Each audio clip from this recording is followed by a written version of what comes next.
of South Sudan and fought the Arab regime until 1972 وقت كان وصلوا للاتفاقية بتاعت self rule for جنوب السودان.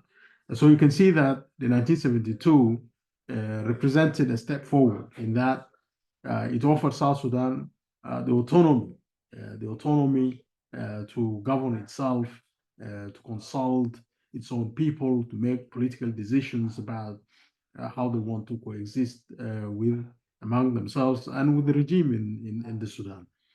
This, even though it did not lead to the independence of South Sudan as they fought for, لكن شنو, it represented,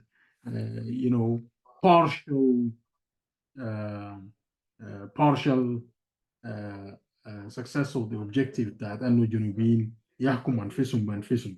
And this is, a step that ultimately made it possible for us to continue to struggle until South Sudan gained its independence in 2011.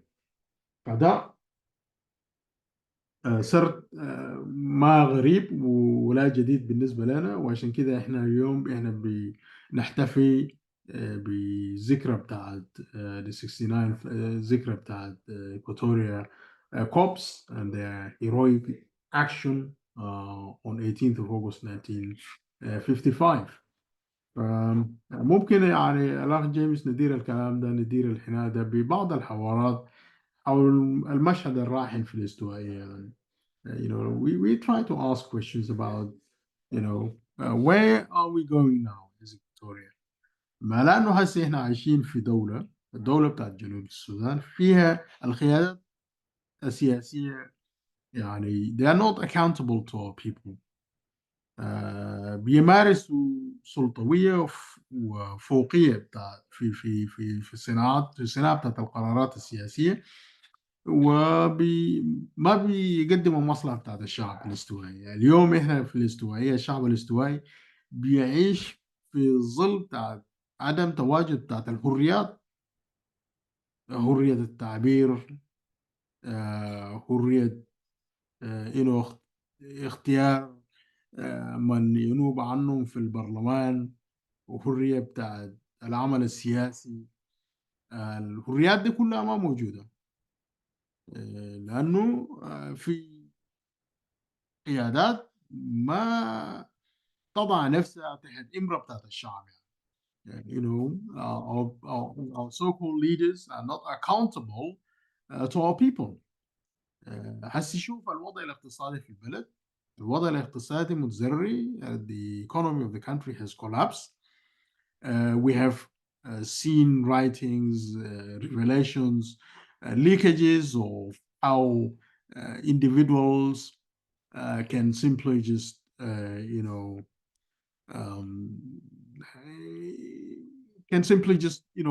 take resources, public resources, into their own ownership. الفوضى الحاصل، الامpunity الحاصل في مثلا the public resources and financial resources بتاعت الكونتري بتمشي لأفراد، والبرلمان the so-called parliament doesn't hold anyone accountable. بمعنى آخر أن الأفراد والقيادات السياسية كانت ولا العسكرية هي بتتصرف بمحط إرادتها. They operate on the basis of their own, preferences without accountability to anyone. And they loot the resources of the country and they are not being held accountable. فده ما حالت إليه الأمور في جنوب السودان وفي استوائية بصفة خاصة.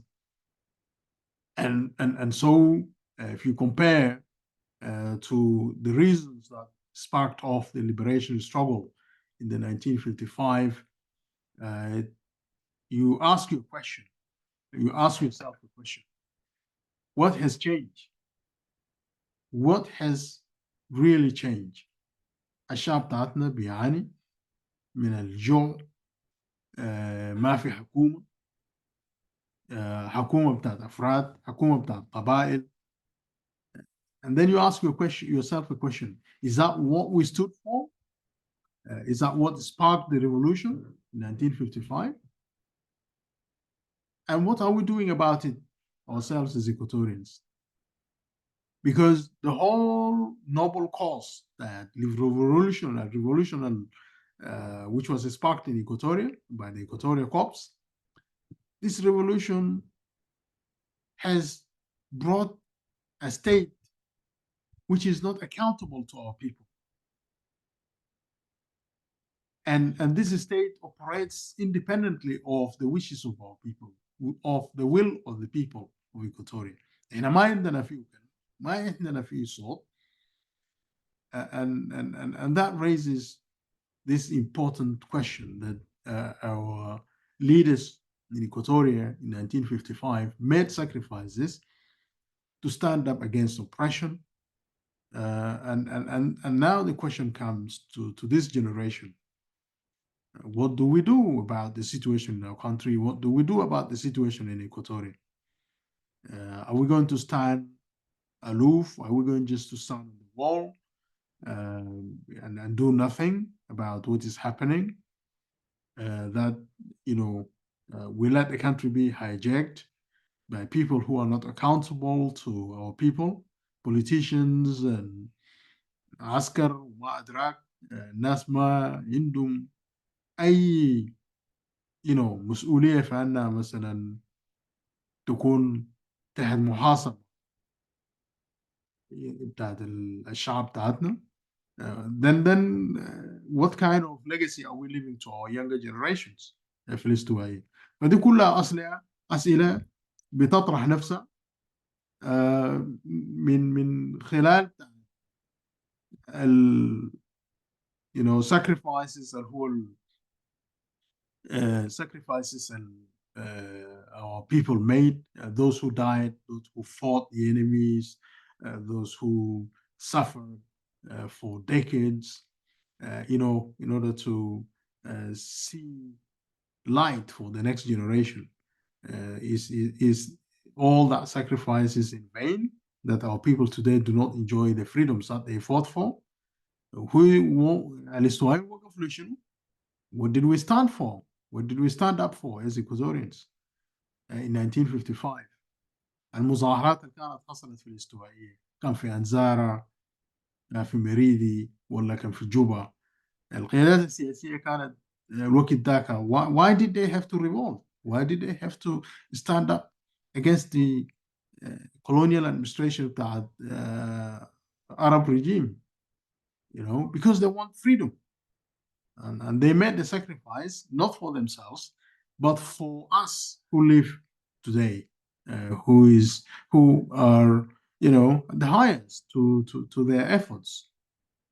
And so, Brother James, I think we still have a lot more to do. This is still a lot more on our plate. And it is a food for thought for all of us as Equatorians.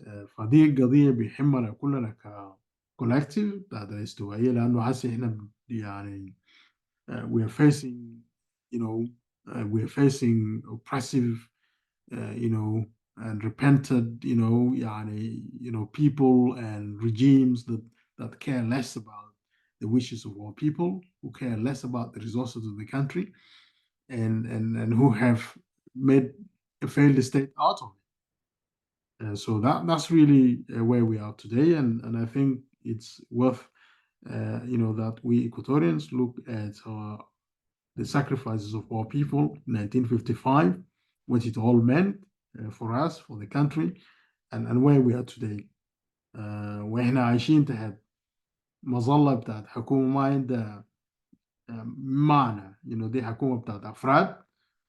The state itself does not exist. It's only a fragmentation of different militia groups that take the state into their own and operate with impunity, without accountability to anybody other than themselves. اتفضل جيمس.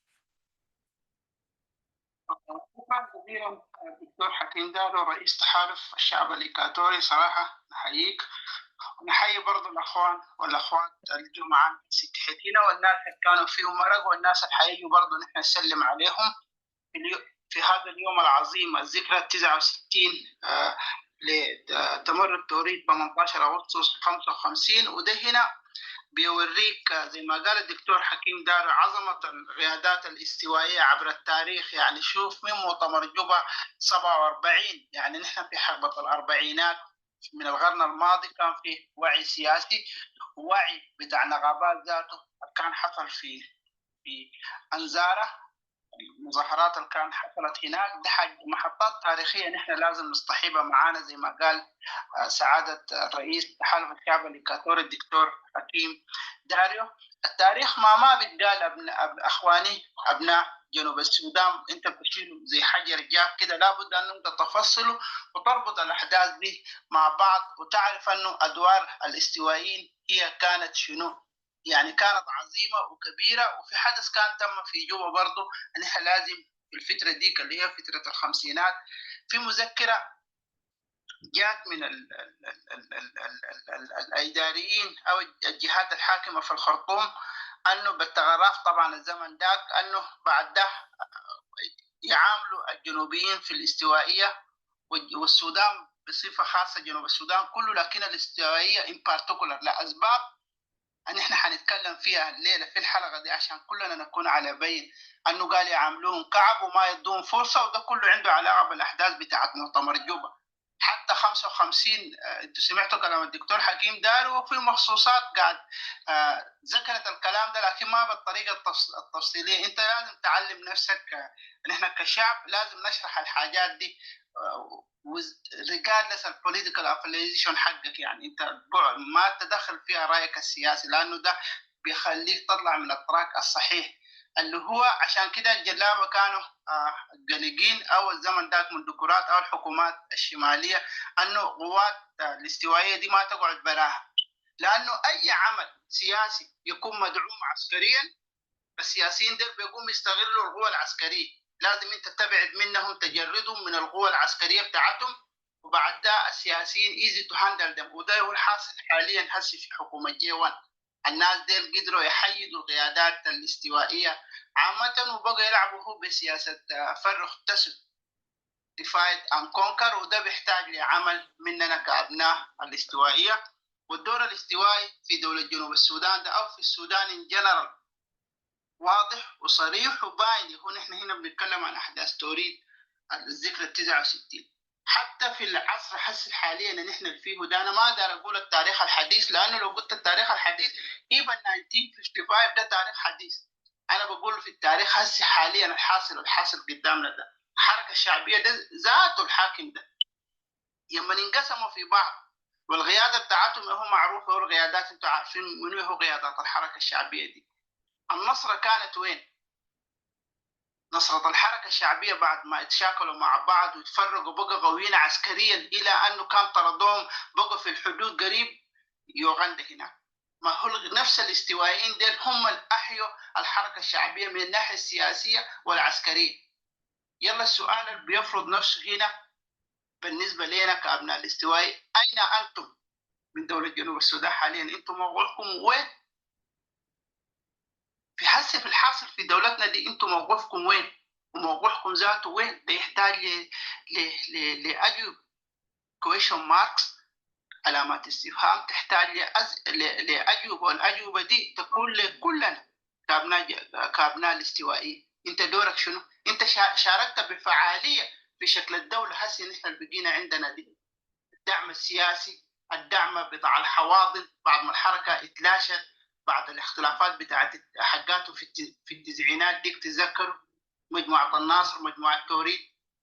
التاريخ ده كله انت لازم تكون عندك لازم تكون عندك دوافع للوضع انت هسه حاليا عايش فيه ده. لانه المسألة دي لو اخذ السنين طوال بيكون صعب عشان انت مثلا تقدر تخاطبها. ما دارين نحبط الناس نقول is too late، هيكون too late، لكن شنو ده بقى الثمن بيكون شنو؟ غالي عالي شويه. انت فتش للثمن الرخيص شويه. دورك كان شنو في دور الحكومات السابقه في الشمال من بدايه فجر الاستقلال جانوري 1956؟ انت دورك كان محوري.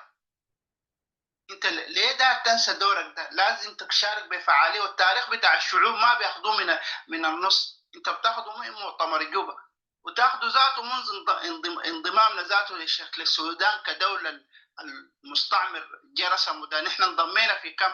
انضمينا في 1910. تاريخك ده كله انت لازم تحطه قدامك وتشتغل الشغل بتاعك. زي جونجران كان قاعد يقول لازم الناس تشتغل الشغل بتاعه. احنا هنا دكتور حكيم دايرين انك ترسل رساله لابناء جنوب السودان عامه في شكل الدوله حسي الفاشله دي، والمطلوب شنو عشان بالنسبه للايكاتوريين المواطن واجب انه هو يعمل شنو عشان يعيد التاريخ بتاع نفسه، لانه بدون تاريخ وبدون مشاركه سياسيه انت حتلقى نفسك اوت اوف ذا جيم، خارج اللعبه تماما. يعني احيانا الكلام على الماضي تقعد تبكي تقول مؤتمر جوبا 1947 ما عارف 18 اغسطس 55 توريد. يا اخي الناس تاينا كان شاركوا في اس بي ال اي ده، احيوا الاس بي ال اي بعد ما يتقسموا مع بعض، ما عارف مجموعه توريد نحن احيينا الاستوائيين احيانا حد ده اسمه التاريخ التليد. انت كده بتبكي على الاطلال الشيء الماضي. انت هسي حاليا الواجب بتاعك شنو؟ لازم تفعل شنو بالذكرى. لازم نذكر بعض ودي مسؤولياتنا كلها. دكتور حكيم او ايمين سقدم لو عندك اي رساله تحيه او اي حاجه للجماهير المستمعين، والحلقه دي مسجله باي ذا واي. ممكن لو في محل الشغل كمان. يا تفضل شغل. يعني تخيل لي شغل في شغل. في الشغل. يا يعني يا المفترض يتعامل شنو يعني التاريخ انت ذكرته ده يعني، والوضع السياسي الراهن في دولتنا جنوب السودان. صحيح. احنا ما حقنا نتباكى على الاس بي ال ام، وانه الاس بي ال ام قسم نفسه، وبدأ طبعا قسم نفسه في 1991، وبعده جاء قسم نفسه في 19 في 2013. وحسي قسم نفسه لجزئيات، في جزئية بتاعت اي او، في جزئية ثانية بيسموها اس بي ال ام جفرمنت. يعني the naming ذاته، التسمية ذاته قضية، تسمية غريبة، يعني ما تسمية بتاعت حزب أو حركة. ايه تو ايه حركة بيسموه دي حركة بتاعت حكومة، يعني SPLM in government. you know like حركة بتاعت الاس بي ال ام في الحكومة. يعني دي كلام غريب مش كده؟ if you just think about it, there is this SPLM in government, and يعني التسمية بتاعتها بقت SPLM in government، مش في SPLM، بقت التسمية بتاعت SPLM in government. دي ذاتها مفارقة. فإحنا ما نتباكى على you know انشطار والتشرذم بتاعت الاس بي ال ام لجزئيات، جزئيه بتاعت ريال اس بي ال ام، جزئيه بتاعت اس بي ال ام ان جفرمنت، جزئيه بتاعت اس بي ال ام ان اوبوزيشن، وهكذا. كويس، احنا ما نتباكى عليه، لانه يا هو التاريخ بيحكي، التاريخ بيدينا سرديه بتاعت حركه متفرق على نفسه، منشطر على نفسه، وما بيليق بقى انه يقدم خدمه لجنوب السودان، لانه انت شايف التاريخ بتاعته. it has fragmented, it is incapable of transforming to become a democratic party that can rise to the expectations of the public in terms of its system of governance, its vision, and so on. لكن هسي still انت بتلقاهم انه لسه they are still stuck to this SPLM thing, just because they want to be in government. في قضية بتاعت انه بيدعوا انه هم حرروا جنوب السودان، وده بيديهم الحق في انه يحكموا. ده كل ما في الامر. يعني حسي انت عندك الاس بي ال ام in opposition، الاس بي ال ام in government، والاس بي ريال اس بي ال ام، لانهم يفترضوا انه هم أداروا المعركة بتاعت النضال بتاعت الحرية بتاعت جنوب السودان، وبالتالي هم حق لهم انه يحكموا. وفي هنا انه على ارض الواقع احنا شايفين السياسات بتاعتهم اللي كانوا بينادوا بها وكده ما بيتطبق في الراهن يعني السياسي. كل سلوغانز اللي هم اللي رفعوها، الخطابات اللي قدموها في حقوق بتاع الإنسان، في الحريات وما أدراك، الحاجات دي كلها ما بتطبق، لأنه هسي إحنا عايشين واقع في جنوب السودان تحت حكم بتاعت ال SPLM. ما فيش حريات. there is unknown gunmen. إحنا عارفين إنه الاقتصاد already فشل. الاقتصاد بتاعت البلد وقع، والأمن غير موجود في جنوب السودان، وفي you know عدم بتاع التواجد بتاعت حريات، وفي نهب للأموال بتاعت الدولة بدون حاسب ومحاسب، كله ما موجود. so you can see the reality on the ground. you can see the الواقع بيقول انه الناس باسم بتاعت ال SPLM بيقدر ينهبوا الدولة وبيقتلوا في المواطنين، وبينهبوا في أموال بتاعت الدولة، وهم اللي بيتخذوا قرارات فاسدة. هو الفساد وصل لنا وين؟ وصل لنا انهيار بتاعت المنظومة الاقتصادية في البلد ذاتها كلها. المنظومة الاقتصادية انهارت لأنه في أفراد منتفعين من الحكومة دي، وحتى التعيينات بتاعت الحكومة ذاتها بتتم بطريقة غير شنو. it is not transparent. How many ministers of finance have been hired and fired في جنوب السودان في الظرف بتاعت سنة واحدة؟ فيه 3 almost وزراء who have been hired and fired. okay. so في deep state هو الدولة العميقة، هو اللي بيتكون من افراد وطاقم بتاع الفاميلي بتاع سلفاكير ومعاهم ناس بولميل وكده. وهسي انتوا شايفين الاوراق الجاريه والريفيليشنز اللي حصلت، الليكج اللي حصل الجاري هسي موجود في الميديا، في السوشيال ميديا. كويس. هسي في it has been for example revealed that, and I've read some documents that are flying in the social media, and the most recent Minister of Finance was fired. Sorry, the secretary, the undersecretary, first undersecretary in the Ministry of Finance has been fired because he approved over $20 million to an identifiable company. يعني شوف، الحكومة ما بيسمى بالحكومة وما بيسمى مسؤولين في الحكومة عندهم حق في أنه شنو يتصرفوا في أموال الدولة كما يشاءون. With a stroke of a pen, they can give an approval in the order of millions of dollars to fictitious companies that are not even known who their owners are and so on. وقال في برلمان في جوبا، برلمان بيعمل شنو؟ It doesn't do anything. It doesn't actually hold anyone accountable. معناه الحكومة is not accountable to the parliament. The president of the country is not accountable to the parliament. ما في محاسبة. And that's why people are free. Anyone in the position of authority in South Sudan who has access to public resources can steal with impunity, and there is no one who is held accountable. فده الحاصل، ده الدولة اللي هسه احنا بنعيش فيه. الشعب بتاعنا في الاستوائية بيعيش تحت ظل بتاعت الظروف ده. So we have seen it in reality أنه the SPLM وكل المفردات بتاعتها مشتقات بتاعتها all the derivatives of the SPLM have failed to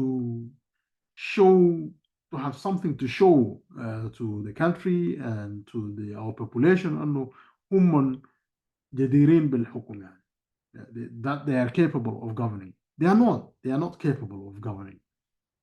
لكن مع ذلك ما عاوزين يزحوا من كراسي بتاعت السلطة. with all of this failure upon failure upon failure. يشوف أول حاجة الفيلير بتاعت أنه إحنا خشينا في حرب أهلية في 2013. ده ما كان فيه له لزوم، لكن ده بقى شنو؟ تكرار بتاعت 1991 and Salva Kiir himself referred to 1991. ما قادر يتخذ قرارات سياسية بيضمن ويصون حريات وسلامة بتاعت الدولة، لأنه ما قادرين. they are still thinking in terms of militias, in terms of being rebels. You know, they have no sense of how a government can be held, organized. They don't have experience of how to run a state. ما في، كله ما في. وكان المفروض يكون المخرج الوحيد في انه احنا شنو؟ نرجع للشعب، لانه السياده بتاعت الدوله هي في الشعب. يعني السياده هو سياده بتاعت الشعب. to bring people who have the authority of the people, who are accountable to the people for their action, يكونوا في السده بتاعت السلطه. But the whole system is against that. يعني النظام بتاعت الحكم القائم هو ضد المحاسبه، ضد انه يكون في هناك مثلا you know مشاركه بتاعت الشعب في اختيار ممثلين بتاعتها، واختيار بتاعت القيادات اللي ممكن تقدر تتصرف باسم الشعب وتتخذ قرارات من منطلق بتاعت شنو؟ منطلق بتاعت انه they have a mandate of the people. ما في حاجه زي دي ما موجود، وما حيكون في قابليه في انه حاجه زي ده حيحصل تحت قياده بتاعت الشرازم ده بتاعت الاس بي ال ام. So Salva Kiir is a criminal، واللي بيسرق من خلفه كله parts of الدولة العميقة. هم جزء لا يتجزأ من الدولة العميقة، هي اللي بتتخذ القرارات. ناس بولميل، ناس مرة بتاعت بريزيدنت وبيتا كل من يتواجد في الحماية بتاعتهم، يعني في الساتلايت السيستم بتاعت الفاميلي ده والنتورك بتاعتهم كويس. فده دول الناس who run the country, who make the appointments, who recommend who should be a minister of finance ولا whom should be a minister of petroleum، ولا هيكون منو هيكون director بتاع petroleum، لانه هم اللي عايزين they want to continue to use those institutions as a source for their or a source of money and resources for their personal benefits. والقضيه بقت انه احنا كان زحينا الشعب ده هيحاسبنا. So you better stay on for as long as you take, even if you can die, if you end up dying في السلطة أحسن لك أفضل لك، because you want to make sure that there's continuity، لأنه في قيادات من الأسرة ذاتها هتكون هي مسيطرة على الأمور عشان ما يكون في محاسبة. بمجرد ما أنك أنت تفقد السيطرة بتاعتك على السلطة ده هيكون في محاسبة، بالتالي الشعب ده هيتساءل بعدين هيقول حصل شنو؟ هتكون في محاسبة لكل الجرائم اللي حصلت في جنوب السودان، كان هي جرائم اقتصادية ولا جرائم بتاعت human rights زي ما حصل في الاستوائية اللي هو المجازر اللي حصلت في الأوكيليري في كاجوكيجي ومعلات دي كلها ما فيها مساءلة. انت كيف تبقى الرئيس بتاع الدولة وما في مساءلة لكل الجرائم دي؟ كان هي جرائم اقتصادية وجرائم سياسية ولا جرائم بتاعت فوضى والنهب كويس. دي كلها جرائم لازم القيادات دي تحاسب عليهم. they will not scot free، يعني ما هيمشوا free if there were to be a change كويس. otherwise this country هيخش في دواليك in a vicious circle of impunity and سيطرة على الأموال بتاعت الدولة بطريقة غير شرعية. Because now look, how can an undersecretary in a ministry of finance approve 20 million, over 20 million US dollars بدون إذن من anybody? How can we كيف نتصرف في مصادر في مصادر بتاعت resources بتاعت الكونتري؟ How can we continue to operate like this؟ فعشان كده احنا عايزين نوصل رساله للشعب الاستوائي in particular انه ما من مصلحه بتاعتها انه النظام ده يستمر، نظام الحكم اللي في جنوب السودان ده يستمر بهذا الشكل، ده ما من المصلحه بتاعت الشعب الاستوائي. It is not in our interest to see that this system continues, this system of impunity, lack of accountability. هو اساسا يعني ما في سؤال. What they're saying is that you should not ask any questions. Let those who steal the resources of the country do as they like. The parliament doesn't even have to raise a question about it because the parliament is appointed, and an appointed parliament is not appointed by the people. They have not been elected, وبالتالي ما حيكون في ما حيكون في محاسبة. حسيتوا كاستوائيين انتوا كان اخترتوا قيادات بالصوت بتاعتكم انه ممثلنا، انت تمثلنا، انت هو الممثل بتاعتنا في الحكومة. الممثل ده هيتكلم باسم بتاعت شنو؟ باسم بتاعت الشعب، باسم بتاعت الكونستيتوينسي الحاضنه ادته والسخر وادته التفويض، مش كده؟ انت بتكون مفوض، ما مفوض لي عشان تعمل حاجات بتاعتك الخاصه، لا، انت مفوض و elected by the people in order to go and do a public function for the people, because you're not there for your own personal benefit. Otherwise, you would not be elected by the people.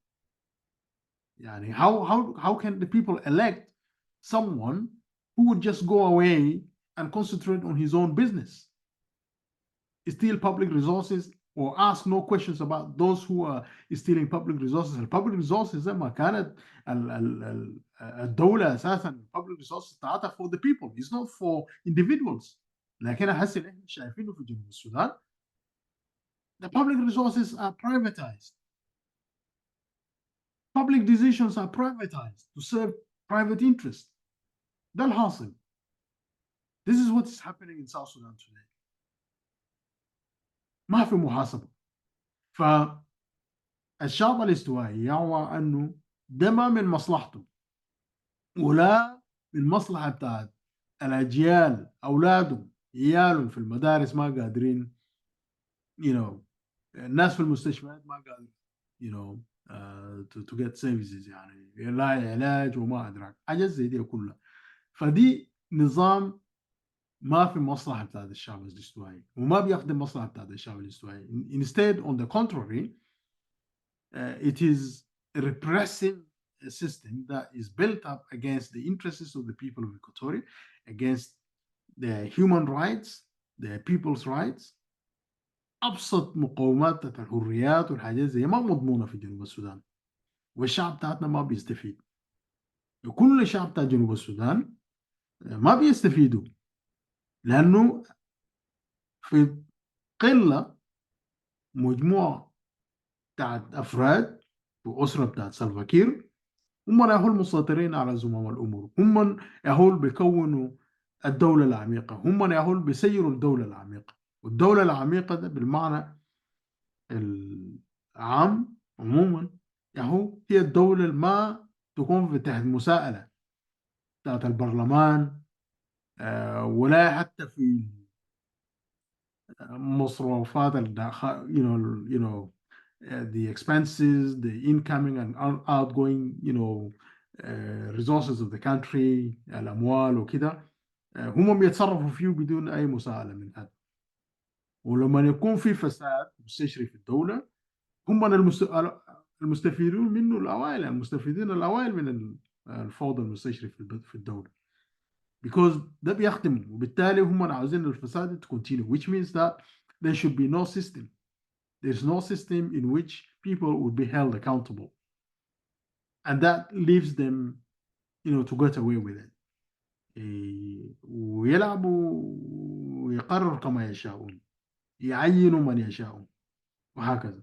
This is a system that is not taking the country anywhere. ولا بيحفظ لنا حقوق بتاعتنا وحريات بتاعتنا كاستوائية. فإحنا كاستوائية نعمل شنو؟ في خيار. We have to have a choice. The only choice, like what Equatorians did in 1955, 18th of August, was to rebel against the repressive system that wasn't there for the preservation of their interest. They rose up against that system. They waged a struggle to remove that yoke of oppression on the people of Equatoria and on the people of South Sudan as a whole. That is what our people did in 1955. هسي احنا شايفينه ده worse than 1955, because this is happening from our own people, supposedly people that we waged the struggle together, we fought together in order to bring about freedoms, in order to bring about, liberty, and to cement and preserve our human rights, our political, economic, social, and cultural rights. لكن هم نهو انقلبوا علينا، هم نهو ساروا ضد الشعب. سالفا كير ثار ضد الشعب.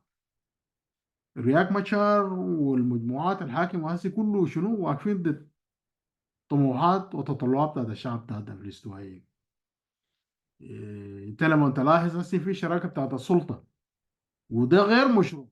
كيف يكون في شراكة بتاعت سلطة بين أحزاب سياسية وهي ما عندها أساسا تفويض، أساسا ما عندهم تفويض من الشعب؟ كيف ينسبوا أنفسهم هم نهو اللي بيتخذوا القرارات السياسية on behalf of our people؟ هسي اتخذوا قرارات سياسية اللي بتخدمنا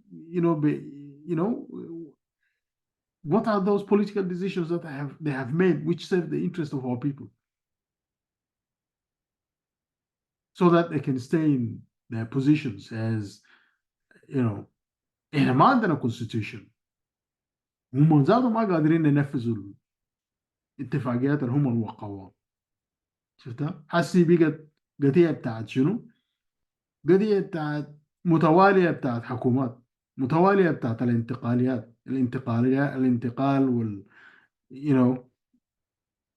transition، indefinite number of transitions.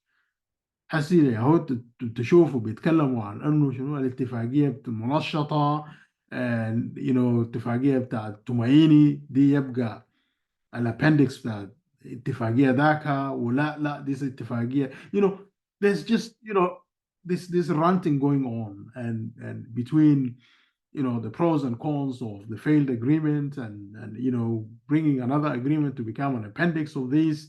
Just this is all part of trying to extend themselves in power.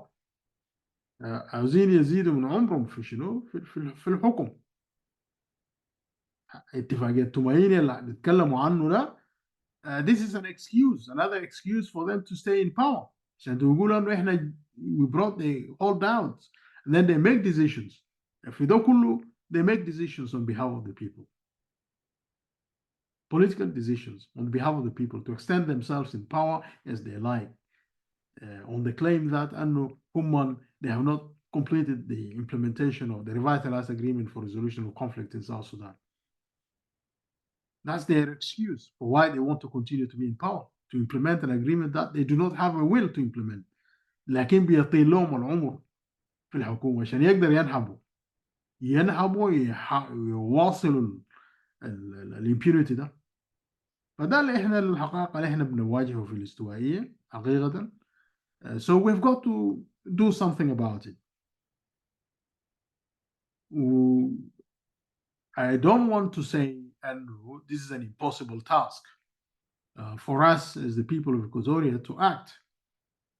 Our people acted in 1955, and they acted against a monster, a whole Arab regime that was oppressive, that had, you know, by comparison resources بتاعتهم كانت أكبر من الريسورسز المتاح بالنسبة للشعب الاستوائي ولإيكواتوريا كوربس. لكن there was still a spark of revolution and a struggle that ensued from that revolution, which led to South Sudan becoming an independent state now.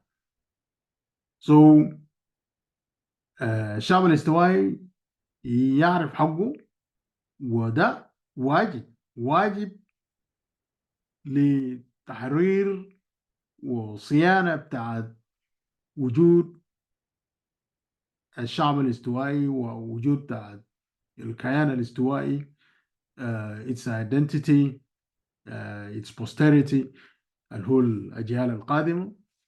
You know, if the action of our political leaders in 1955, you know, if they did not take action in our interest, then we would not be where we are today. And I think it is important also for us as Equatorians to consider where this country is headed. احنا ماشيين, you know, where are we going? فزي ما احنا قاعدين نقول واتكلمنا في الكلام ده، الرسالة بتاعتنا واضحة، فانه احنا كاستوائيين عندنا حق في انه نطالب بحق تقرير المصير، لانه ما في دولة اساسا، ما في دولة في جنوب السودان.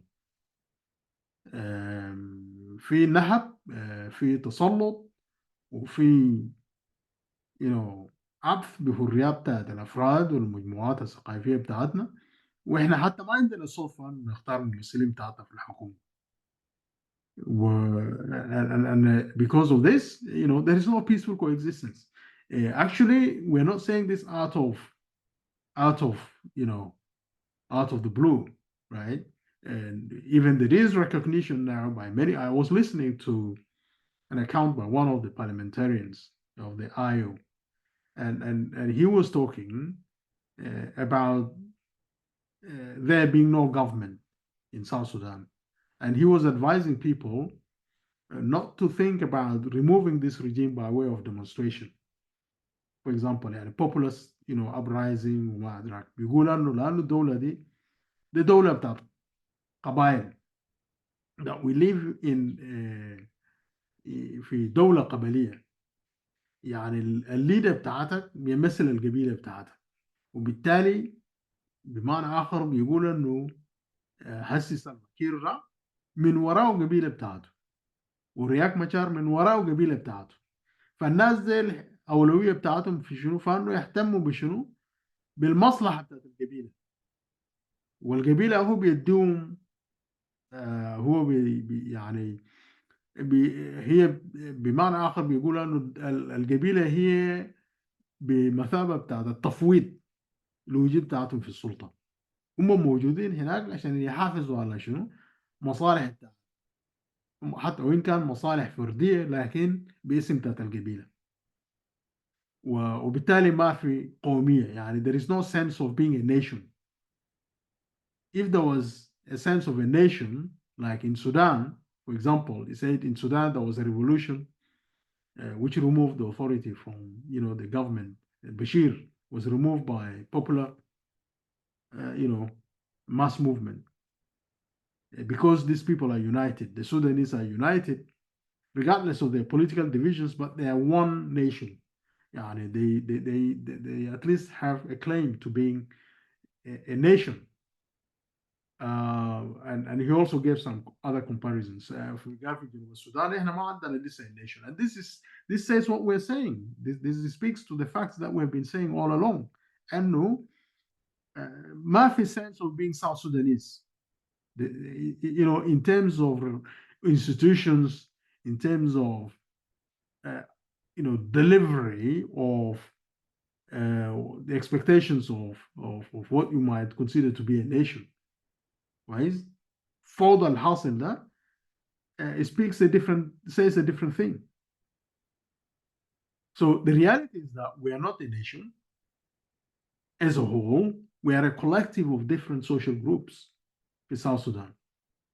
And the largest concentration of more social groups that live together for a considerable length of time that now melted to to have a sense of identity is Equatoria. Equatoria qualifies to be a nation because we have over 35 different social groups that have melded and gelled together and integrated over a long period of time, the result of which has emerged as the identity of being an Equatorian. And that needs to be preserved. It's the best outcome of a historic process that brought integration in Equatoria. And that integration is what binds us together. يعني احنا بقينا عندنا social fabric اللي هو النسيج الاجتماعي، والنسيج الاجتماعي ده بيدينا certain advantages that socially we're cohesive and that we live together peacefully with each other, and that is what we want to continue to preserve.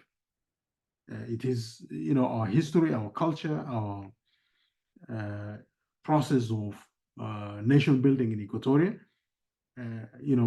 that needs to be preserved. وبالتالي احنا من يحق علينا نحن نطالب بحقوق بتاعتنا. We want to govern ourselves. We want to be mandating our own representatives of the people of Equatoria to speak for them, to make political decisions by their mandate, and being accountable to the people of Equatoria. And that is why we are saying the best model that we might be able to move to from where we are today is to have a model of coexistence based on the idea of a union, a دولة الاتحادية, where we come and sit together on a table and we say, let's have an agreement about how we coexist and live together with our rights intact, عشان ما يكون في فوضى بتاعت انه واحد يتعدى على حقوق بتاعت الاخر. This can be done to avoid the kind of mess that we are, so that we go back to the sovereignty of the people, to elect their representatives, to mandate their people who will make decisions for them, their representatives who will make their decisions on their behalf. And then we could have a constitution that encodes this consensus of sovereignty of the people, because South Sudan, emerged from, it did not emerge from nothing. It emerged from existing different social groups that, were sovereign and they existed independently of each other. No one group was, managing them in the name of their tribe or anything. So if we want to live in this new construct of being a state, then that has to come as a result of these different social groups mandating transfer of their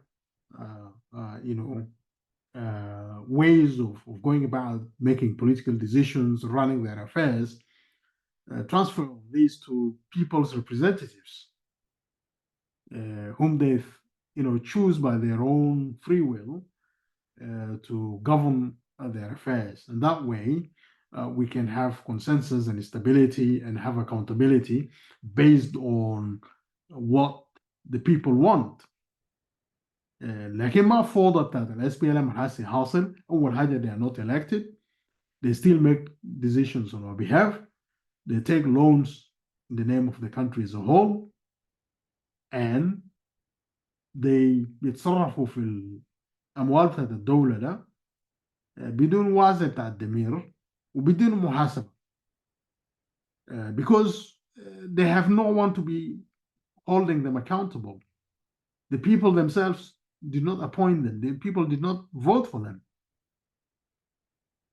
And so they don't feel an obligation to, to be accountable to the people. They don't feel that obligation. They don't have that obligation. عشان كده بيتصرفوا كما يشاء. واحنا لازم we have to do something to break this cycle.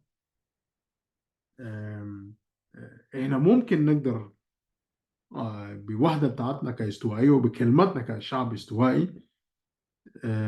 قالوا إذا الشعب يوما أراد الحرية فليس هناك من يمكن أن شنو كلمة عربية وجملة عربية بتتكلم عنه.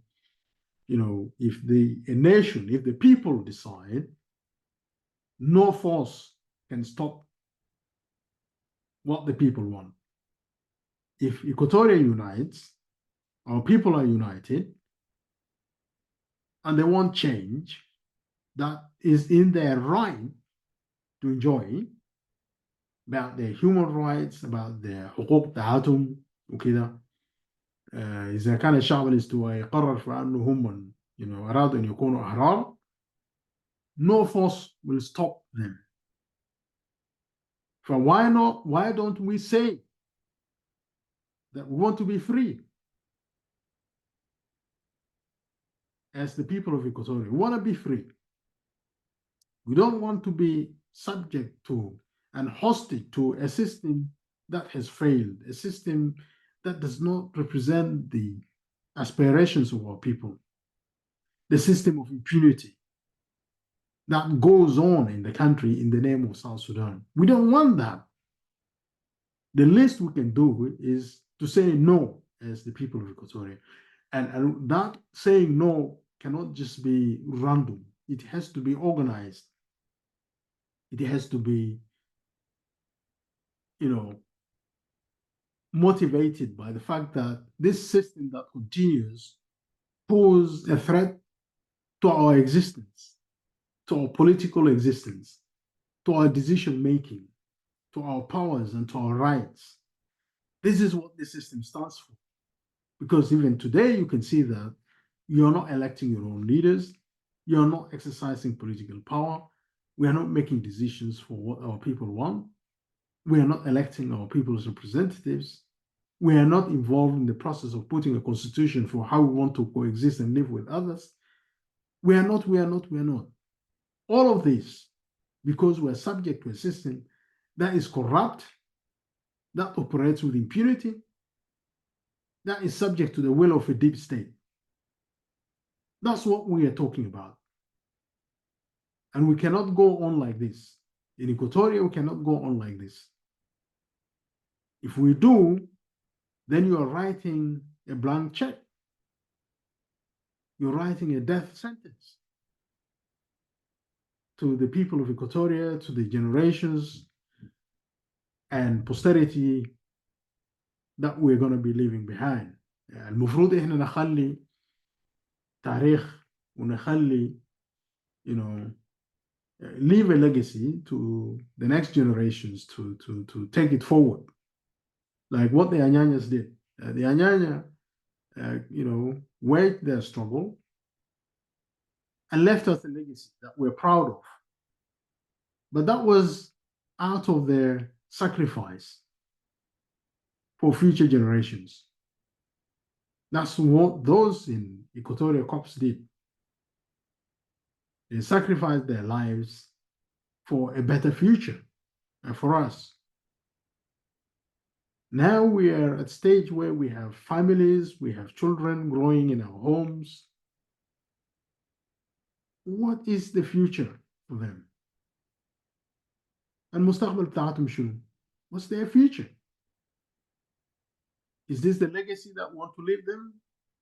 يكونوا تحت إمبرة بتاعت تسلط بتاعت حمجية، ما في نظام، ما في محاسبة، في استشراف بتاعت فساد، ما في دور لصوت بتاعت أبوهاتهم الشعب الاستوائي ككل. Is that the legacy that we want to leave to them? Really? If not, then what do? We can't just stand on the fence, we have to act. David Yao Yao once said when he resigned recently and described the regime, the system in Juba in the worst language possible. And it's all true. And this is a violent tribal regime. How can we be one nation? If we don't eat together, we don't make decisions together, only a few people make decisions, then how can we be brothers? But he also said a very important thing. He said that miracles don't just happen, that it takes engagement, it takes involvement. You have to be involved in order for miracles to happen. And I guess he draws that from his own experience as leader of Cobra, South Sudan Democratic Movement, Cobra faction, that wage a war for rights, which culminated in extricating Greater Pibor administrative area from Jonglei state, in which their wishes as a people of Greater Pibor were always marginalized, that they did not participate in decision-making processes. So it was only right for them not to expect miracles to happen, but they had to wage a struggle in order for their rights to be recognized. And they now have this administrative area called Greater Pibor Administrative Area. And I guess that's the point, that, miracles don't just happen. You have to do something in order for miracles to happen. You have to act in whatever capacity, by whatever means.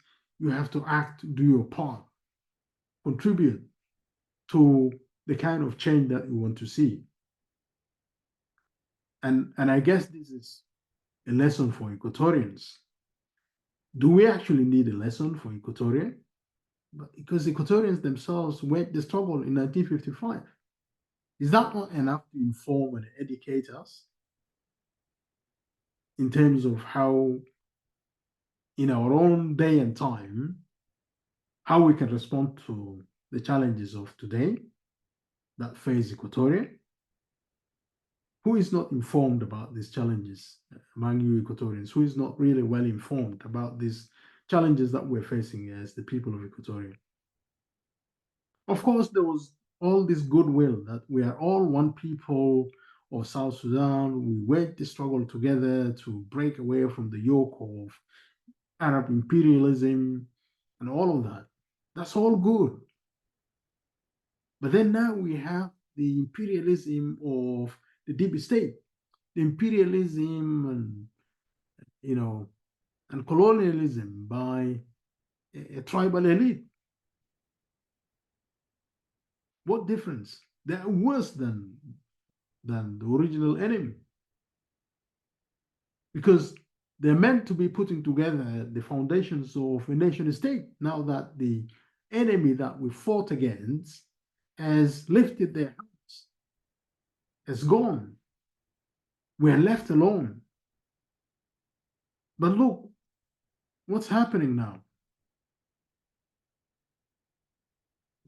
The deep state is running the affairs of the country, the resources of the country, making decisions on our behalf, engage in illegal, illegitimate activities, committing crimes.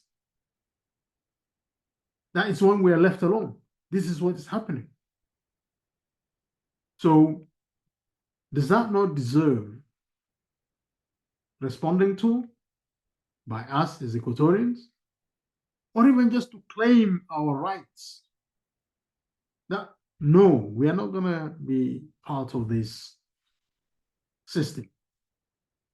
We have not entered into this state on the obligation of being compliant with authoritarianism, on obligation of not enjoying our freedoms, our rights, and so on. That we just walk into this state with the expectation that we have no say in the affairs of this country, that we surrender rights to a bogus criminal system that is presiding over the country. And we're happy with that. And we shouldn't challenge it because they liberated the country. Who did they liberate the country in order to come and, commit atrocities and massacres against our people? Is that what they fought for? Is that what they deserve? No. They don't deserve that. We do not recognize that. So for us as Equatorians, we should rise up against that. We should organize and claim our rights, that we cannot be treated like this. This is our land. This is the land of our ancestors. And this is where we want to enjoy our freedoms, where we want to live and die with dignity, where we want to make decisions for our families, for our children, for the economy of our country, and so on and so forth. At least we are taught by history that is what Equatorians did against the Arabs. And we should do the same, informed by the same history, inspired by the same goals and expectations and vision of our ancestors, to reject oppression, to stand against abuse, to stand against atrocities being committed against our people, and say, no, this is not the kind of a state that we kind of just freely entered into, to lose our to lose our claim to our rights. No. So we have got to do something, and we cannot do it without just organizing ourselves. So our message الرسالة بتاعتنا في انه احنا ما حتحصل عجائب miracles, but we have to organize ourselves and rally our efforts together and stand as Equatoria. And then we can have a better chance of being heard. Because when we stand as Equatoria, we're standing as the people. We're standing as the people of Equatoria. We're not standing as this political organization or that political organization. We're standing as the people of Equatoria who want to enjoy their rights, who want to have their rights for granted, and who, just like every people on earth, every social group, entitled to life, to dignity, to existence, and to have control over governance over its affairs, or having a say in how they want to govern themselves. Because it's about the people, that the government is about the people. It's not about the rights of a political, group.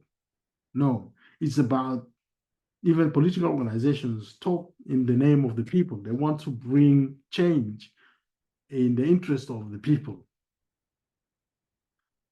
And that is the context. So we, the people, the Equatorians, must come together to claim our rights, to stand for our rights. And that is an obligation on all of us as Equatorians. We have capacity to do that, but we are not just making it happen.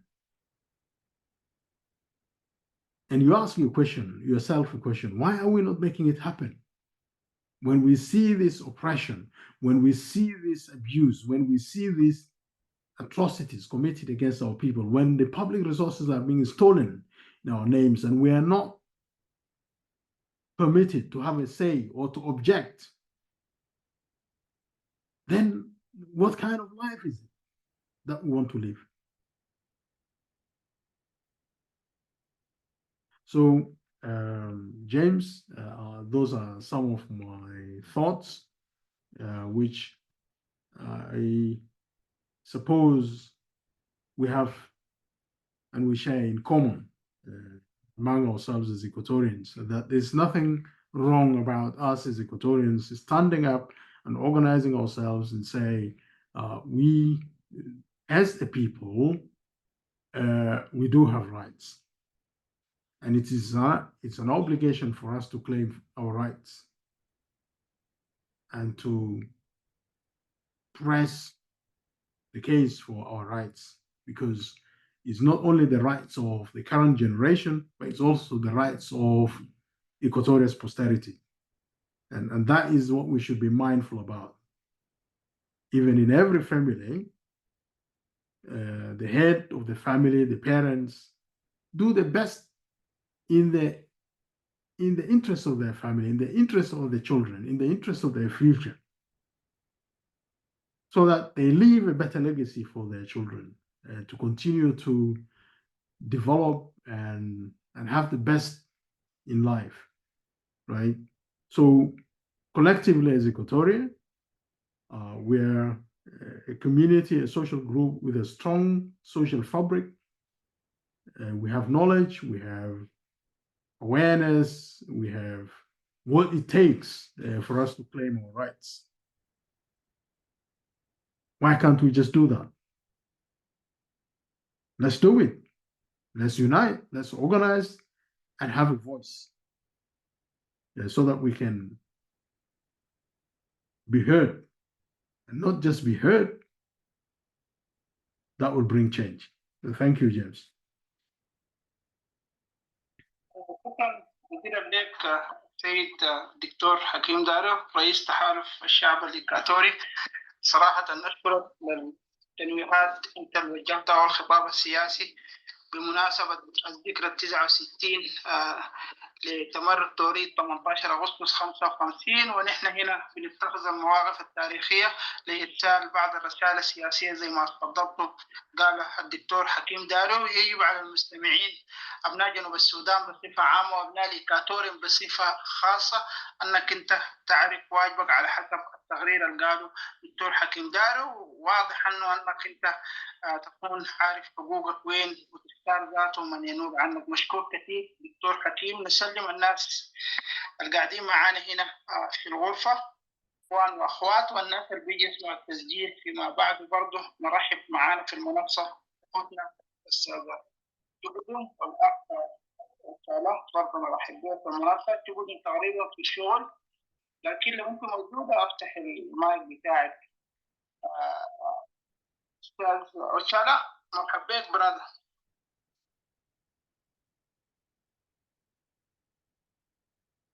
جيمس، في سؤال في أخ فيسلس كان بيسأل سؤال، أنا كنت ما انتبهت له وما قريته، يا دوب هسي شفت السؤال بيقول that can you tell us what can South Sudanese and Equatorians take from Torit Mutiny and the future lessons that can help us recognize where we went wrong as South Sudanese to build a nation for all.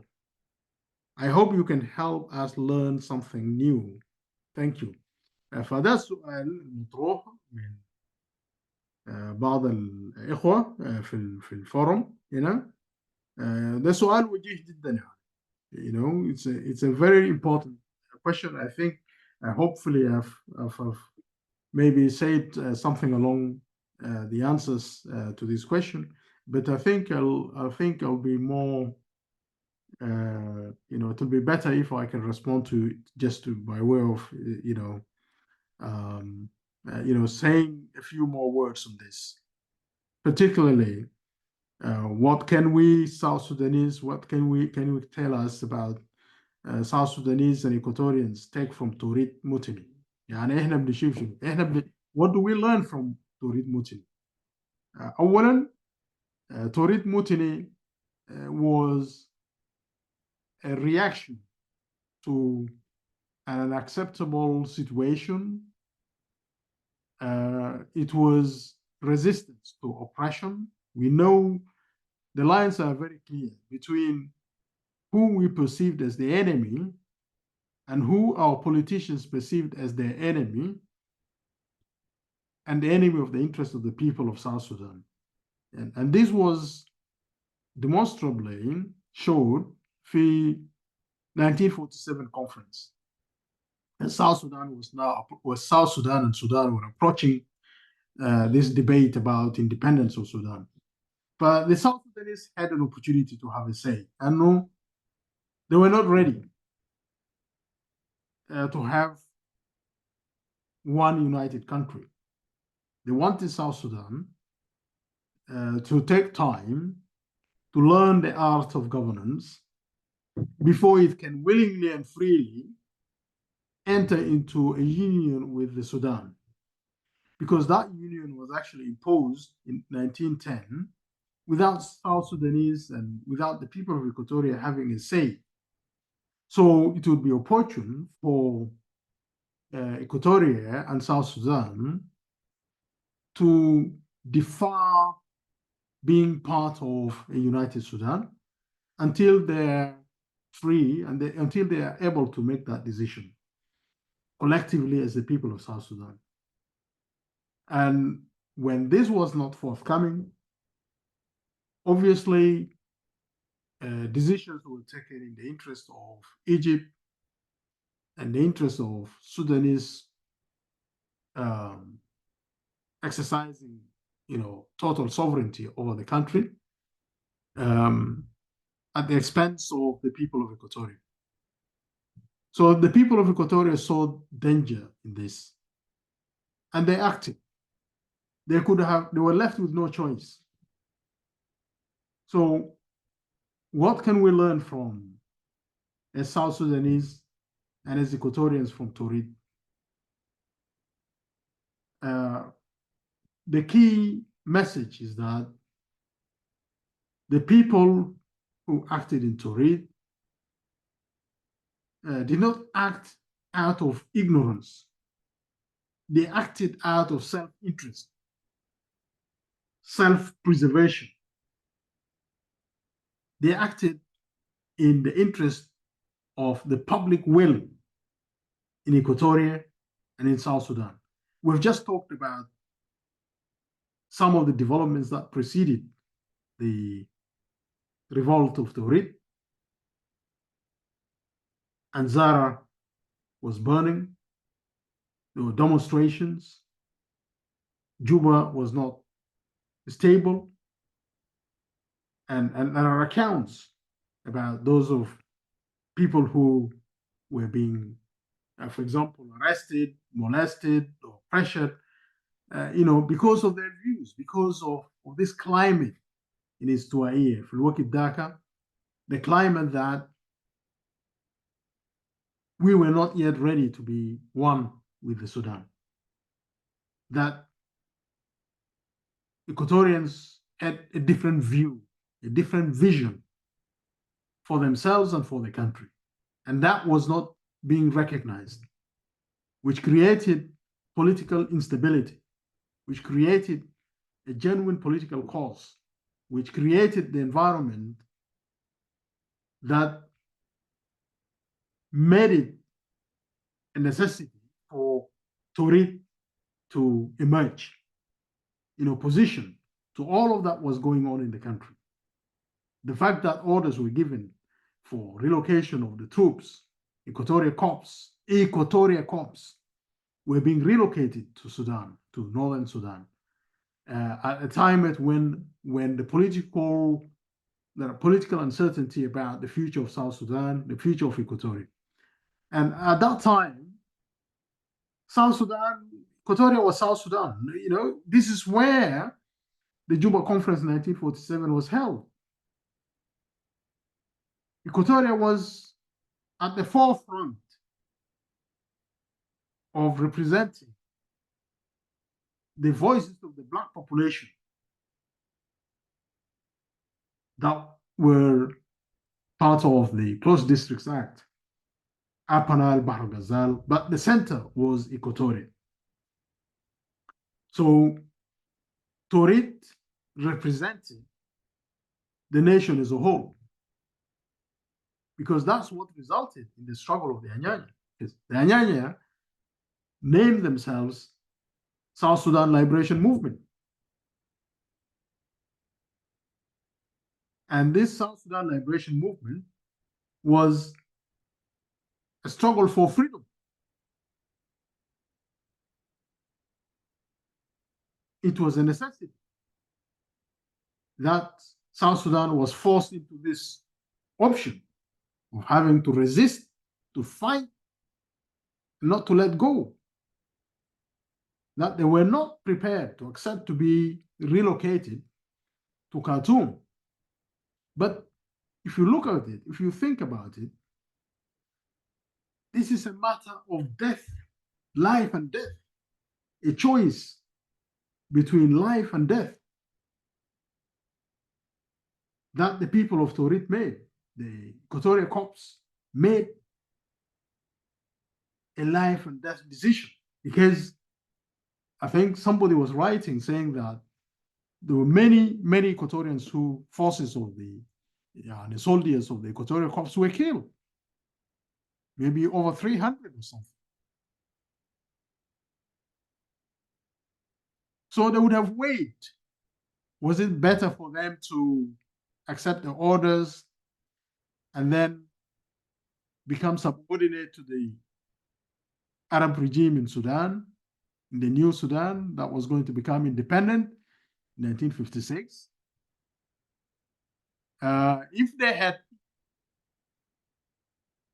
a priority for their own individual lives and just, responding to military orders and being professional soldiers who had no commitment other than to their commanders, they would have just left, boarded the boats, their cars and boats, and on their way to Khartoum. انتهى كده. They would have just simply relented and said, okay, that's fine. We let's obey the orders. These are our superiors. Our superiors have decided that we're going to be relocated to Khartoum. So let's go. No opposition, no resistance, nothing. So that would have come out as being non-committal to something else, that they had no commitment for anything else other than their superiors. But what they did was that, no, these people are not our superiors. These people are our enemies. We cannot subordinate ourselves to them. We cannot accept to implement their orders. And we have to reject and not comply with these orders. And doing so, put their lives at risk. So they had to make a choice. They made a choice between freedom, a struggle that requires sacrifice, including the sacrifice of their lives, or bend and go to Khartoum. In the end, we got the result that many of these brave Equatorian soldiers, the Equatoria Corps, had a commitment to their people, to their land. They would rather go into the bush, live in their forests, and protect themselves, and fight for their freedom, was a better choice for them than having to go to Khartoum and enjoy the modernity, the Arab, hospitality and cultures and so on. But of course, they have a history, slavery and many other things. And Equatoria was, in any case, Equatoria was a separate entity. It was brought into this arrangement by this Closed Districts Act. This Closed Districts Act was the policy of the British now to bring all these territories that were not even part of Sudan to become part of Sudan administratively and become, a province of Sudan.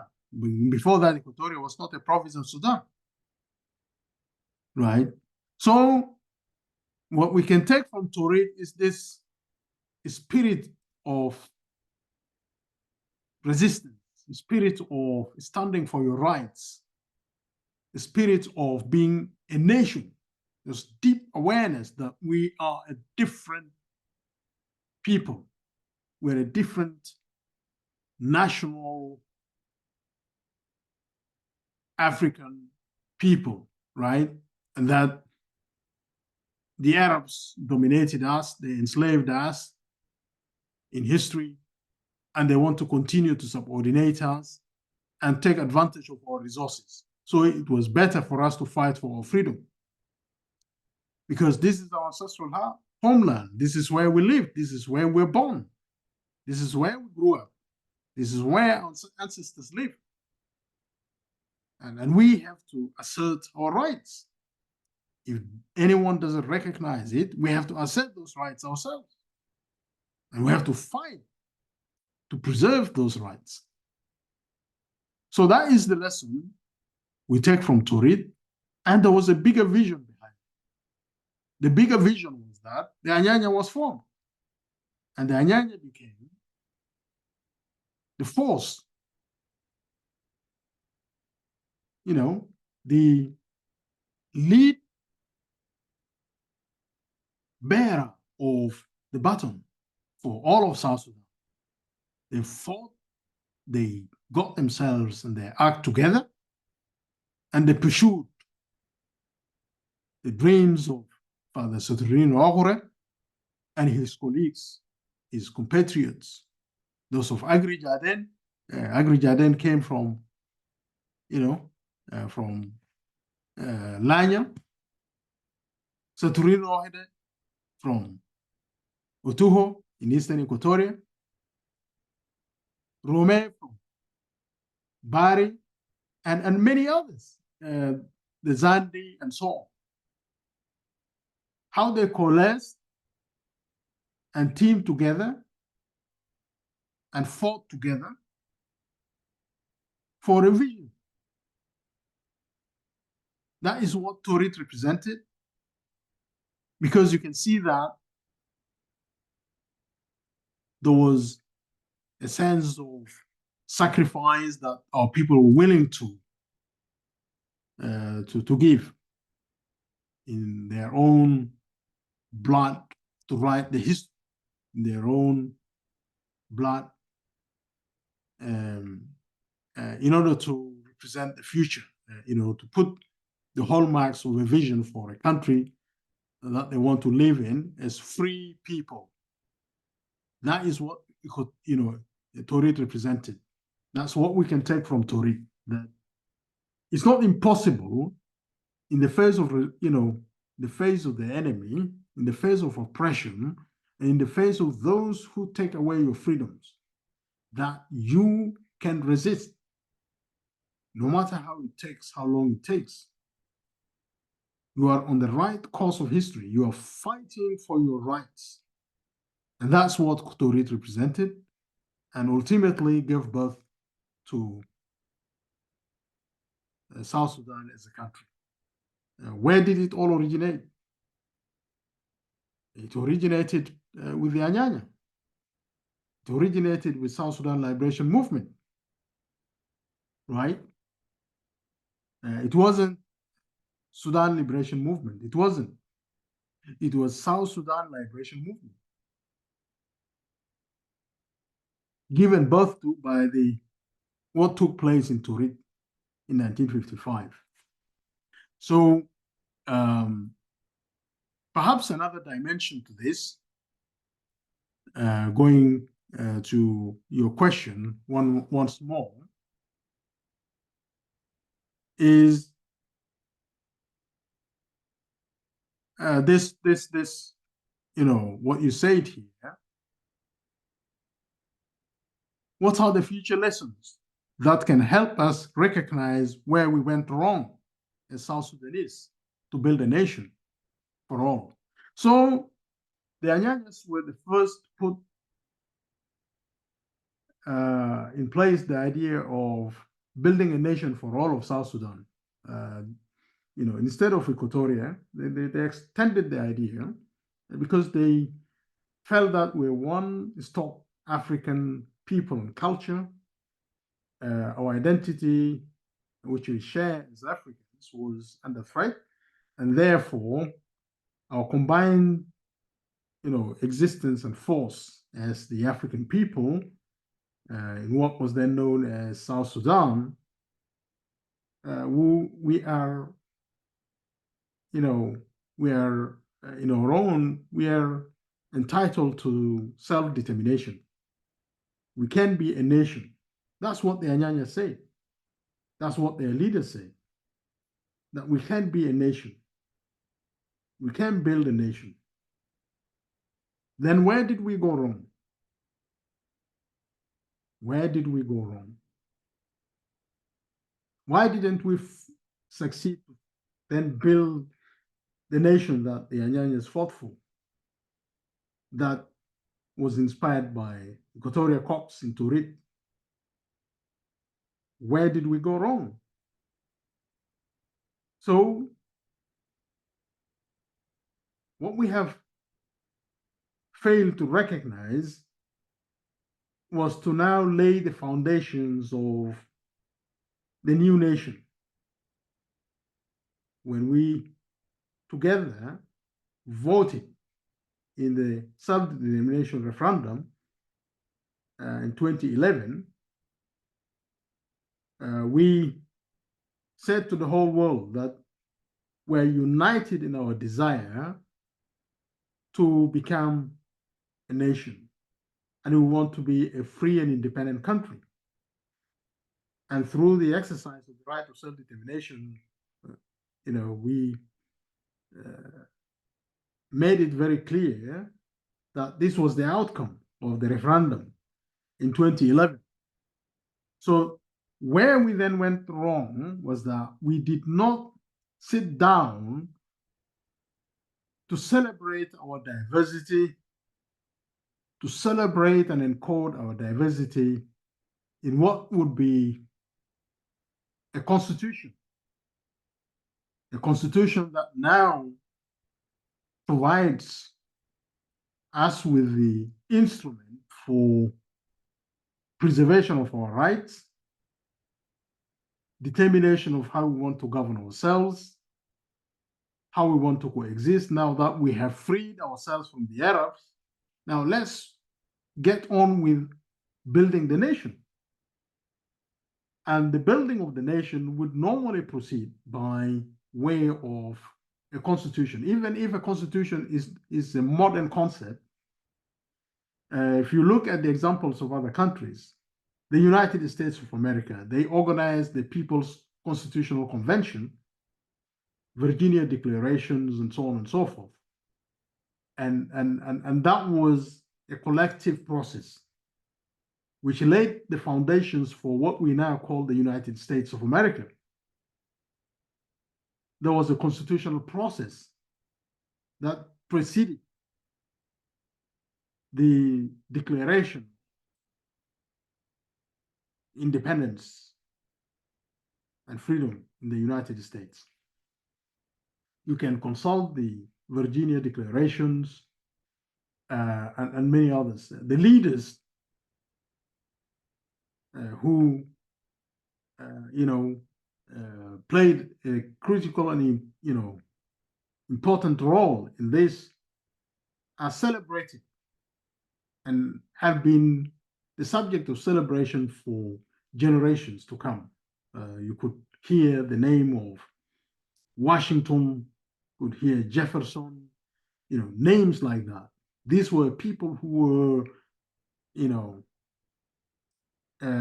schooled in the ideas of freedom, liberty that they fought for, schooled in the ideas of rights for their people, schooled in,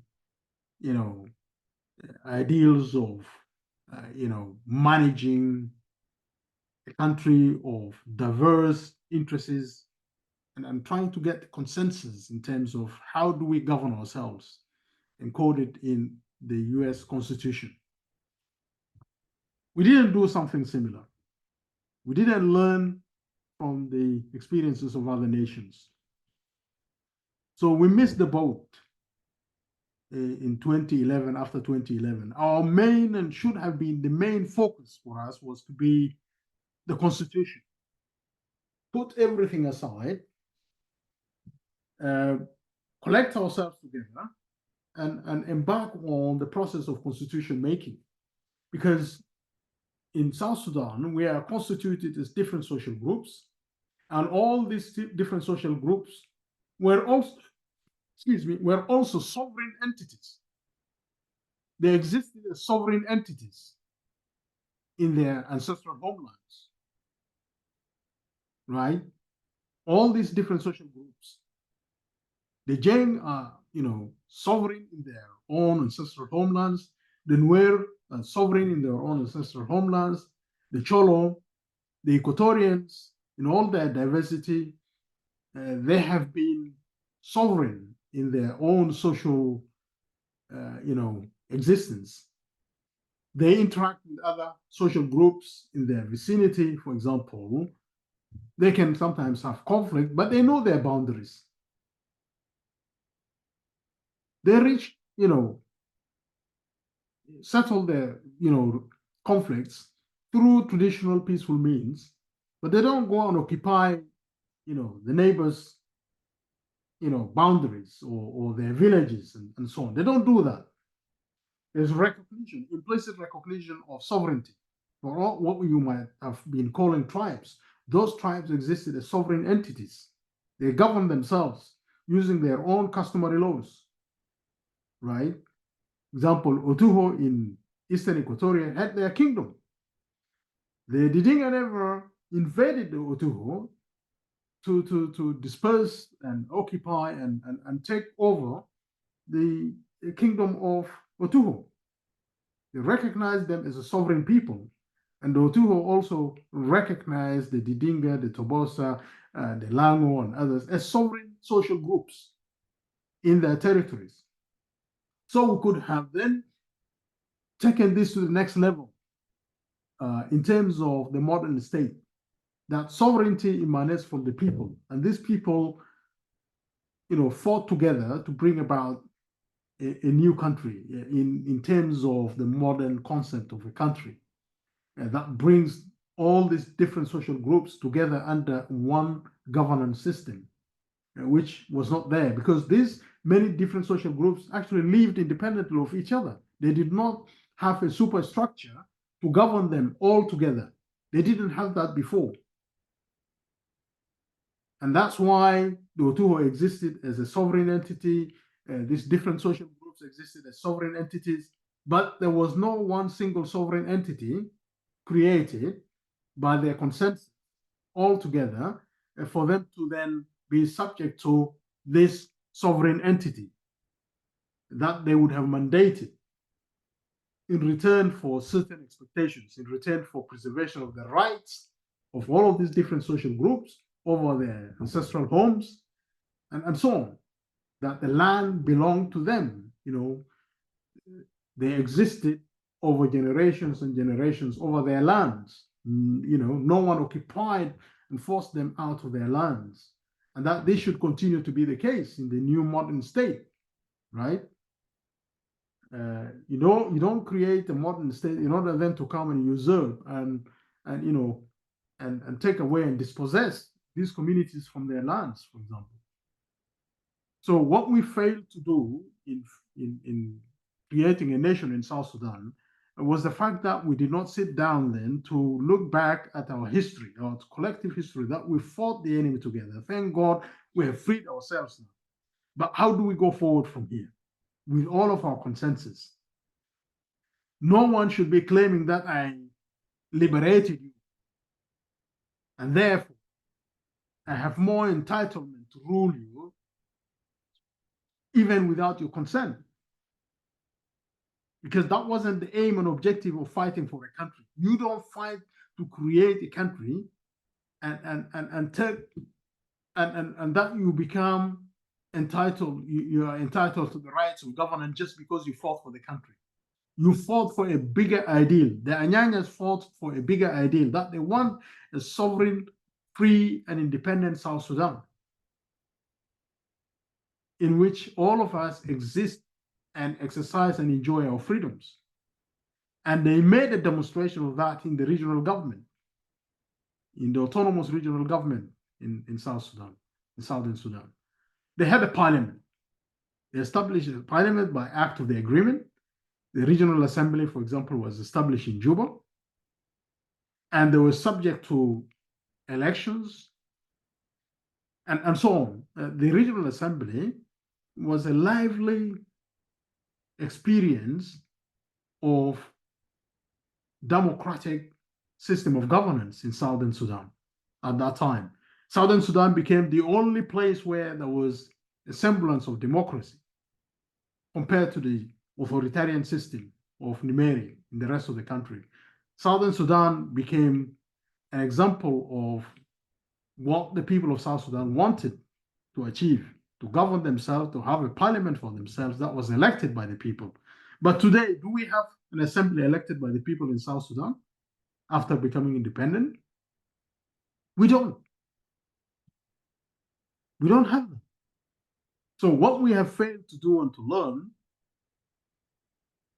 and to really set the direction of travel is that we did not have the capacity. And it's not that because the people of South Sudan do not have the capacity, just that the leaders of SPLM who were in charge did not have the capacity to order their priorities in terms of nation building.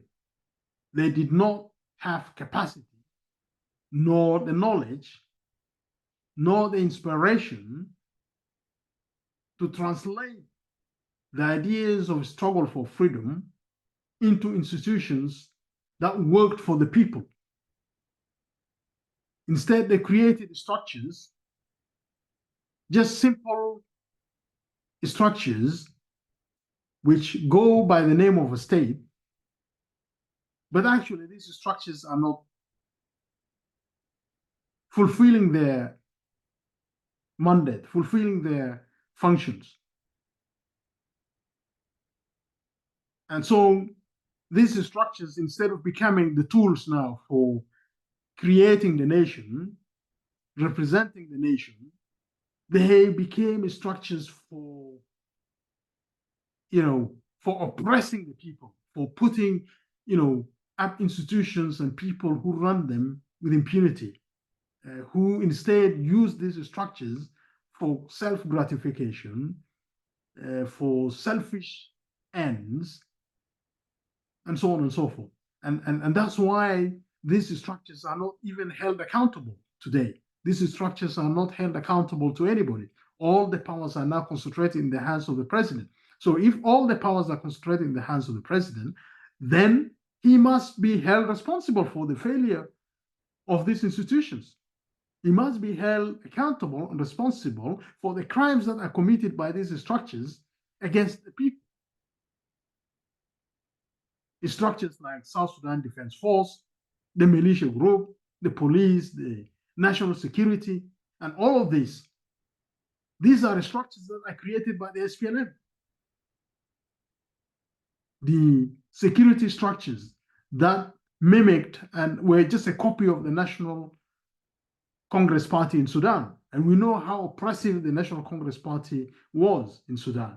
They quickly copied from the National Party Congress of Bashir, their, attack on freedoms, detention without, accountability, and terrorizing the nation, terrorizing the people, at gunpoint, introduced this unknown gunmen, starting to, shut down media houses, threaten journalists, kill journalists, limiting the space or completely removing the public space for freedoms, for independent media, and all of that.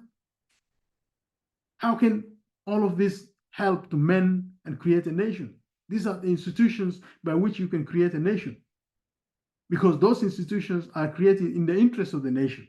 But do we as a nation see that these institutions serve the interest of the nation? The other day they passed this law, in parliament, proposing giving powers to the national security to act people, to arrest people without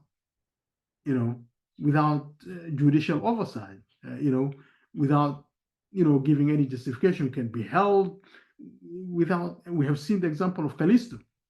Callisto has never been produced in court, and his rights were being abused. And that is the kind of thing that they want to use for building the nation. So what kind of nation do you want to get out of it? What kind of nation? A nation that you can bring out of this by using, oppressive tools, curtailing freedoms, press freedoms, even individual freedoms, rights, and so on. So these institutions have been created to put people who would only operate at the behest of whom all powers have been concentrated in hands of. Salva Kiir in Juba, he is incapable intellectually to have a discourse of any meaningful,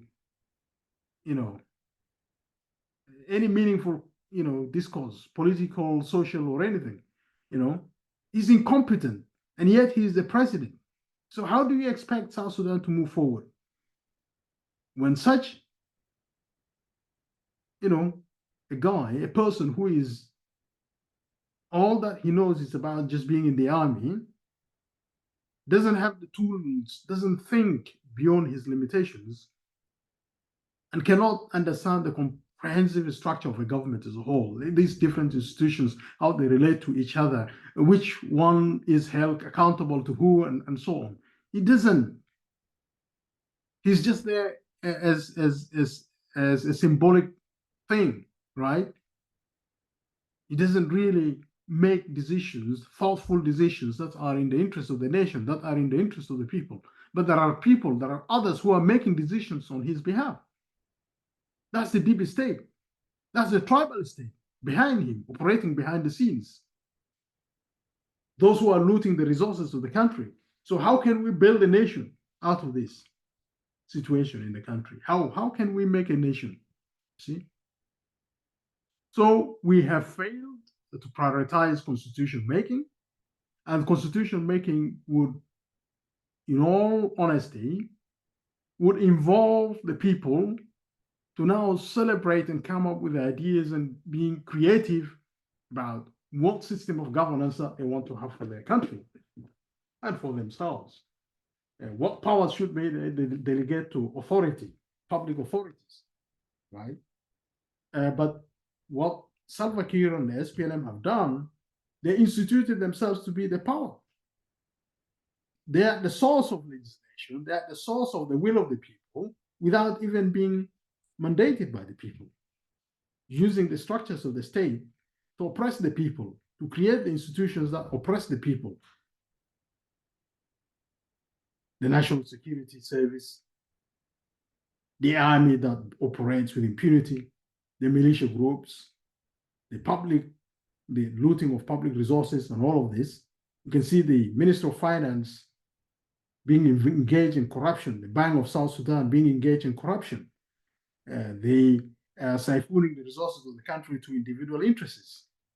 They are not subject to parliamentary oversight, nor subject to any kind of oversight.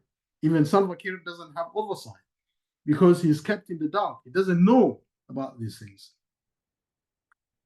So members of his family can exercise pressure, put pressure on officials, and do as they like. Nobody holds them accountable. So the nation is in the hands of the wrong people, is in the hands of the wrong leaders who are not held accountable to anyone. So we failed to do that.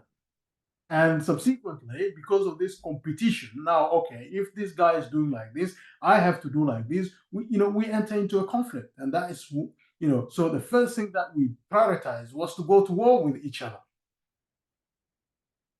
That's what we did. We went to war with each other.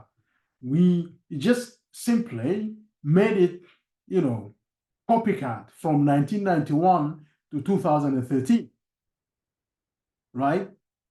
Not minding the fact that we've become an independent country, we should avoid conflict at any cost because we want to concentrate on nation building. That at the end of the day, we have to do what is right for the people. All this war would have been avoided, but guess what? Instead, we have thousands of people who have been killed with impunity, no accountability, and even this African Union Commission of Inquiry in South Sudan, came up with recommendations, and nobody is interested to implement them. Hybrid court or no hybrid court is nothing. Priority is for me to stay in power, to continue business as usual. I've now become SPLM in government, right? That's all. And then we can share power. We agree to run South Sudan. You take 40%, I take 60%. And a few others take 1%, 2%, 3% here. Done. Are we happy? People are not consulted. Our people are not consulted.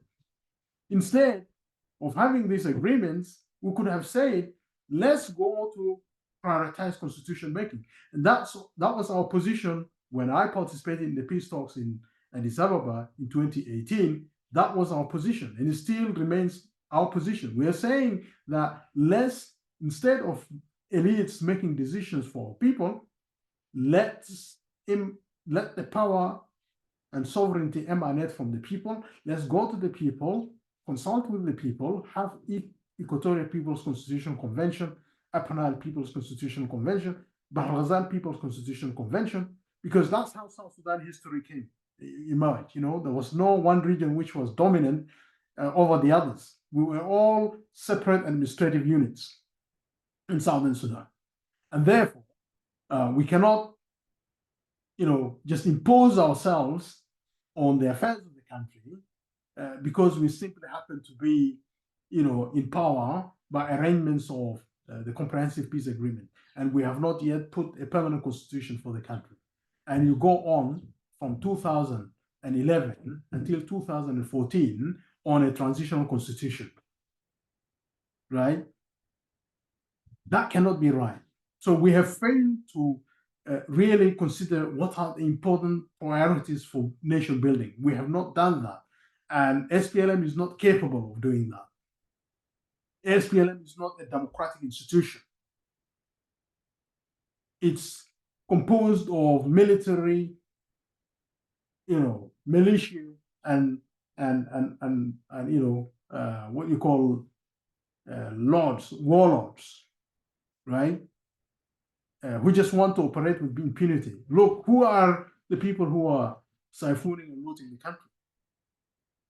There are people in the army, there are people in Salva Kiir's government, and they don't want change because they will be held accountable. All that they acquired illegally would be taken away. That is what the people will say. But who wants to be ready to listen to that? No. So they would rather have a system based on transitional arrangements, which gives them legitimacy, than having to rely on the people to give them legitimacy. That's where we have gone wrong. And that's why we did not succeed to make a nation after, putting, our hands together to vote in the referendum and to usher South Sudan to become, to usher South Sudan into, independent statehood. We did not really prioritize how we want to build the nation. That hasn't started. It hasn't really in earnest. It hasn't started in earnest, and that's why we're still going on years after years, more than a decade. We don't have a permanent constitution in the country. We're still subject to a power sharing model, which is mostly run and created by the elites in the region. South Sudan has become subject to oversight and undue influences of the East Africa region. We can see the countries like Uganda and Kenya are exploiting the opportunity to to serve the interests of their economies. And the majority of the people who are employed in South Sudan are foreigners. So if you put decisions in foreign hands, how are you going to make decisions for your country, for the priorities of your country as a nation? Of course not. And your people will be disunited like we are today. We're disunited because we're just really, I wouldn't say that about Equatoria, but we're trying to learn the cultures of tribalism when we have already superseded that, by many generations. So I think this is a fundamental question. I'm glad that you raised it. So we have not succeeded to make a nation out of our existence over the last more than a decade. We have not succeeded to put together a nation. And this is where we are. And that's why we're talking here about Equatoria as a nation. It has to go back to history, what Equatorians did in Torit, and there were compelling circumstances then that made the people of Equatoria to act the way they did and create, a long struggle, which was right, which was justifiable, which was legitimate, for them to free themselves from the oppressive Arab regime in Sudan. Now we're in similar circumstances. We're now under a regime, an oppressive regime run by Salva Kiir and the deep state. Maybe we could say the SPLM are simply just thieves.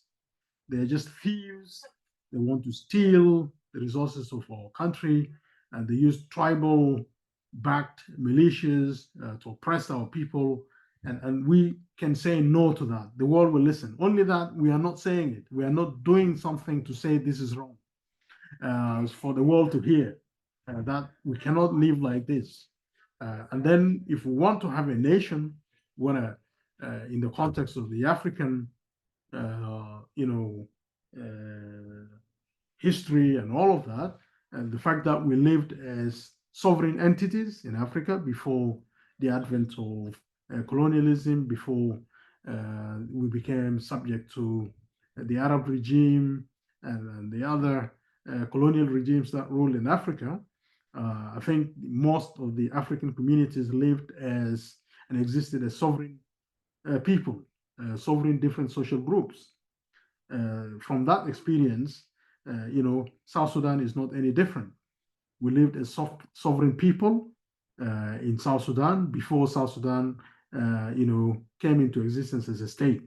And coming into existence as a state does not negate the fact that we retain sovereignty, that our people retain their sovereignty, and that we need to find a mechanism of how we can fit this into a new model of superstructures that would work in the interest of all of these different social groups. If we can do that, we can be successful. And we're trying to propose this without prejudice to the rights of the people of Equatoria to self-determination, to creating their own state. We're saying, in the interest of all of these different social groups, recognizing the fact that they were all and had existed before the coming of the state in South Sudan as a free country, they existed as sovereign entities. So these sovereign entities need really to sit down and agree on how they can coexist with each other. And the best model that would probably serve this would be to coexist with each other in a union state. And there are examples in the world. If you take the European Union, these are different states that, out of their own free will and interest and mutual benefits, wanted to form a superstructure called the European Union. And in that European Union, they are all equal.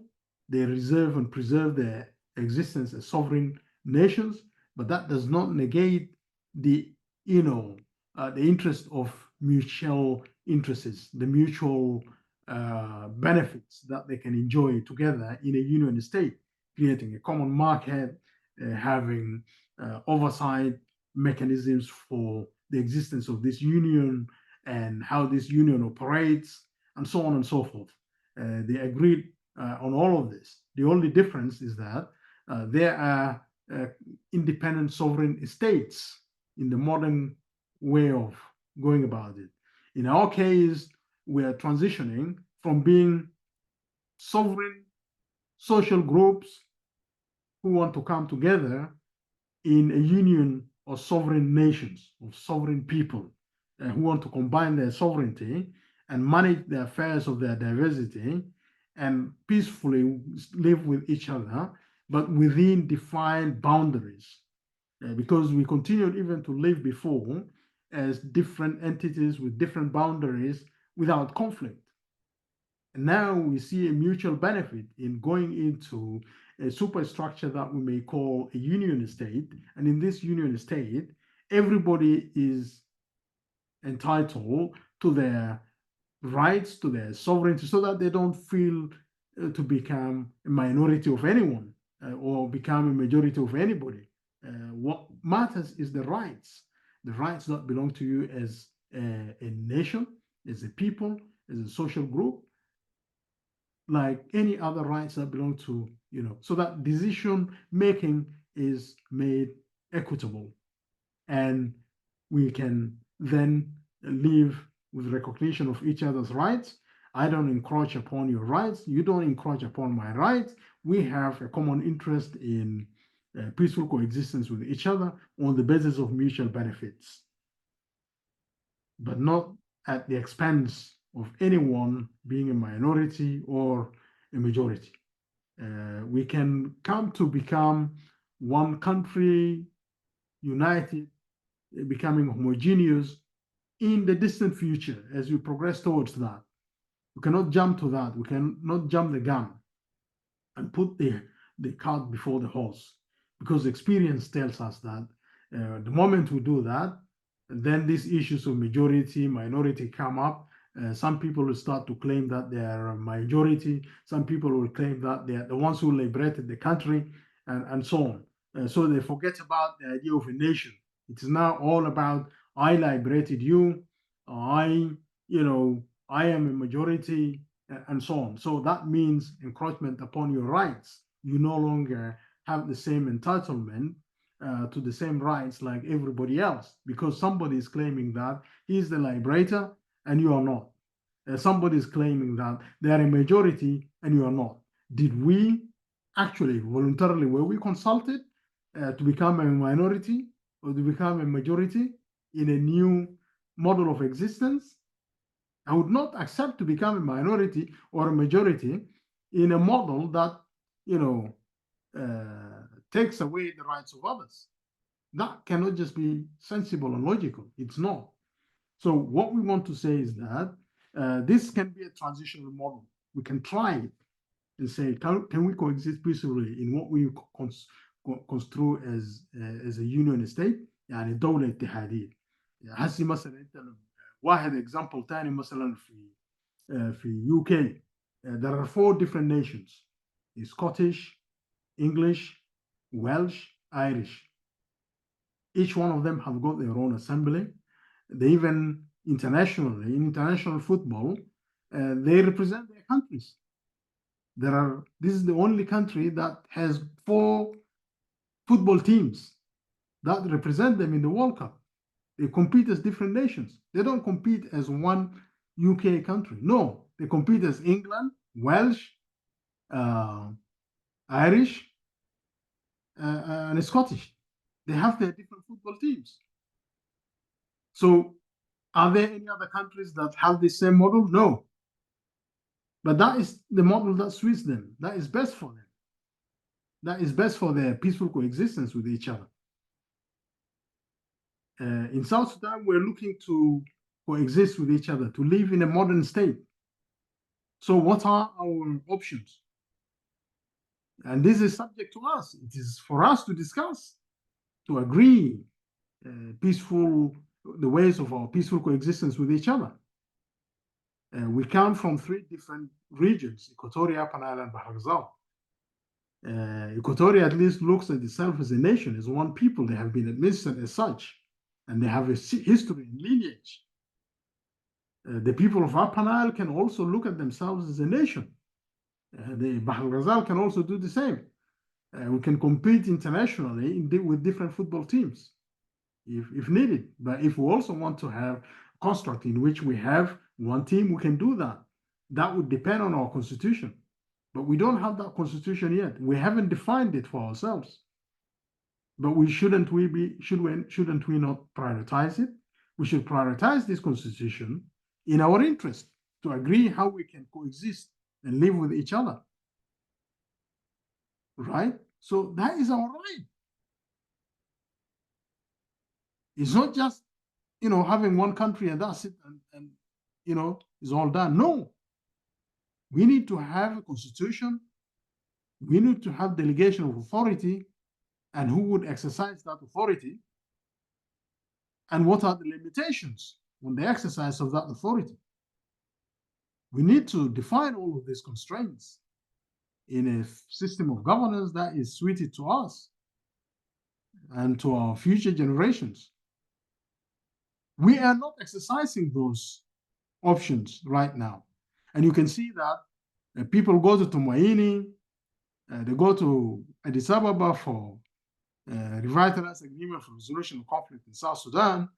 The elites agree how they want to share power among themselves. You, the people, are not consulted because they assume the best interest of the people on your behalf, even if you have not mandated them, you have not participated in giving them a mandate to exercise these powers. And for how long? Now they want to extend themselves in power for another 4 years, 2 years. And, we don't have free and fair, credible elections. How can we go to elections when we even don't have a constitution? And then they want to steal the process of making this constitution so that they can, give themselves power again. But that is a red line. That's what we're saying in Equatoria. We should not allow that. We are coming to a crossroads, and we say South Sudan cannot proceed like this. We have to go back to the drawing board. We still have one country, but we don't have a system of how we want to manage this one country. We don't have that. We haven't given a final say to a constitution that gives, effect to this by mandate and will of the people. We haven't done that. So these are the things that we are grappling with in South Sudan today. And then we have this corrupt regime that is ready to kill, ready to loot, and not ready to be held accountable. Those are the kind of difficulties and challenges that we're facing. But we can extricate ourselves from all of this. The power of the people. You, the people, the power is in your hands. When you act together, when you combine your forces, bring your knowledge together, bring your expertise together, put it at the service of your people, put it at the service of your future generations, create a legacy. The Anyanyas attempted to create a legacy that was represented by the Addis Ababa Agreement that created an autonomous system of government in South Sudan, which was far better than the model that we have today in South Sudan, or the SPLM. By far, it's worse than the Addis Ababa Agreement implementation, at least in the early phases, because of corrupt leadership, because of authoritarianism. And we know where that is sourced from. Where is the source of authoritarianism coming from? It is coming from Upper Nile. It is coming from Bahr Ghazal. It is not coming from Equatoria. This authoritarianism, this dictatorship model of system of government, this corruption and impunity is not coming from Equatoria. It's coming from Upper Nile. It's coming from Bahr Ghazal. We can't call a spade a spade. And these are the very people who are engaged in violence. Even there are like 5 or different communities in Upper Nile, but they are at each other's head, at each other's throat. Look at what's happening in Bahr al-Ghazal.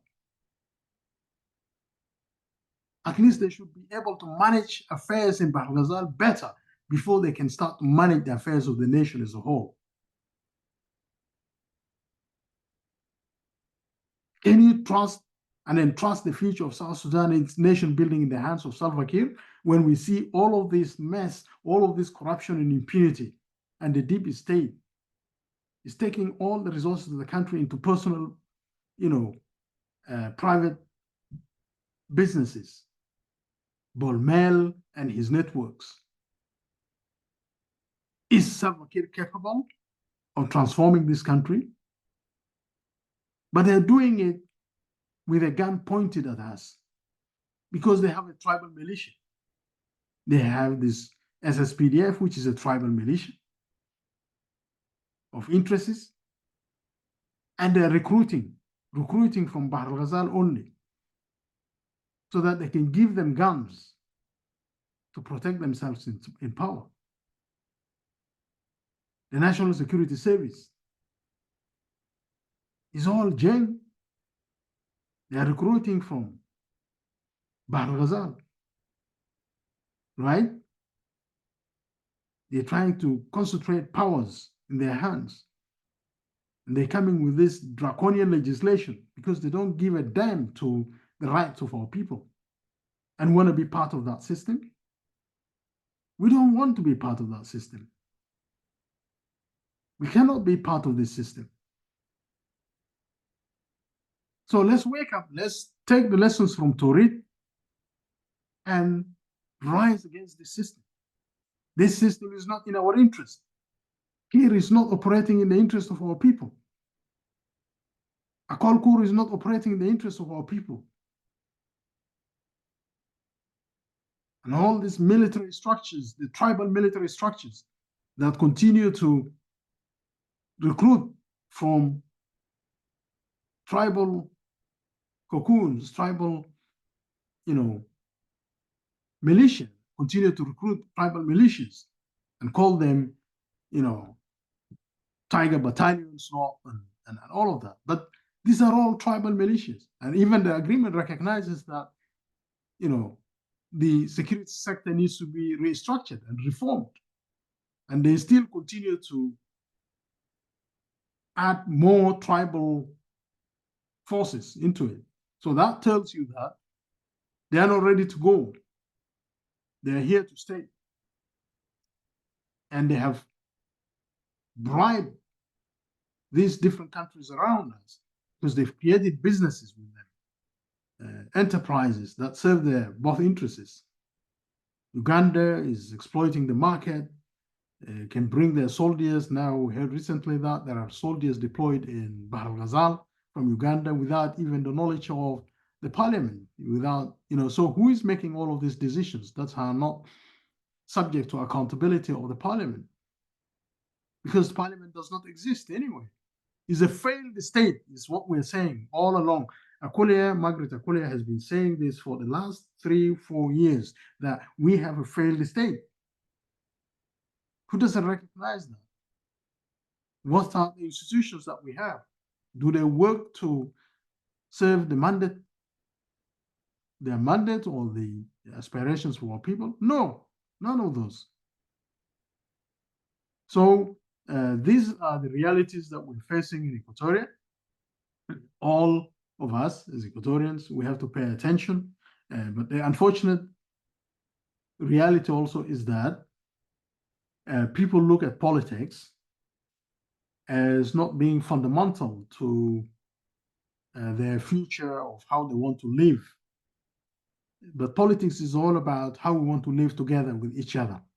When you live in Juba or anywhere, you want to have services. You want to have clean water. You have to have medical services.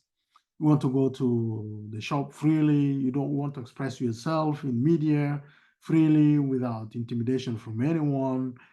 But those are subject to the system that you have in place, the respect for human rights, liberties, respect for economic, social, and cultural rights that belong to the people. right? But if you have a vision of this, and then you bring people who do not have any connection to these principles, to these structures, and the mandate these structures are meant to be delivering on, what do you get? You get the opposite, right? They have their own structures in their minds, in their cocoons, and so on, and they want to run the country like they run their own families. They run their own businesses. But this is a state. This is meant to be a state. Once you veer off from that, then we have a failed state. And that's what we have in the country. So, my dear brothers and sisters, Equatorians, we are at a crossroads. You know that there is perceived assumption of the country going to free and fair elections at the end of December. But do you really judge and take it serious that there will be free and fair elections in December this year? Or will there be an extension? Do you have a say over that matter? Or is that something that has been determined and decided by the revitalized agreement or revitalized government, R-TGONU? Are these people in R-TGONU capable of making such decisions on your behalf when the circumstances suggest otherwise, that there would be no free and fair elections if any elections are held in 2024, this year, in the end of December, because these elections were meant to be held after the full implementation of the revitalized agreement for resolution of conflict in South Sudan. And that meant, for example, we should have had a constitution on the basis of which elections would be held. And this is not feasible because we don't have a permanent constitution yet that is agreed by you and us and everybody. So instead, they want to make elections for a president. It's a novel idea, which is foolish, that elections will be held even if you don't have a constitution in order to elect the president. So how do you elect a president? On the basis of which constitution? Transitional constitution? Did we agree that there's going to be a system of government in which we have president as the head of the country, and therefore we have to presume that even before the constitution is promulgated, we can go ahead and elect the president? Is that realistic? That's why we're saying we're living in a dictatorship. And it's a deep state that is an operation that makes decision on your behalf, chooses what is good and what is right for you. You don't have a say over that. And for how long are we going to tolerate this? Or is it that they are just going through the motions to bring something called Tumaini and then claim that they needed an extension, another 24 months extension, to complete the revitalized agreement? Because you can see that the argument is that the Tumaini should be an addendum or a complementary agreement to help address areas in the revitalized agreement that have not been implemented. So, in other words, Tumaini is coming to help the implementation of revitalized agreement when the revitalized agreement itself has run out of course. They have no right to extend the revitalized agreement because it has run out. But yet, they want to create this excuse saying that Tumaini needs to come in now to help implementation of the revitalized agreement. But then, it means an extension. That's what it implies. If you want to bring Tumaini to complement the current agreement that has failed to be implemented, then you are actually seeking what? You are seeking an extension. You want the agreement to be extended. And the excuse for extending the agreement is that Tumaini is just at the door here waiting to come in. And so let's let the Tumaini come in so that we can extend ourselves in power and implement the key provisions that were not implemented now. So they needed another agreement called Tumaini to come in and help complement and complete the implementation. That is how they think. You see, is another extension, and they know that people don't want extensions and extensions. But the best argument is to say we have not implemented the revitalized agreement completely, successfully. There are still outstanding areas that needs to be implemented, and therefore we deserve a right to extend it, which they should have avoided in the first place. They didn't have the political will to implement the agreement in the first place, and that's why the agreement failed. They did not complete the implementation of the agreement, and now they want to be rewarded with another extension, so that they can then assume that we are implementing the agreement without guarantees that in 24 months they will complement and implement the revitalized agreement that they have failed over the last period. You see, so they don't deserve the trust. You cannot entrust your future, your constitution-making process in the hands of this regime. And that is our protest as Equatorians. We should say enough is enough. We have to rethink how we want to go about the constitution-making process, how we want to shape this country going forward by the will of the people. If there are any good ideas from the revitalized agreement or from any other practices of government from anywhere else in the world, we can refer to them. But let the people now drive this, because the elites have failed. The elites have failed to implement the agreement that they signed for power sharing, and they have consistently failed for lack of political will, and they have not implemented the agreement, and we should not reward them by giving them chance for another extension. We should consider that to be illegitimate and not to recognize the authority. And that's what we, the people of Equatoria, should do for ourselves, for our sanity, for our future, in our own self-interest. Because there's nothing called South Sudan nation. We are not, working in concert. We are not agreeing on anything, even at the political level. The politicians from Upper Nile and Bahr Ghazal don't agree with politicians from Equatoria. They exclude them in decision-making.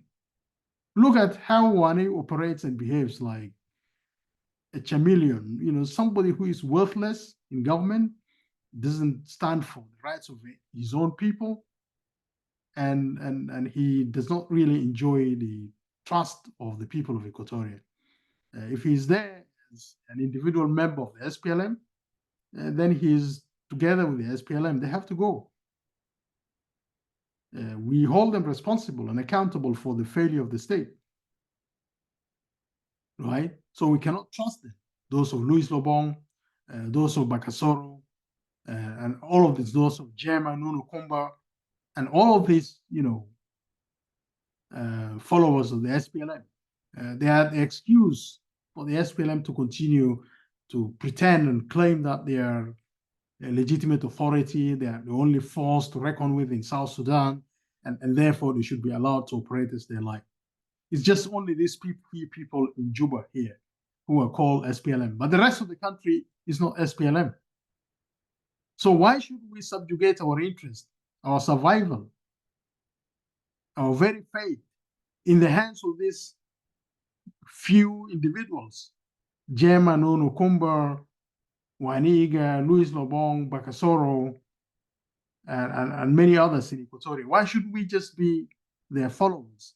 They are complementing the Gen agenda, the Salva Kiir's tribal agenda of looting the country and just abusing and taking the resources of the country into. And these Equatorians, they don't even question them. They don't protest. They don't bring any issues. Those of Martin Elia, they're just eating. They are not there because the people of Equatoria elected them and given them mandate to govern. No. They're preserving their self-interest in this regime. So why should we put the future of Equatoria in their hands, or let them do what they do as individuals and their families. But we Equatorians can act outside of all of this, independently of them, so that we bring the change. They cannot be part of the change, but we bring the change on our terms, on the terms of the people, what the people of Equatoria want. That's the only way you can go about bringing about change, you know. There are hardly any other options. If you really genuinely want change that will satisfy expectations of the people of Equatoria for freedom, liberty, and justice, right? So we have come to a crossroads. We have come to a crossroads this year. The elections, if any, will be null and void. They don't have any constitution on the basis of which such elections will be conducted, because we haven't seen this permanent constitution. They will never get it out in the next 2 or 3 months. And we have not seen this evidence of it happening. And that's why they are running after Tumaini, so that they can extend themselves. We don't give a damn to this Tumaini thing. Who are in the Tumaini? It's just Pagana Mum, Paul Molong, and Stephen Bue. You know, some few voices from Equatoria, like the People's Coalition, those of Rajab, and then some people from the faction of Nas, and these people don't have a mandate to speak on behalf of Equatoria. They can claim to be South Sudanese, but we don't see a nation called South Sudan anyway. So let them do their work, do whatever they want, but they cannot prevail over the will of our people, no matter how long it takes.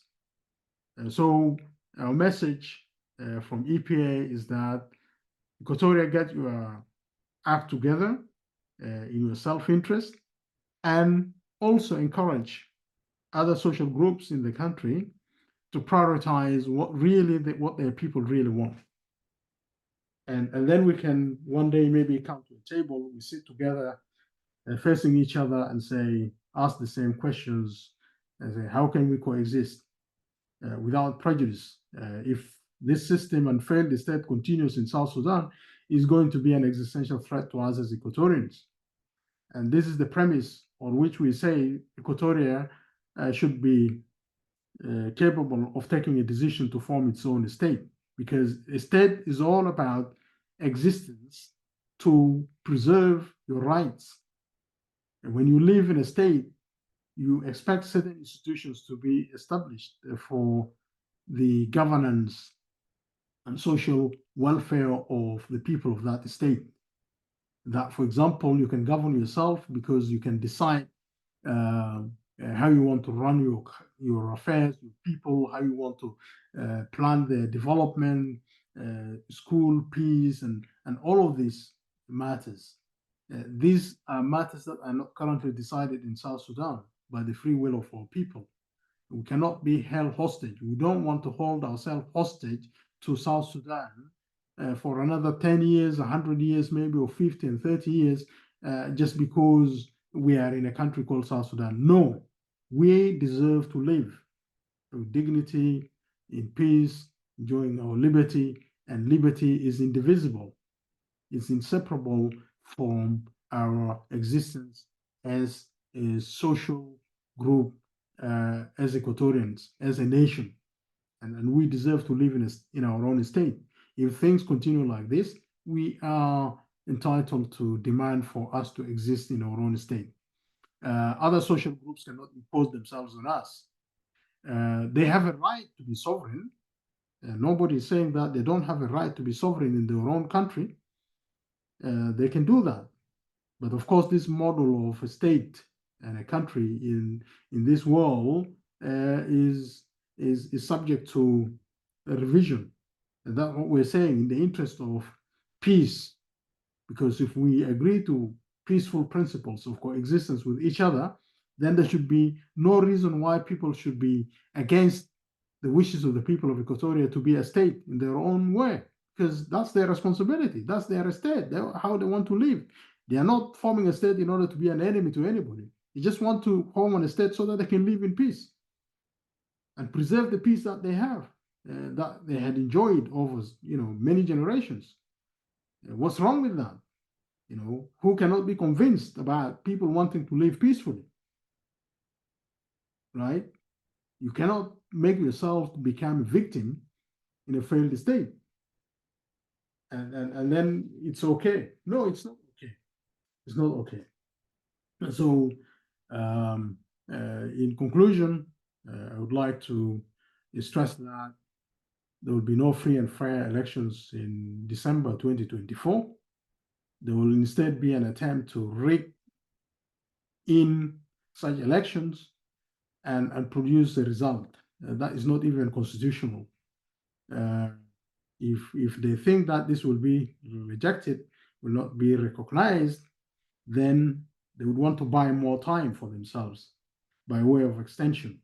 And the reason will be the coming in of Tumaini, so that they can say, we now have Tumaini, which complements the agreement, and now we need more time to implement the agreement, because what the Tumaini has offered is a mechanism, or a set of mechanisms for implementing the remainder of the revitalized agreement. That means another 2 years for them in power, or 3 years. So Tumaini is talking about 3 years, so that those of Pagan, Amum, those of Paul Molong, were actually the people who were running the SPLM and caused a lot of atrocities against our people in Equatoria, and they now want to be the saviors. They put themselves up as the saviors of South Sudan. Come on, they are the saviors of what they destroyed. Where did corruption originate? Who were the symbol of corruption in South Sudan in SPLM? Until they differed among themselves. And now they want to turn around and say that we are saviors. Come on. Do they really have the support of the people on the ground to kind of they want to create an excuse for Kir to extend himself in power on condition that some of that power is transferred to Pagana Moom, is transferred to Paul Molong, and is transferred to Stephen Way. Okay, even for those Equatorians who are part of this discussion, even if they say that they're a fraction of NAS, they're just gonna be yeah. These are Equatorians, bring them in, but ignore them after that. They would have no power. They would. What's important is Bahr Ghazala Panay unite. They were the ones who were running the SPLM, and they can accommodate themselves. Maybe even if Thomas were to come in, Thomas will be told that you were an SPLM, you were one of our top commanders. So come on.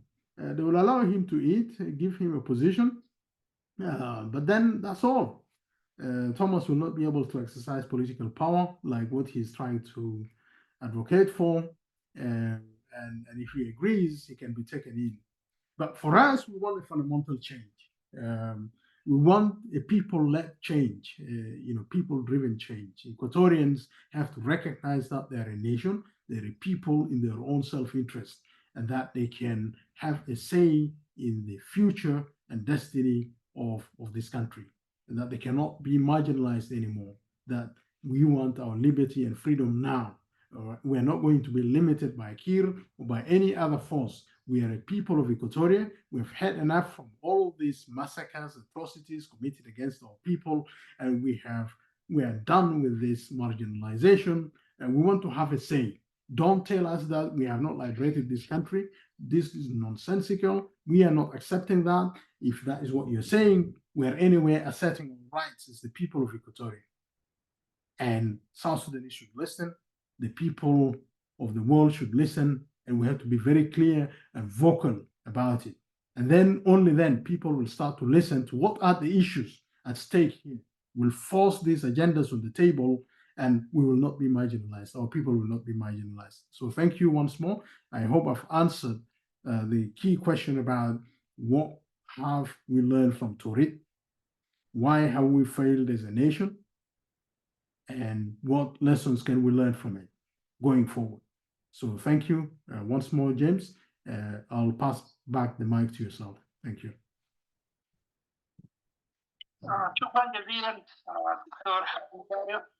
رئيس تحالف الشعب الإيكواتوري للتنوير العام والإجابة على بعض الأسئلة في إطار الاحتفال بالعيد 63 لتمرد توريت 18 أغسطس 55.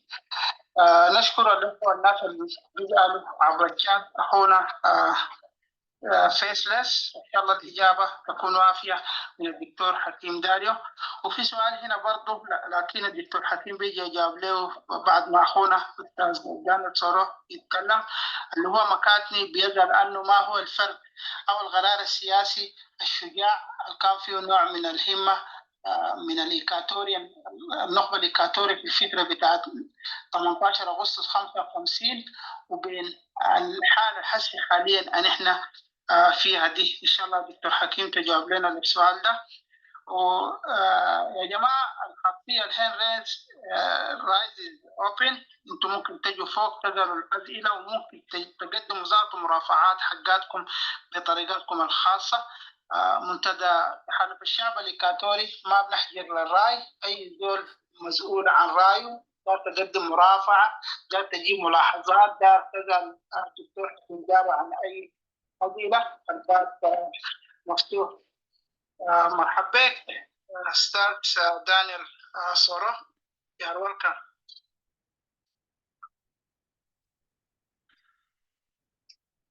شكرا لكم أخ دنقلاوي والدكتور حكيم وكل الناس المستمعين تحت هناك والناس اللي هيجي يستمع فيما بعد. يعني طبعا أنا أقدر أقول يعني النهارده طبعا ده يوم 18 شهر 8، ده يعني يوم ذكرى كبير بالذات في تاريخ جنوب السودان. فده حاجة يعني مهم جدا. يعني لو يعني إحنا كان كدولة مثلا بنحتفل بأعياد بتاع تاريخ بلدنا، أنا بشوف ده كان يعني يوم كبير جدا ناس بيحتفل فوقه. لكن طبعا يعني في جنوب السودان أنا ما أعرف يعني كان في أهمية لاحتفالات دي، لأن يعني البلد ذاته طلع من مسار بتاعه الحقيقي يعني. فدي حاجة واحدة اللي أنا أقدر أقول إني يعني رغم ده كله يعني الناس ما ينسى التاريخ بتاعهم. People don't need to forget about their history.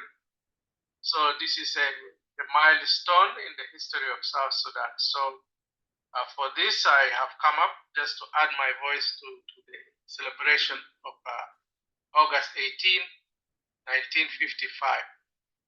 ده حاجة واحد. حاجة الثانية طبعا دكتور حكيم قال حاجات كتير جدا كله يعني ناس سمعوا الكلام ده.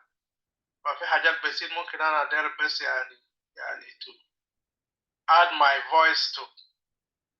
لكن قبل ما أنا بتكلم في الكلام ده طبعا أنا ما أقدر أتكلم كتير عشان يكون يعني في ناس تانيين دايرين يجي فوق، وعشان برضه ندي فرصة للناس فوق هنا لو في أسئلة مثلا ما تم الإجابة عليها ممكن بعد ذاك الدكتور حكيم يعني يقدر يجيب على أسئلة.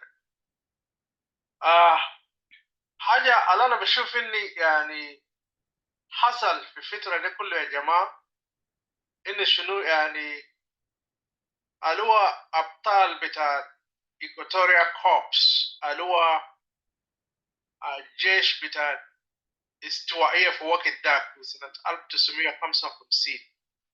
يعني الحصل في تمرد ده رغم إن العساكر ديل كان يعني ما عندهم إمكانيات مالية وكده ولا حتى ذاته يعني إمكانيات سياسية عالية، لكن هم قدروا يعني يقفوا كصف واحد في في الكلام الصح. ان الكلام الصح ده كان وين؟ ان داير يشيلوهم من الاستوائية ويشيلوهم في في شمال السودان. فهم كان يعني شايف ان الكلام ده ما صح.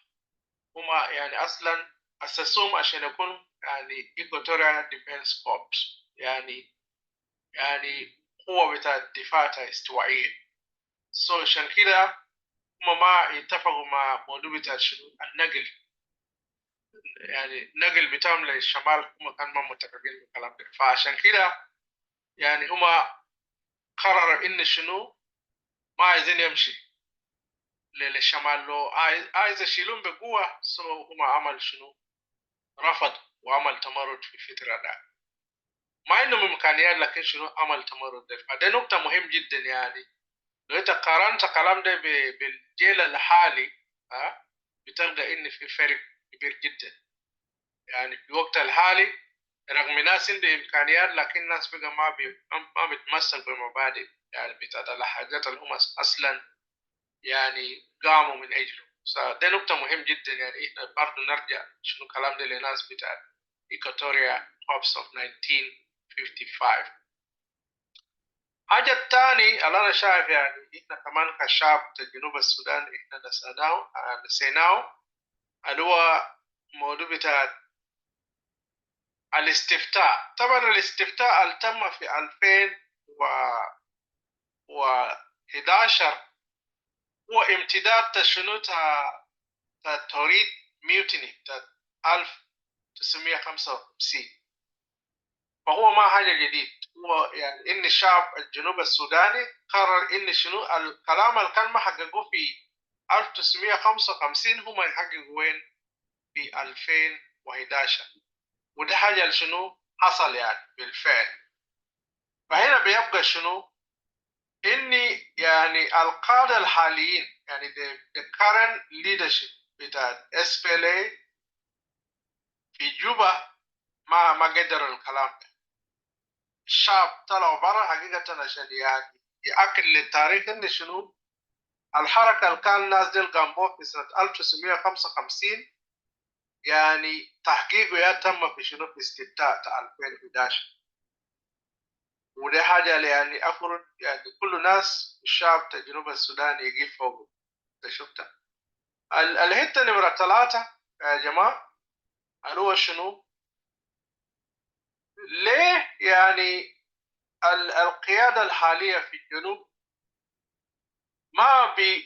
ما بيقوم بشنو باحتفالات الأساسية زي ده؟ لأن يعني تاريخ بتاع توريت أو انتفاضة توريت 1955 يعني دي حاجة الفريدة النوع. وكلام ده ما يعني كان الناس ما بينسى توريت بهذه السهولة، لأن في سنة 1955 توريت كان يعني قام بحاجة تاريخية جدا. يعني الشعب ده منطقة ده اللي هو الجيش ده في وقت ده عمل حاجة مهم جدا. ولو يعني رجعنا تاني في تاريخ بتاع SPLA ذاته في 1991 بعد 36 سنة 36 years after the Torit Mutiny of 1955 هم كمان شنو قاموا بالتوريت ديكلاريشن. فبالتالي يا جماعة توريت ده وبذات منطقة في استوائية عندها أهمية خاصة في استراتيجية ذاته جنوب السودان. فأفرض ده كان حاجة الناس ما بنساها بسهولة بدرجة دي يعني. لكن اللي انت بتجي تلقى في الكلام ده كله إن شنو؟ يعني شعب جنوب السودان حقيقة بصفة عامة وشعب الاستوائية ذاته بصفة خاصة ما بيهتم بالتاريخ بتاعه كويس. لأن لو إحنا بنهتم بالتاريخ ده كان بيكون ذكرى عظيمة جدا. ليه؟ لأن من غير يعني توريت يا جماعة بسنة 1955 و 1991 ما أظن كان يعني التاريخ اللي هسه إحنا بنتكلم عنه عن جنوب السودان ده كان حصل. عشان كده أنا بشوف إن كل ما إحنا بننسى يعني مواقف تاريخية زي دي مهمة جدا ومناطق تاريخية مهمة جدا في الحياة بتاعنا كشعب، إذا ذاته إحنا الدولة ما بتمشي لقدام بطريقة كويس. شفت فهنا في واشنطن مثلا يعني الدكتور حكيم ذكر حاجات كويس. يعني مثلا منطقة زي توريت كان يعني دي منطقة اللي بيكون فوقه مونيمنتس. انت شفتها؟ بيكون فوقه يعني شعارات شنو نضال جنوب السودان. مثلا في واشنطن الناس اللي ماشيه في واشنطن هنا بتلقى ان في كابيتال ذاته بتلقى ان في شنو مونيمنتس اللي هو يعني اللي هو ستاتيوس بتاع الناس اللي كان حاربوا في زمن ده في الثوره بتاع امريكا، مثلا واشنطن ورؤساء التانيين اللي جا بعده مثلا زي جيفرسون ولينكولن وغيره من القاده الرئيسيين في تاريخ شنو بتاع امريكا. فانا بشوف دي كان حاجه ممكن يعني بتحصل في جنوب السودان لو احنا فعلا يعني لو القياده بتهتم بشنو بتاريخ بتاع البلد. شفنا دي حاجات اللي كان ممكن بأسسوها حقيقة، يعني لو ما في توريت حتى في عاصمة جوبا ممكن يأسسوا الكلام ده، لكن دي حاجة اللي احنا ما شفناها.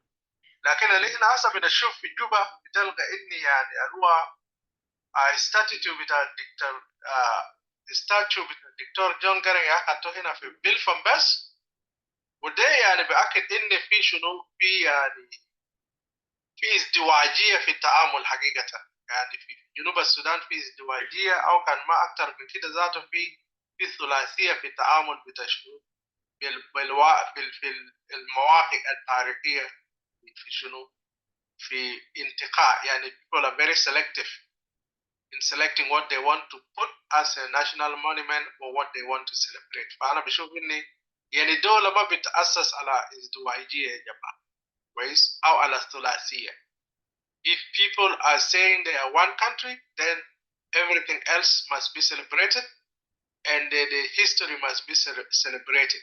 لأن النهارده يعني من يعني عشان تاريخ البلد يمشي كويس يعني you cannot select كده، ده بتعمل تفرقة في البلد ذات. تاريخ البلد يكون تاريخ يعني أحادي. It has to be a comprehensive history. يعني من بداية جدود بتاعنا زمان ناس اللي كان حاربوا بحراب مرورا بانتفاضة التوريت في سنة 1955 وكل الاتفاقيات اللي حصل بعد ذاك يا جماعة دي كان نتيجة لشنو؟ للحادث اللي حصل في توريت. عشان كده أنا بشوف إني يعني هنا في جنوب السودان إحنا ما بندي لتاريخ شنو عضالة بتاعه. ده حاجة لا ندير نتكلم عنه يعني. عشان كده ناس اللي عنده وعي يا جماعة، الناس اللي بيعرف حقيقة التاريخ، I think يوم ده يوم عظيم. August 18 1955 ده يوم عظيم جدا في تاريخ جنوب السودان. النقطة الثانية الآن ندير نتكلم فوقها نقطة إيكواتوريا. طبعا الدكتور حكيم نتكلم فوقه. إيكواتوريا قبل 1906 ولا 1907 هي أصلا منطقة ذات سيادة خاصة. شفتها؟ يعني إيكواتوريا عنده سيادة خاصة، يعني تم انضمامه لجنوب السودان بعد ما شنو القوة الاستعمارية اللي كانت في خرطوم يعني جاء وعمل شنو احتلال السودان من جديد في 1898 1999 بعد ما هم تم السيطرة التامة على السودان، يا هم بعد ذلك بقى ضموا إيكواتوريا لجنوب السودان. وعشان كده يا جماعة الشعب الجايين من إيكواتوريا يعني انتوا تعرف إن إيكواتوريا ده عنده خصوصية خاصة في شنو؟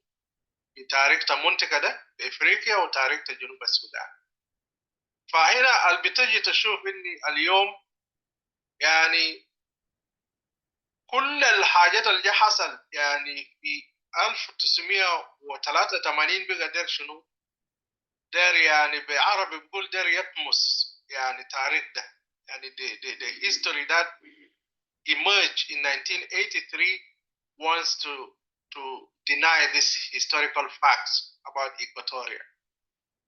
لو انت شفت ذاته في وقت الحالي يعني في سياسة تحميش حقيقة، يعني politics of marginalization that wants to be exercised in this region of Equatoria. يعني هسه زول المشى في جوبا تلقى إن يعني a lot of things are happening استوائية، في حاجات land grabbing يعني ماشي بطريقة ما عادي، حاجات بتاعت يعني اقتصاد إيكواتوريا ذاته ما خلله فرصة عشان شنو يعني ينشأ نفسه. يعني إيكواتوريا طبعا منطقة زراعية وده كان حاجة يعني لو تم التشجيع وده كان بيساعد في اقتصاد ذاته تشغيل جنوب السودان، لكن الكلام ده طبعا ما حصل. البقى بتحصل في أيام ده طبعا بتلقى إن شنو يعني الأفكار هي اللي بتمشي في إيكواتوريا سواء كان في الشرق في الوسط أو في الغرب. وبتلقى إن شنو بقى يعني الشعب ذاته المنطقة بقى ما موجودين في المنطقة، معظمهم بقى يعني حاربوا كنازحين في الدول القريبة من شنو من جنوب السودان. فبالتالي يا جماعة اللي بتحصل في جنوب السودان ده ما كلام سياسي، لكن ده كلام واقع على الأرض. إن شنو داير يتم تغيير ذاته يعني ديموغرافية بتاعت شنو المنطقة ذاته. ده كلام اللي يعني لو استمر بهذه الطريقة ما أظن الدولة دي هتتأسس بطريقة كويس. يعني هيجيبوا استنفار. يعني people will not be happy, because we are supposed to create a country that is based on equality, a country that is based on justice, and a country that is based on progress. لكن لو أنت قطيت الحاجات دي مع بعض وقارنت بالوضع الحاصل في جنوب السودان ما بتلقى إن الكلام ده يعني بتحصل. So a country cannot be built on marginalization. شفت النموذج الدكتور حكيم قال ده إن لو مثلا إحنا عارفين إحنا جايين من خلفيات مختلفة, we are coming from different backgrounds, three regions, then this is يعني خصوصية ده لازم تحترم. These unique characters of South Sudan must be respected. People would have sat down in a constitution, a national constitution making process, and see which ones are our best traits. يعني الخصوصيات بتاع جنوب السودان ده شنو يدخلوا في الدستور ده, ونظام ذاته تحكم كان الناس عايزين يكون شنو يدخلوا في الدستور ده. ويعني حاجات مثلا زي الجيش مثلا, يا قبل قلنا كلام بتاع Equatoria Corps ده يعني كان بيتم يعني تكوين الجيش في جنوب السودان ده يكون كيف يعني. ده كله من الحاجات الأساسية اللي كان بيتم. لكن اللي احنا بنلقاه هسه في جنوب السودان ان يعني الدولة تأسس على أسس يعني بتاعت بعربي تلنا تجربة البسيط بيقولوا بأسس تعاونتها, يعني not really a very concrete way in which a country is supposed to stand as one country and one people for a long time. فعشان كده الكلام ده ما حصل. يعني if you look at South Sudan now يعني الدولة ده يعني تقريبا منقسمة على نفسها ذات بطريقة كده ما كويس, ما بطريقة إيجابي. تلقى يعني people are complaining throughout South Sudan because of insecurity, because of lack of equal treatment, because of marginalizations and all this, lack of sharing of wealth. يعني الثروة بتاع البلد ده ما بيتم يعني توزيعه بطريقة كويس, ما بيتم مشاركته بطريقة كده عادلة. انت شفتها يعني على سبيل المثال ناس مثلا بيشتغل في بلد الواحد بتلقى في ناس لأنه بيصرف قروش وناس التانيين ما بيصرف. بتلقى إن في ناس بيكون قاعدين لمدة 8-9 شهور من غير مواهب. الكلام ده يا جماعة ما صح من أساسه, لأن لو كان يعني أجدادنا عرفوا الكلام ده إن البلد ده في المستقبل بتجي تمشي بطريقة دي, ما أظن هم كان يعني ضحوا من أجل البلد اللي بيسموه جنوب السودان من أجل منطقة بتاعهم اللي بيسموه استوائية. عشان كده يا جماعة أنا بشوف إن ناس ما ينسى الكلام ده, وناس ما يقول خلاص إحنا في أمر الواقع خلاص نستسلم. لكن إحنا نشيل من شنو حركة أو ثورة تتمرد 1955 يعني ده is a milestone. تقريبا في مايك هناك بعد يا جماعة ما أعرف.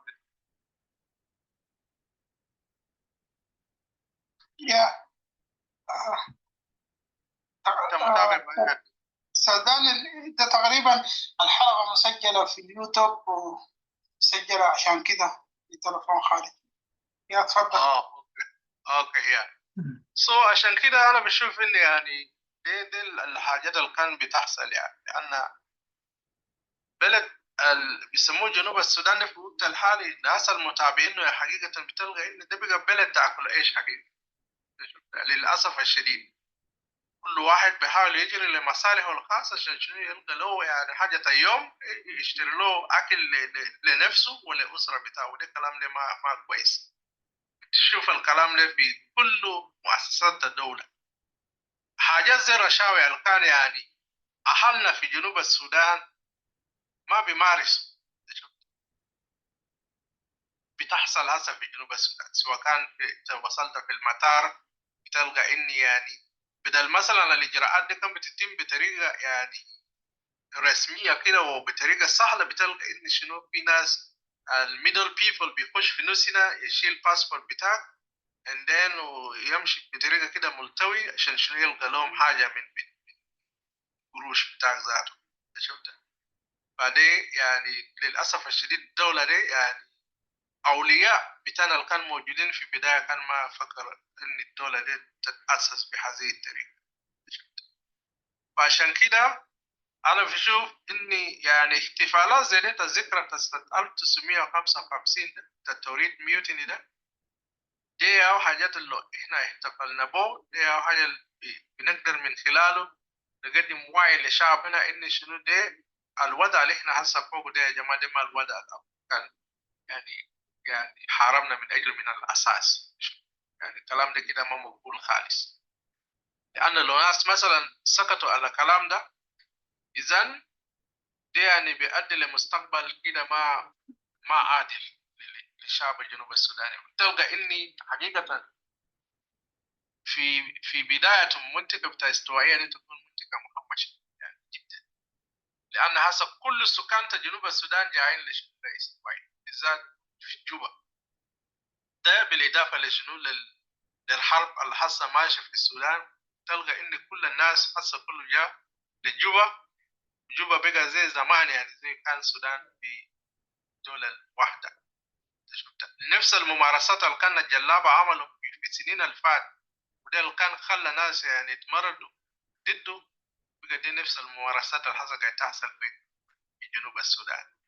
فعشان كده أنا بشوف إن الدكتور حكيم والأخ جيمس النهارده غرفة دي حقيقة مهم، لأن أنت لو نظرت هسه في كل غرفة كلاب هاوس ما أظن في ناس بتتكلم يعني زي ناس ذاته حتى الجيل الحالي زي هم الناس والكلام ده. لكن انت ما تنسى التاريخ بتاعك. يعني لو جينا في الجد يعني تاريخ بتاع اولياء ديل ناس زي ناس سانتولينو اوهوري، ناس اجري جادين، ناس جوزيف لاغو ديل يا كان بيكون المونيمنتس اللي كان بيكونوا مثلا في جوبا. طبعا بالاضافه لشنو لناس الحاربوا بعد ذاك مثلا 19 يعني 77 تعليل 2 كان في قادة الوطنيين هناك كمان برضه يطلقوا نفس الصف كمان يعني نفس الشيء في ناس 1983. لكن اللي احنا شايفينه في وقت الحالي هو زي يعني تكرار تاريخ حاجات اللي كان يعني الحكومات السابقة في السودان عملوا احنا شايفين بتحصل بين. فعشان كده انا ما هخش في الكثير، انا بس بدوم صوتي لكل الحاجات اللي قبل الدكتور حكيم قالوا، حاجات بتاعت انتفاضة 1955، حاجات الدولة الدستورية يونيون ستيت، النموذج اللي هسه بتحصل في UK. يعني جنوب السودان كان يعني بيقدر يشتغل بنفس النموذج بتاع يعني the union state, the state of Equatoria, Upper Nile and بحر غزال. ناس شوف يجيب شنو في الدولة دي الأبعادية ده their best, they can bring their best. الحاجات اللي هم ما بيتفق فوق يعني these are the things that they can keep.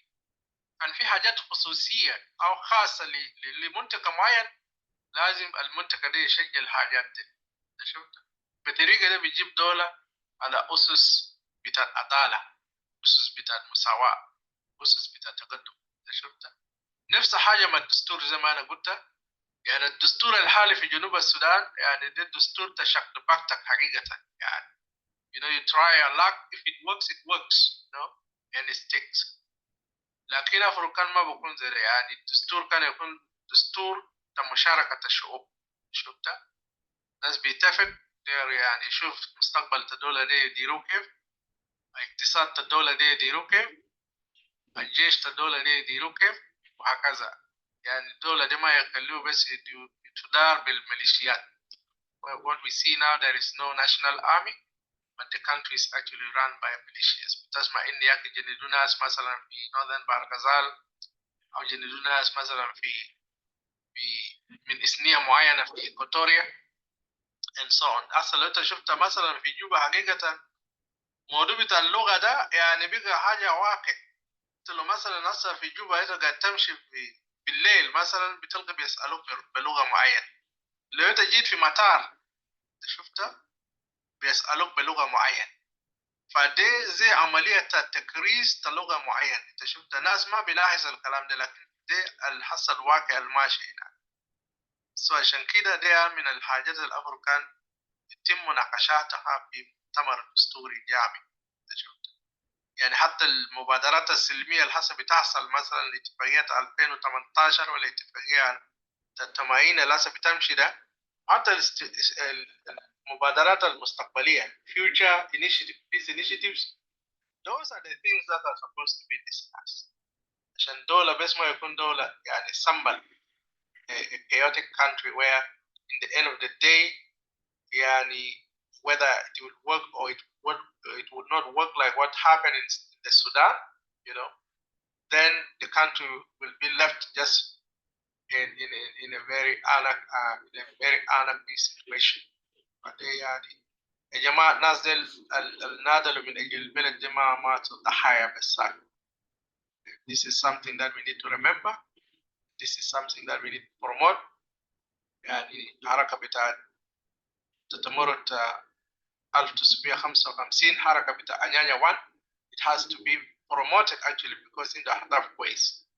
كمان يعني الحركات اللي جاء فيما بعد كان في حاجات كويس منه كمان يشيلوه. ده كل جملة حاجات دي في النهاية بيؤدي لتكوين دولة عادلة، دولة مساواة، دولة قانون، دولة يعني على اعتراف بكل مكونات بتاعت الدولة. شفت؟ فعلى هذا الأساس أنا بقف هنا يا جيمس دنقلاوي وكل الناس المستمعين، وإن شاء الله هنواصل بالكلام. شكرا.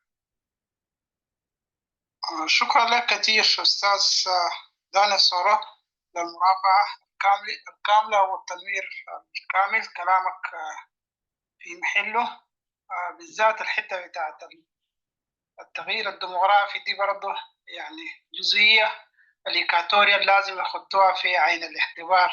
دي نوع الحاجات عندها نتائج ما كويسة في المستقبل القريب ما البعيد ذاته.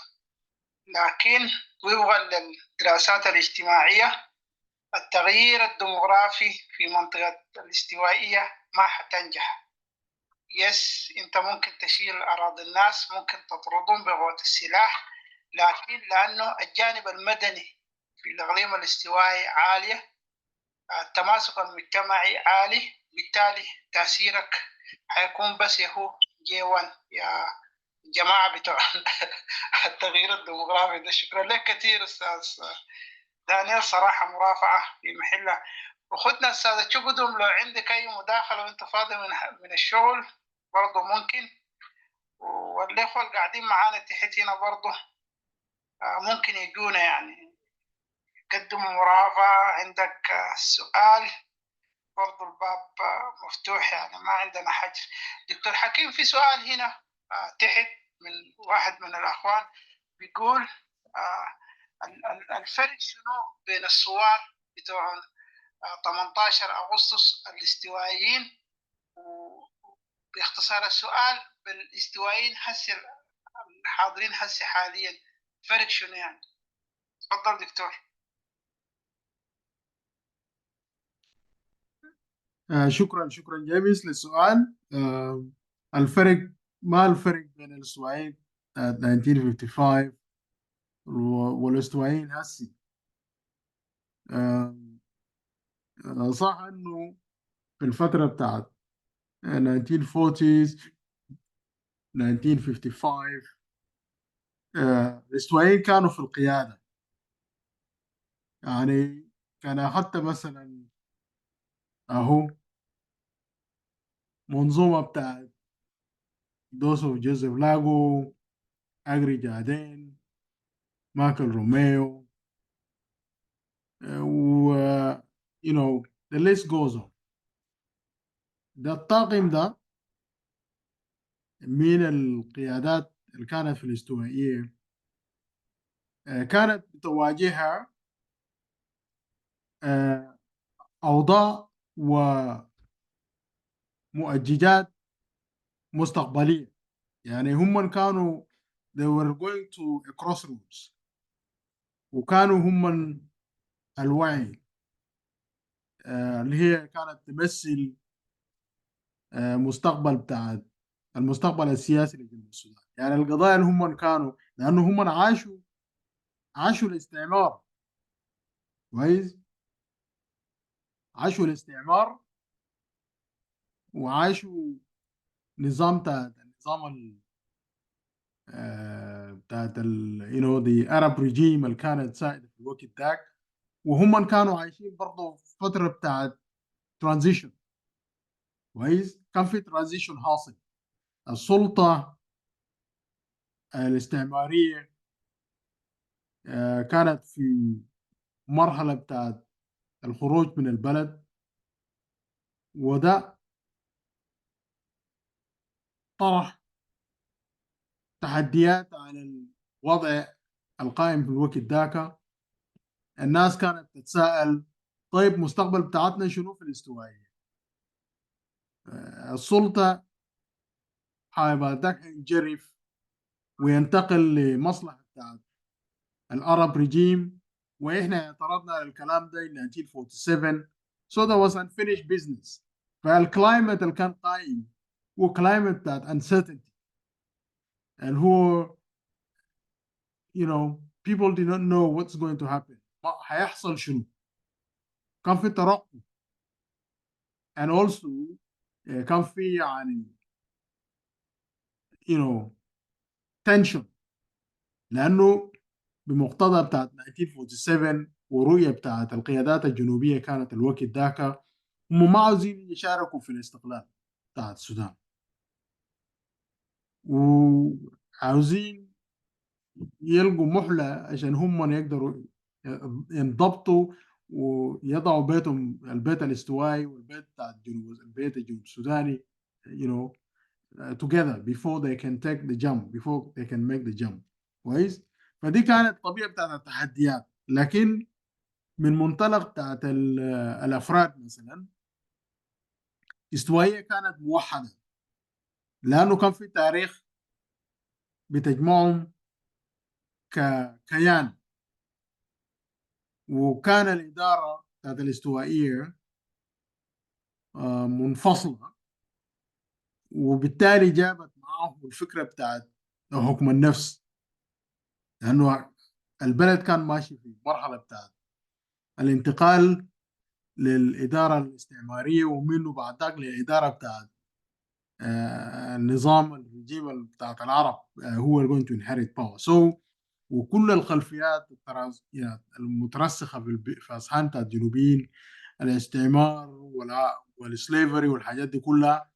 فدي كان دافع قوي you know لعملية بتاعت resistance because at the same time the wind of change was blowing in Africa. يعني كان في حركات تحررية في الجانب، يعني مثلا في كونغو، في كينيا، في في بعض الدول already كان في نضال للتحرر. وبالتالي الانتلكتشوالز المفكرين الاستوائيين في الوقت ذاك كانوا بيتعاملوا مع القضايا بتاعت التحرر كويس. وهم كانوا مناضلون مسؤولية بتاع التحرير بتاع جنوب السودان. فده كان الشيء الأساسي. هم كانوا جاهزين، شايفين أنه الدول المجاورة والحركات التحررية في أفريقيا كانت تعمل وتجاهد لشنو؟ لتحرير بتاع المجتمعات الإفريقية من قبضة بتاعت الاستعمار، وبرضه من قبضة بتاعت العرب في السودان. فبالتالي كان بيشوف أنه ده حق، وهم برضه مشوا يتعلموا في الدول المجاورة زي يوغندا، كينيا وكده، فيتشبعوا بالأفكار بتاعت التحرر واحتكوا بالوسط الإقليمي، وكانوا مدفوعين في أنه هم عندهم رسالة لبلد بتاعتهم، للمواطنين بتاعتهم، لازم هم يشدوا حيلهم عشان ايه؟ عشان to move the people in their country forward and to extricate it from the قبضة بتاعت العرب، يعني النظام العربي في السودان. فدي كان الدافع العامل القوي. القضية اللي كانت أكبر، القضية كان كبير بالنسبة لهم.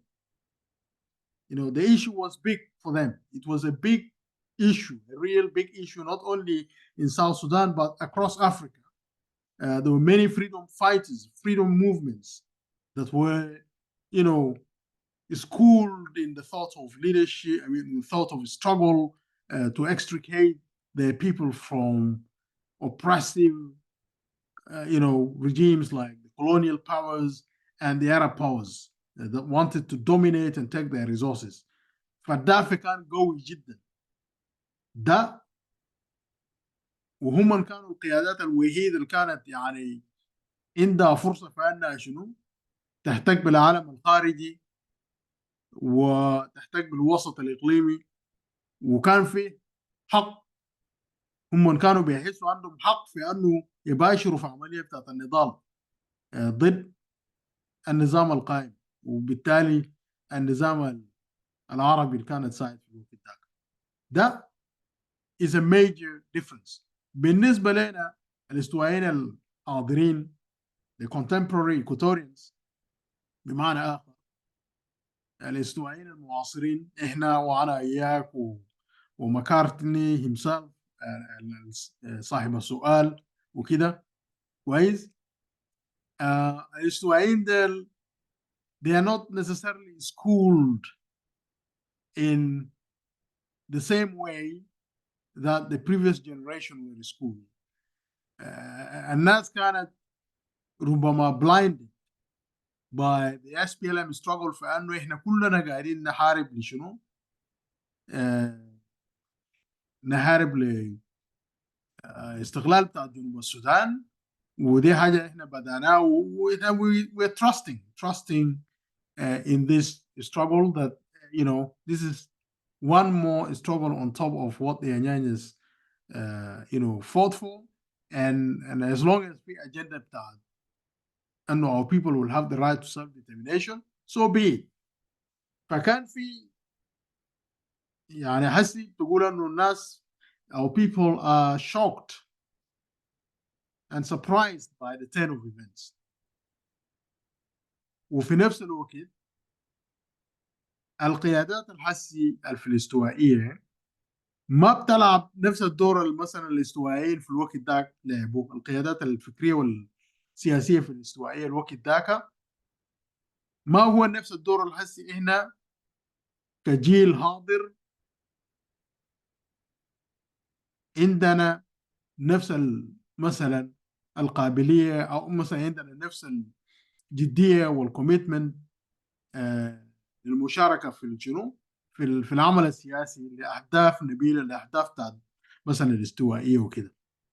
ده الفرق هو انه احنا وين كان عندنا مثلا وعي بالقضايا السياسية، احنا ما قادرين نترجم الوعي ده لعمل تنظيمي ولأهداف استراتيجية كويس.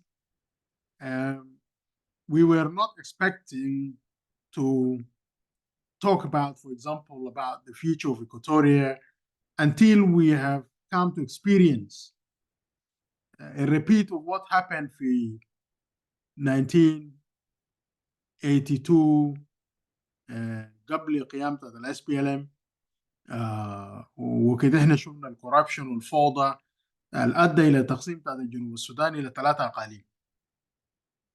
فالناس كانت بتفتكر انه احنا حنتجاوز المرحله ده، انه حتى في الاس بي ال ام structures بتاعتها قبل وكده كان when Garang was still in charge كان في تمويح. يعني for example the SPLM adopted the same principle بتاع 3 regions. قد يكون بسبب بتاعت انه ما تعكر المويه في الوقت الحالي ما تصير مشاكل وقضايا. You go along with what will be acceptable to Equatorians. لأنه مثلا كان عينوه سمويل أبو جون كان governor بتاعت الاستوائية، وكول مانيانج جوك governor بتاعت upper Nile، وهكذا لبحر الغزال. 3 region approach. كويس. فدي كانت تغطية ساي يعني من الناحية التكتيكية. It was a tactical measure to address certain risks, to manage expectations بمعنى آخر. فده خلى الناس تفتكر انه شنو. الو، انا المايك بتاعتي اوبن يا بس خلاص، بس اعمل الخلاصه البسيط ده. فالتمويه ده خلى الناس تفتكر انه النظام القائم او النظام هيجي هيكون ما it will not be a variation of the 3 region. We would have learned our lessons.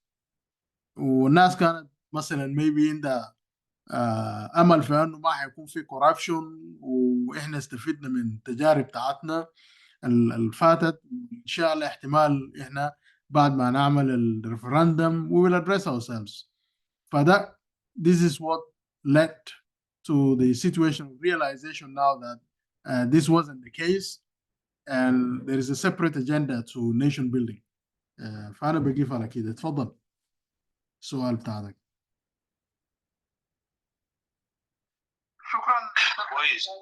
تفضل فرانك. جيمس تدوني كم دقيقة كده عشان أرجع شوية كيف راندي معلش عشان أخذنا شغل هي راجع الشغل تتكلم بس دقيقتين ونرجع لك المنصة. معلش لك العود. تفضلي أستاذ تقدم. شكرا دكتور حكيم. Me and Soro, long time. Nice to see you here. Gandhi وكل المستمعين جايين تحت وقاعدين يسمعوا والحقيقة يسمعوا من بعد. Yeah, I'm so happy to be here in this historically moment of anniversary. It's really a great day for us. I'm so proud of this. You know, في تواريخ كده بتكون بتكرر نفسه عشان الناس يعرف مفيش تمشي. ورجعنا أيام استغلال السودان بصفة you know زمان كان الناس كله كانت لقيت ناس كلهم المواليد خدتهم كله جنوري فيست. واي؟ لأنه هم دايرين تحمش you know لأنه في حاجات في تواريخ قديم جدا وفي أسماء very it should be recognized you know برغم إنه كان عندنا نقايات كان وزمان كده لكن بس عشان ما دايرين إنه باريتو to go ahead and people have to benefit from this kind of events.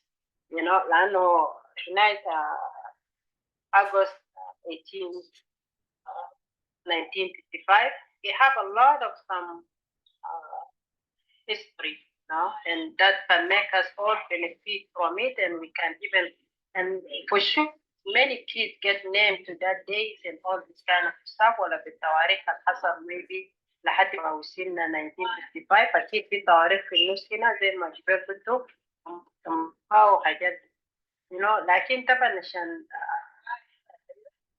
شفنا في الشمال إنه they care and now we can see even our government that we are say we're part of it but they don't want to recognize other people like struggling or the fit that we have in today a country because this is from Anyanyawan. All of us we should be proud, especially my brothers and sisters in Equatoria. Can't be IGO, can't be government, can't be أي political creation, you have to be proud, because what do you want to do?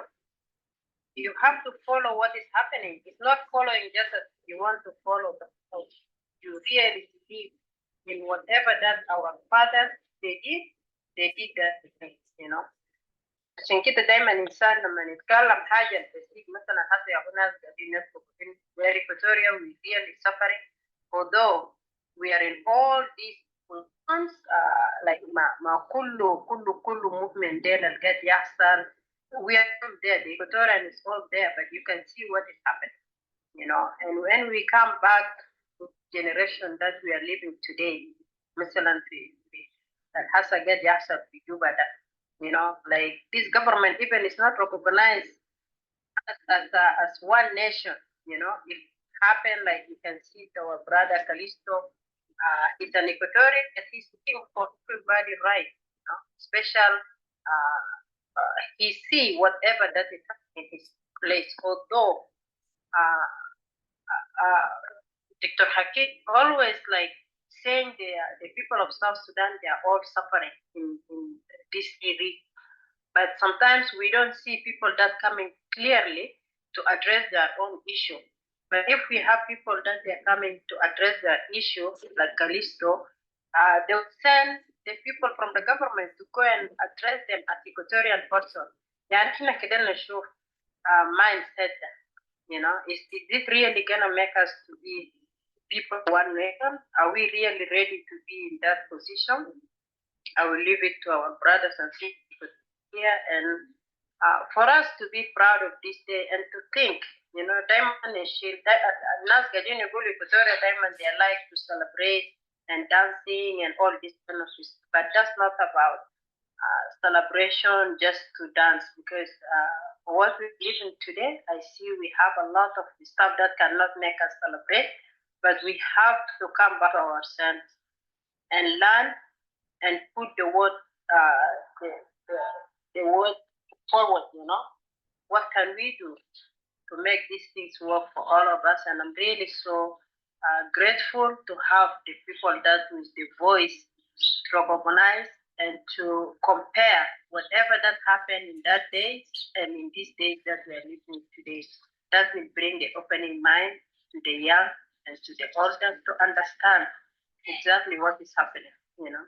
So I am there is very important, Jama. We have to take it serious, you know. Hasa لو كان ده شفنا حاجات القاعد يحصل ناس 93 ناس منو ناس يا today كلهم they are taking, yeah, as it's really we don't deny them. It's like a number or an history that will be recognized, but we can see how the people caring about it, you know. يعني حصل الناس قاعدين يتكلم عن 19 August 18 1955, they are taking it like is it belong to one person?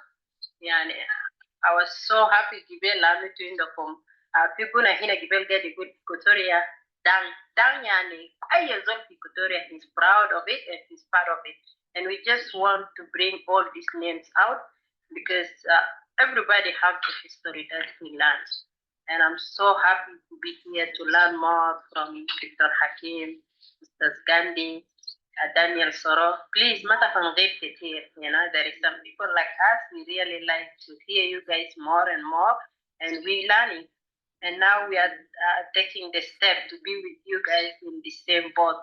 يعني المفروض زول زي دكتور حكيم أستاذ دانيال وديل كنا هنشوفكم في التلفزيون, you know, because we are not even close to the politics of South Sudan or to learn, but from the pain that we have, we start learning and we start coming out to speak for the right of our people. Thank you, thank you, thank you so much.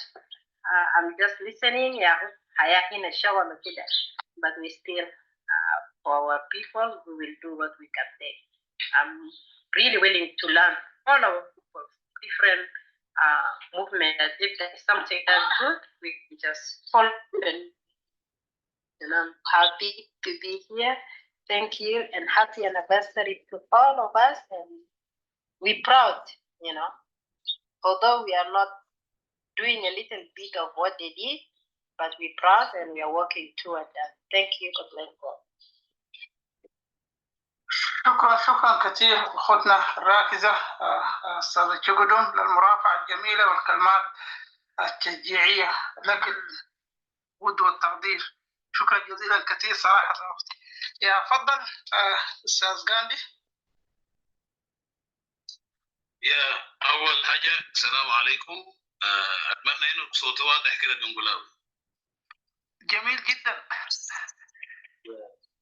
أنا بحييكم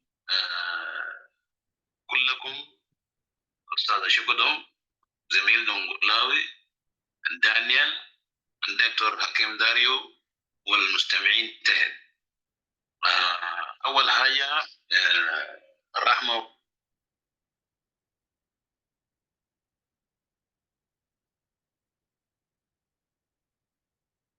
Sorry, I closed the mic by mistake. الرحمة والمغفرة لشهداء النضال في 18 أغسطس 1955. يا جماعة الزول اللي ما عنده اعتزاز بتاريخه ما عنده اعتزاز ببلده. فأول حاجة ياهو الناس اللي فقدناهم ديل أنكل سنترلينا لوهوري و يابا استنسلاوس بايساما وسيريسيو لولي. أن الغايمة طويلة على فكرة. وتحية خاصة لأنكل جوزيف لاغو في المحل اللي هو فوقه، ربنا يديه الصحة والعافية، لأنه he was the first leader في South Sudan، وده الزول اللي اتعلمنا منه إنه كيف الأمور بتمشي. بعدين هو برضو قاعد الآن، يعني إحنا برضو محتاجين ناخد بعض السرديات منه إذا في وسائل بتوصلنا له، عشان ده هيستوري بتاع الجنوبين.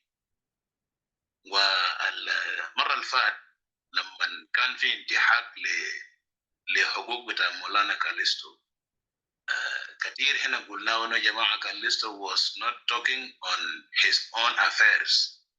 هو كان بيتكلم حول مجموعة من تفاصيل ماشية في البلد، like land grabbing ده بقى في دائرة شغله كعمدة، like مثلا الحدود بين المناطق والتخطيط المدني السليم والتوزيع الجيد للأراضي ده، إذا كان لأغراض سكنية ولا تجارية ولا زراعية، ده شغله.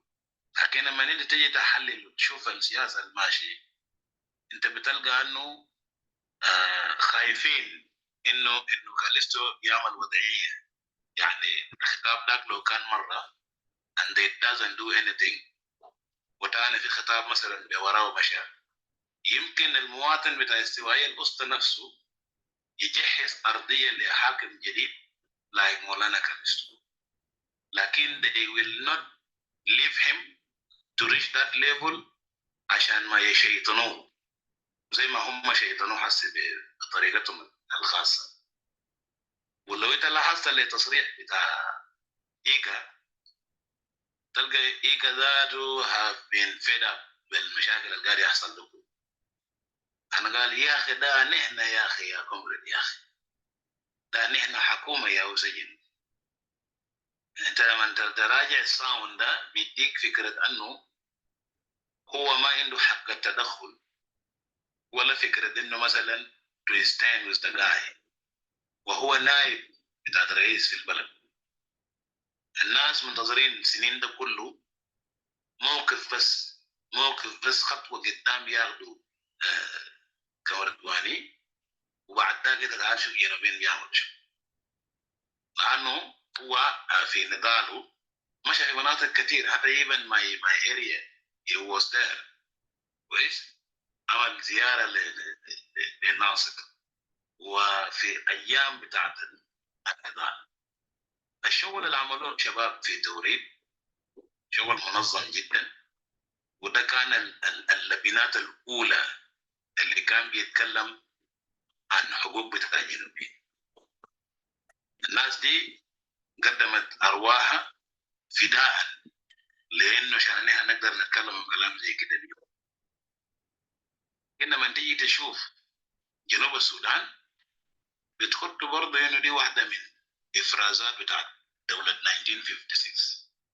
ده الحاجة اللي للمنتج بتاع 1956. ليه؟ لأنه حتى الاستغلال نفسه ما كان عادل.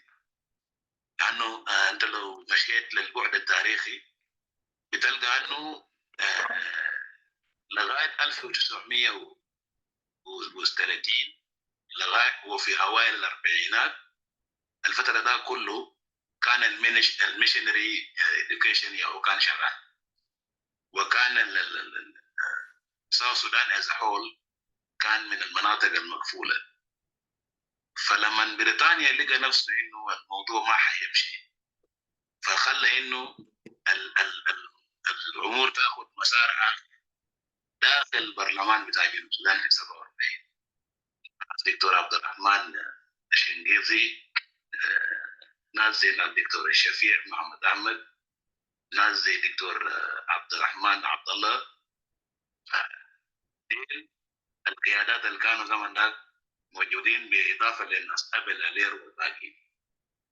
عشان كده قاعدين نحيي ثوار 55، لأنه لولاهم ما كان في مثلا فترة كده مستقلة للجنوب أو فترة هادية كده اللي هو من 1972 لغاية 1978.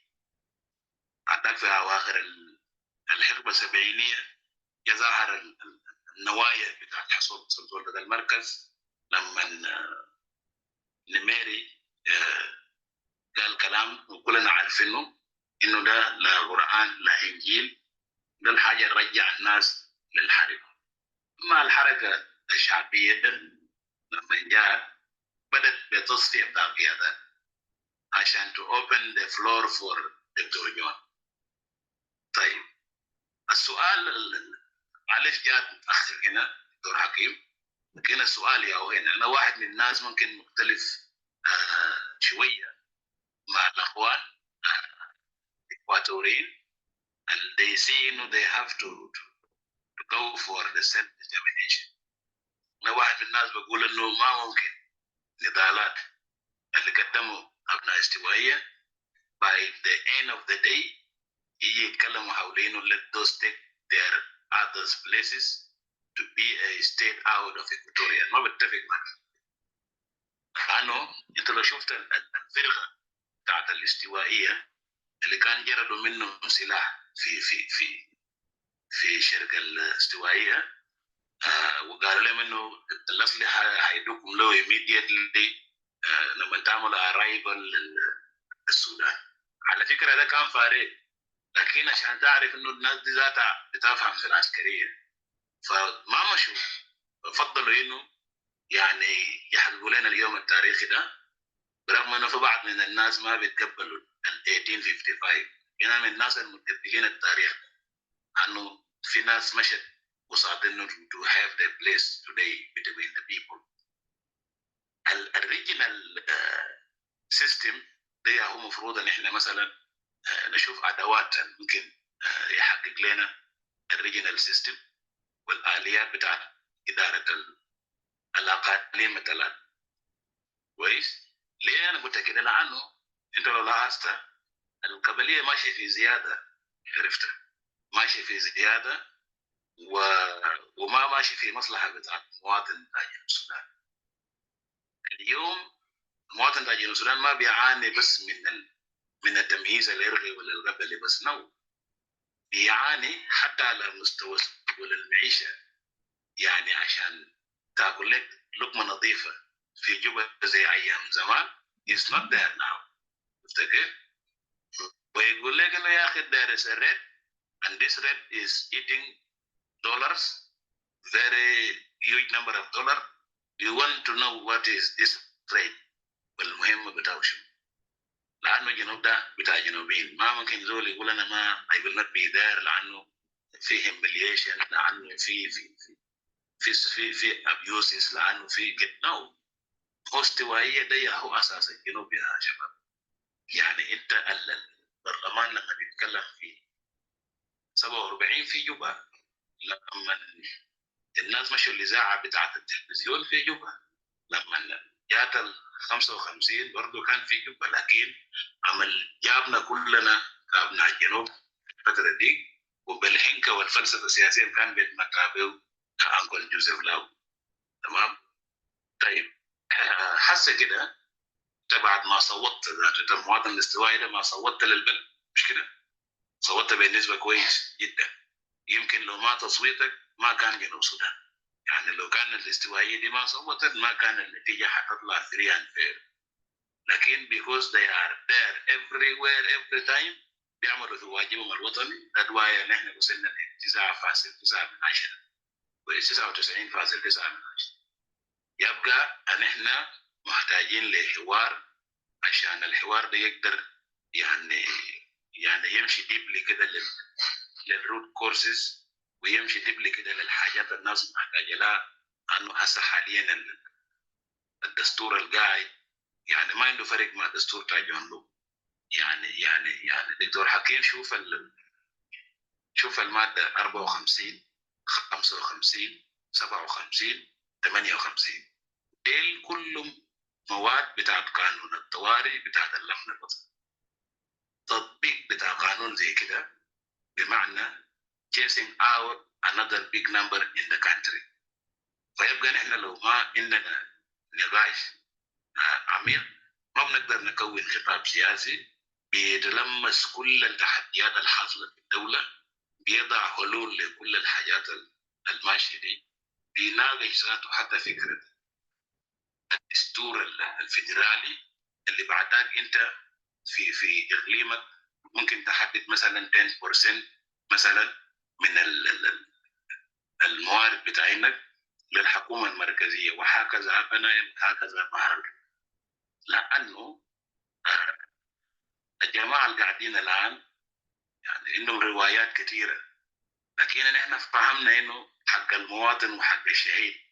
يعني احنا لو مشينا لفكره انه استوائيه to be independent معناته انت ذاتك اجحفتك حق الشهداء اللي يومتها they was representing very hard يعني في ميادين بتاعت السياسه، في ميادين بتاعت يبقى سيلفا كير ما واقع من فوق، وما احسن مننا نحن ناس اللي هنا قاعدين نتكلم كده، ولا احسن من غيرنا اللي قاعدين في المخيم.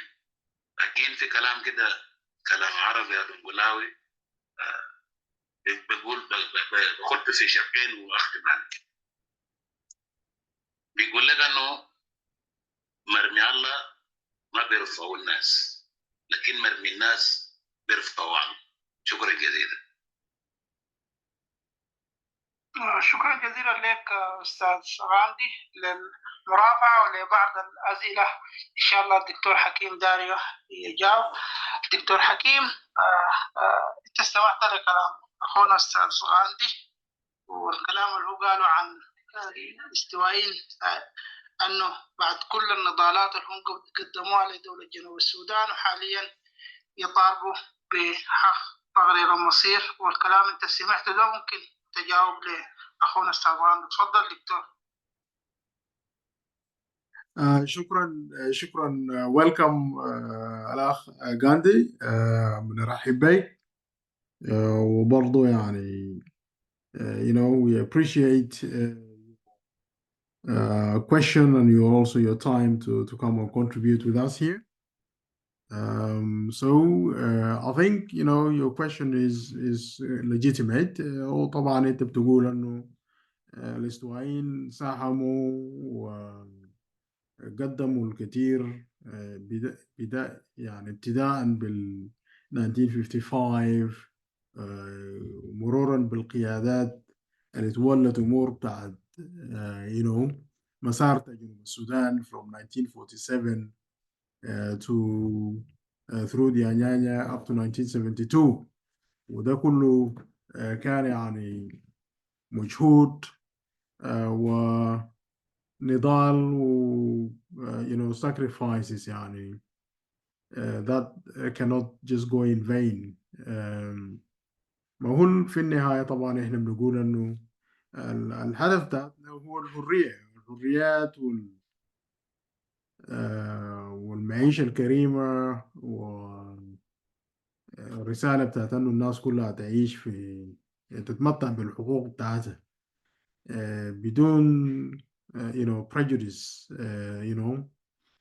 against the rights of others.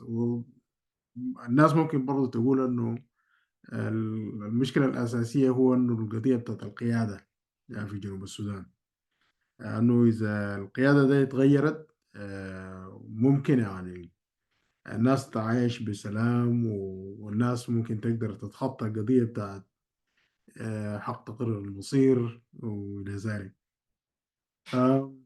ده مفهوم من الناحية طبعا الناحية بتاعت إنه إحنا نشوف what are the challenges, the obstacles which stand in the way of our people enjoying their freedoms.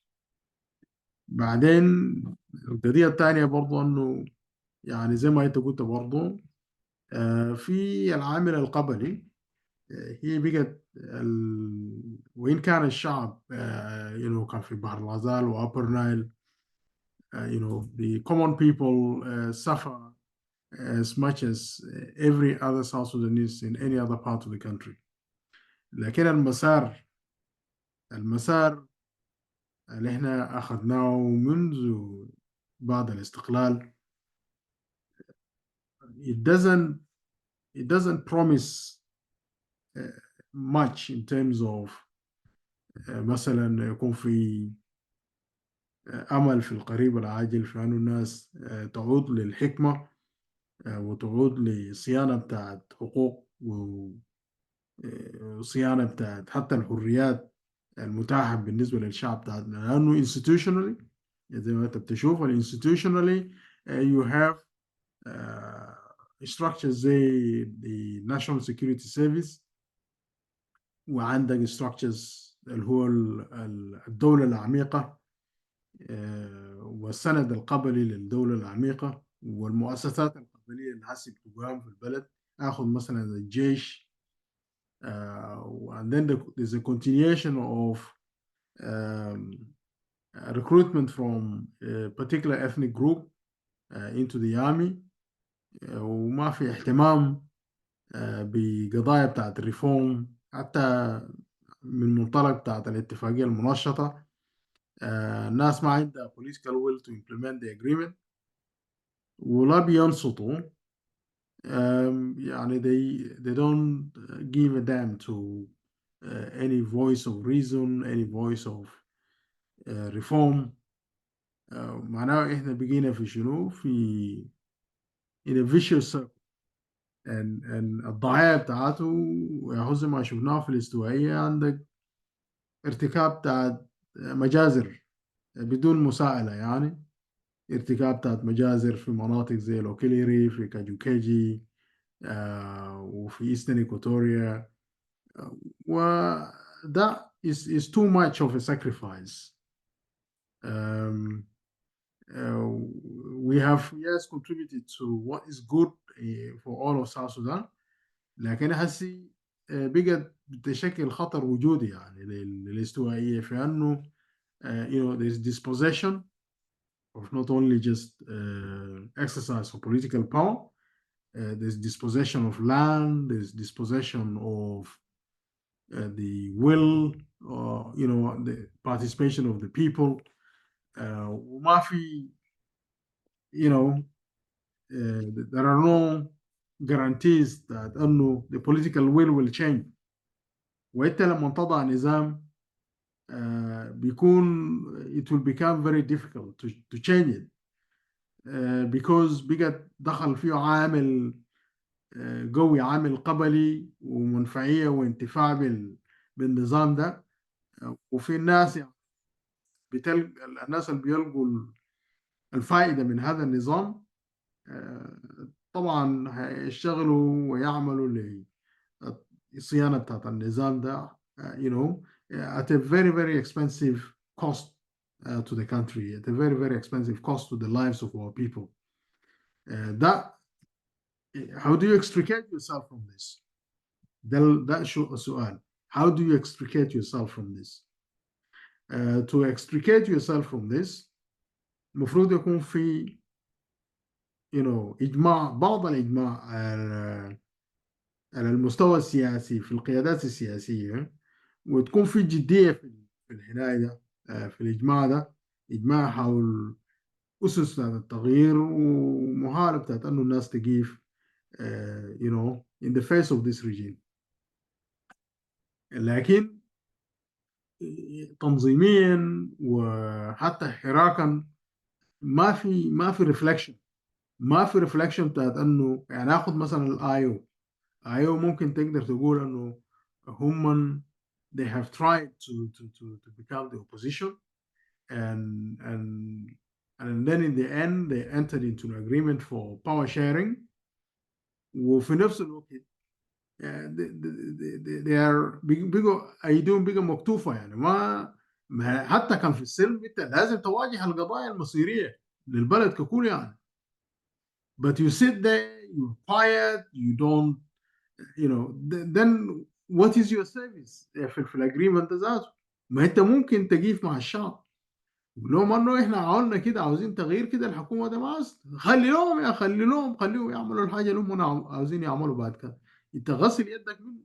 بل لكن هسه انت بقيت جزئيه بتاعت المشكله ذاته في انك انت شنو لوجودك و to preserve your existence you continue to just run the system, extend it and so on.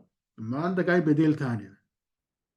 So وحتى ناس الايو برضه they have not come out to condemn what is going on in the country. And الحاجه الاتفاقيه it doesn't give a mandate for massacres for الفوضى الحاصل ده. Still ناس الايو ككتله كانت مثلا تمثل الريفورم you know it's not they are not doing anything, they are not saying anything، بيجوا بس في كونه بتاعتهم وخلاص ما عندهم اكتر من كده. سو معناه شنو؟ الاعتماد على القيادات السياسيه الحسي في السلطه ما حتنفذ يعني you know ما حت يعني ما حتغير شيء. واحنا شايفين انه هسه ما في اي تغيير. بقى في عمليه متواليه يعني زي المتواليه الحسابيه. الناس عاوزه تمد نفسها في السلطه وكده، والشعب بتاعتنا بيدفع الثمن. And then you know then there is no one who is raising the question you know. الانستتيوشنز كلها اخذ مثلا النظام الفتاك بتاعت الامن في جنوب السودان هسي وفي ايدي قبليه وحتى العسكر دي حاجات كلها الاتفاقيه ما قدرت تجيب لها حلول انتي اليوم يعني. سو احنا بنطالب انه الشعب بتاعتنا لازم يعني to assert itself to raise the questions because that is fundamental to the existence of the state. الرسالة دي كان ما وصلت still people will not take us seriously. وفي النهاية قضية بتاعت الحكم والسلام والعيش بالسلام وكده these are far more fundamental and crucial. يعني احنا ما عاوزين نعيش في دولة الأموال بتاعت الشعب تسرب وتسرق على عينك يا تاجر. Okay, we see this and then there are no freedoms, we cannot speak, we cannot the civic space is limited وهكذا. ف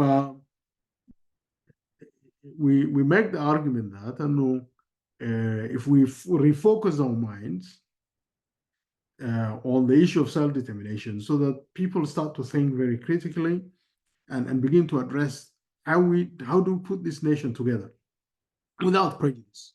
ما هو اساسا المصلحه بتاعت الناس انه you know people have to take ownership for their problems عشان بعد ذاك يكون في accountability. But if we don't take ownership for our problems and how to resolve those problems, then you know who are we going to depend on? احنا هنعتمد على من؟ فاحنا لازم نرجع ونعود للشعب، والعودة للشعب يعني السيادة وبيعني حق تغيير المصير، وفي النهاية الشعب هو اللي بيقرر مش كده؟ واحنا طرحنا نماذج ل management of this diversity. احنا طرحنا نماذج without prejudice to the freedom of any people or constituency from having a say in how it wants to coexist with others. This is we're reflecting what the people want. حتى أنا ممكن أكون عندي رأي, but at the end of the day the people will determine the outcome to that. يعني شفت كيف؟ ف وجود بتاع السؤال المطروح مهم جدا. وجود بتاع مسألة بتاع the right of self-determination is an important subject to be raised and discussed politically, عشان احنا نقدر نعرف احنا النموذج بتاع التعايش ده كيف يعني. How do you prevent that? Because in any case this country is going to disintegrate. The economy has collapsed.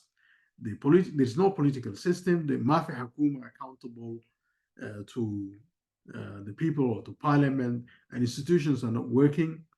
People are not even getting their salaries. وإحنا نحافظ على النظام ده كيف يعني. So those are all the issues which really undermine the principle that أنه إحنا ممكن يعني can tolerate the system and not begin to look at other alternatives. لأنه في النهاية this oppression this oppression is against us and it's against our people, and our people need to assert their rights and try to preserve their existence. Otherwise they will be dispossessed politically. They will be dispossessed even of their lands. الطبيعة بتاعت مثلا القوانين اللي بتطرح هسي عشان كده احنا بنقول انه even before the creation of South Sudan, all of these social entities lived as independent sovereign entities in their own right. It might not be that they we constructed a state or that they were at the level of a state, like in the principle that sovereignty and existence that predated South Sudan must be acknowledged. عشان الحكومة ما تفتكر أنها بس لأنها مجرد حكومة بالاسم عندها حق وصلاحيات بتتعدى الحقوق بتاعت المجموعات ده اللي عايشة في أرض الأجداد بتاعتهم ده، وده بس باسم بتاع جنوب السودان. إحنا ممكن نحترق يعني we abuse the rights of our people or different communities, take their land, dispossess them from their lands, and just kill them with impunity. ما في مساءلة وكده. So that بيطرح رؤية بتاعت البديل. وهسي حتى هنا لما عاوزين نتكلم عن البديل، حتى وإن كان طرحتها مثلا زي الفكرة بتاعت الفيدرالية. الفيدرالية ده there's no one really serious about it. In Upper Nile or Bahr Ghazal, we have not seen that people are really serious about فيدرالية. وين ده كان مطلب نابع من الاستوائية بالذات. أنا مذكر في 2011 إحنا كنا عملنا كان في conference بتاعت all of Equatoria في جوبا on the 11th of April 2011. كويس. كان دعونا يعني we invited those of Riek Machar and others, and most of the MPs from Equatoria wanted us to go for a federal system of governance, for a federal constitution. But the SPLM shot that down, and Riek Machar did not have the courage to stand. If he had stood in support of federalism at that point in time with the MPs from Upper Nile, would have gotten a different constitution. لكن لأنه كان هو بيراعي المصلحة بتاعته، فأنه هيبقى maybe a candidate in the next coming elections في 2015 وكده, and he wanted to do so on behalf of the SPLM because he was the vice president كده وشنو ده. فكان it was okay for him to try to ignore the call for a federal constitution from the start. We would have had the opportunity to exercise this kind of system during the transitional period until we come to a point when we then have a constitution. So we would have gained some experience of running a federal system. يا دكتور يا في نفس معلش في نفس الاريا معلش في نفس الاريا اللي نتكلم فوق المؤتمر بتاع الاستوائيه طبعا ده ما دوكمنت يلا دوكمنت ده فيه توصيات فافتكر انه الورقه دي الناس ما رجعتنا ثاني ليه حسي لانه كتب فوق توصيات الاخيره بتاعت المؤتمر بتاع الاستوائيه ولو انت لاحظت برضو المؤتمر بتاع بحر المزال لو انت لاحظت الكلام اللي كان قاله فول مالون في اللاست داي للمؤتمر قال يا اخي لو السلطه ده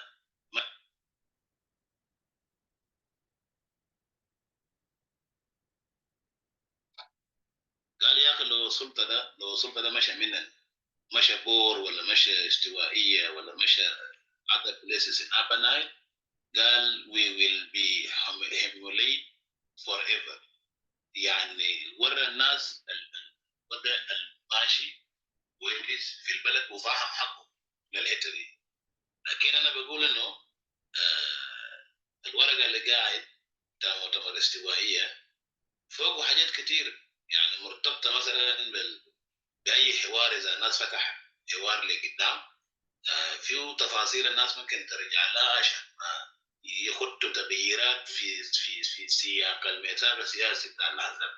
Go ahead. Yeah.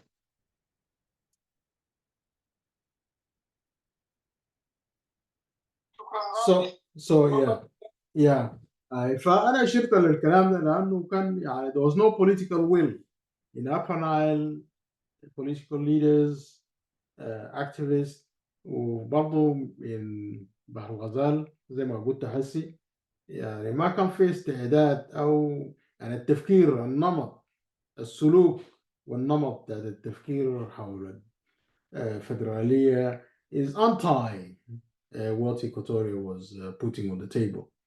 ولمصالح بتاعت أفراد زي الناس رياك مشار عايزين يكونوا في السلطة they don't want to burn the bridges.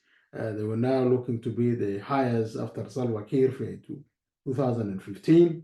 جاحلوا القضية بتاعت الفدرالية وكان في إمكانية بتاعتهم الكلام ده يحسن من داخل البرلمان كويس. ده كان فرصة بتاعت انه ناس مثلا تحسم القضية ده بصوت بتاعت وحكم كلمة بتاعت الشعب في البرلمان. الممثلين بتاعت الشعب كانوا في البرلمان الممكن ده كان ده افضل لنا من انه احنا نجي بعد ذاك نسير القضية بعد ما دخلنا في الحرب وبقينا بنطالب بالفدرالية عشان الاستوائيين مثلا يقيفوا معانا وكده وده ما فيه مصداقية يعني ما فيه مصداقية. it's coming late and too late. شفت كيف؟ لكن احنا ممكن كان حنتجنب الحرب النتج في 2013 لو كان حسمنا القضيه ده في شنو؟ في البرلمان لانه كنا ادينا البرلمان القوه فانه شنو؟ يملي صوت بتاعت البرلمان. جنوب السودان كان حيمشي لمدار ثاني اتجاه ثاني خالص لكن what happened was that the MPs were being compromised. The MPs were being, told what to do by SPLM caucus. أنت كيف؟ يعني كان بقى في شنو؟ في intimidation of members of parliament to toe the line.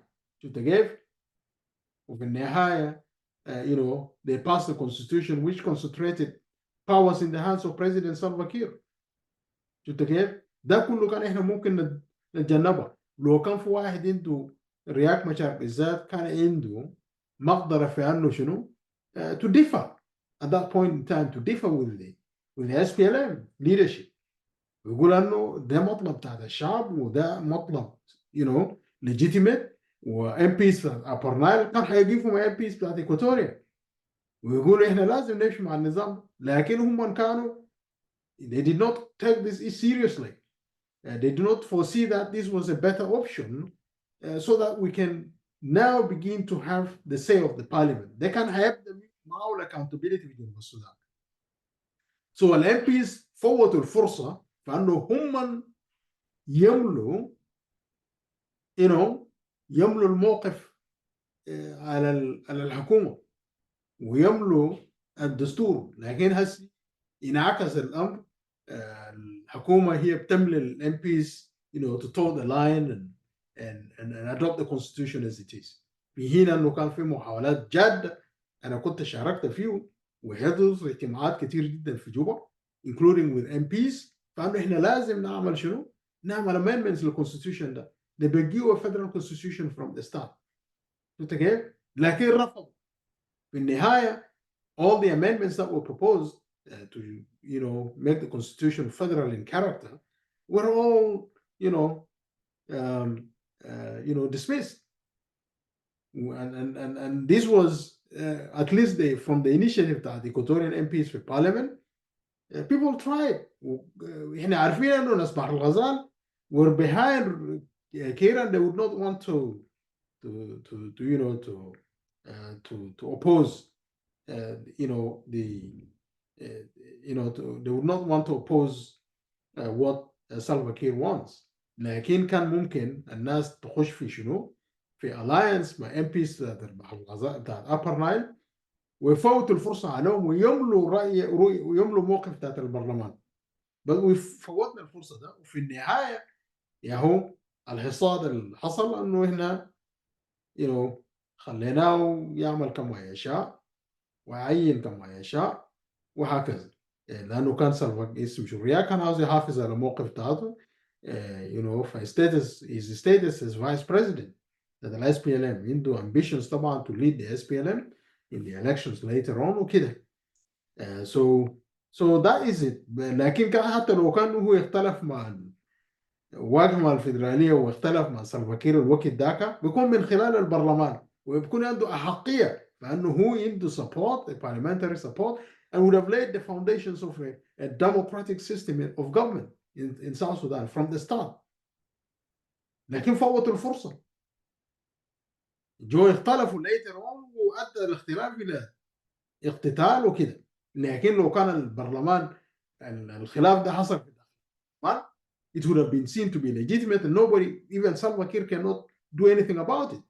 He cannot force his agenda. Then, we have lost it and we have to rethink the state يعني. And الدولة هسه دولة فاشلة. How do we come out of this failed state? عشان كده احنا بنطرح نموذج الخروج من الفيلد state. And it has to be driven by the people. ما هيكون كويس انه احنا من الجلسه بتاعت قلنا يا اخواننا احنا هسه بقينا عندنا دوله وده فرصه انه احنا نضع الكونستيتيوشن. What are your inputs about this constitution? What do you say? What system of governance is good and accommodative and supportive of our coexistence? كويس؟ ده ما نداء للانفصال. ده نداء لنموذج للتعايش السلمي اللي بيدي لكل فرد حقه لكل مجموعه اجتماعيه او مجموعات الاجتماعيه ده الكيانات الاجتماعيه ده بيديهم حقه في انه يدلوا برايه. يعني حسي if we sit down as the people of Equatoria, people of بحر الغزال, people of Greater Pibor وهكذا نجلس. How do we want to manage ourselves together? We cannot impose one group باسم بتاعت ال SPLM and they are not even elected to take قرارات مصيريه وما يكون في مساءلة. لكن احنا لما نجتمع كمجموعات الاجتماعيه ده اللي هي مكونات جنوب السودان ده احنا ممكن نقدر نصل لصياغه والصياغه ده بيحترم كل الحق بتاع الاخر. يعني ما هيكون في اقليه ليس هناك من هو اقليه على الاخر ولا في ثاني عنده يفتكر انه هو اغلبيه على الاخرين. لا ما كده. ده احنا ما خشينا في البلد ده عشان نبقى اقليه ولا نكون ماجوريتي. نو ولا حتى انه واحد يقول انه احنا حررناكم وكده. This sense of entitlement. So it's not really we're not building a nation. A nation has to be built through consensus, through agreement among all of these different social groups. وإحنا يعني we want to develop, we want to live in peace. We don't want to live in wars. If it's going to take wars in order to create the nation of South Sudan, better be without it. better be on your own. فالإجابة قد ما يكون يعني مرضي، لكن at the end of the day we are searching for better solutions for our people, because we don't want to spend a lot of time in wars. حروبات ما عندها معنى حول السلطة وكده، والسلطة ده بيستخدم عنف، بيستخدم جيش قبلي، و you know we are just standing there مكتوفين الأيدي. على الأقل إحنا نطالب بحقنا إنه إحنا ما ممكن نقدر نعيش تحت نظام بهذا الشكل يعني. شكرا.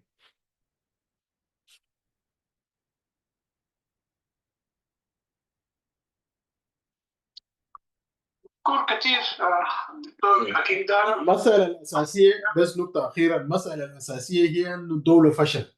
إحنا عندنا دولة فاشلة في يدنا. How do you exit and transition out of this failed state؟ ده ممكن سؤال نطرحه لكل حادث ومهتم. How do we come out of this state؟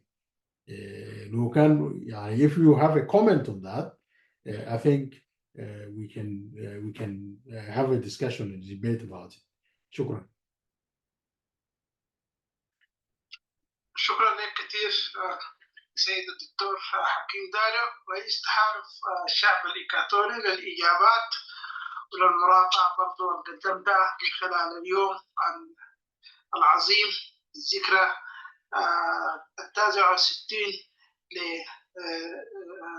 لحركة توريت أو تمرد توريت في 18 أغسطس عام 1955، وأنت تكلمت كثير عنها بداية بمؤتمر جوبا والأوضاع السياسية العامة في دولتنا جنوب السودان، والناس المتأخرين برضو يتكلموا.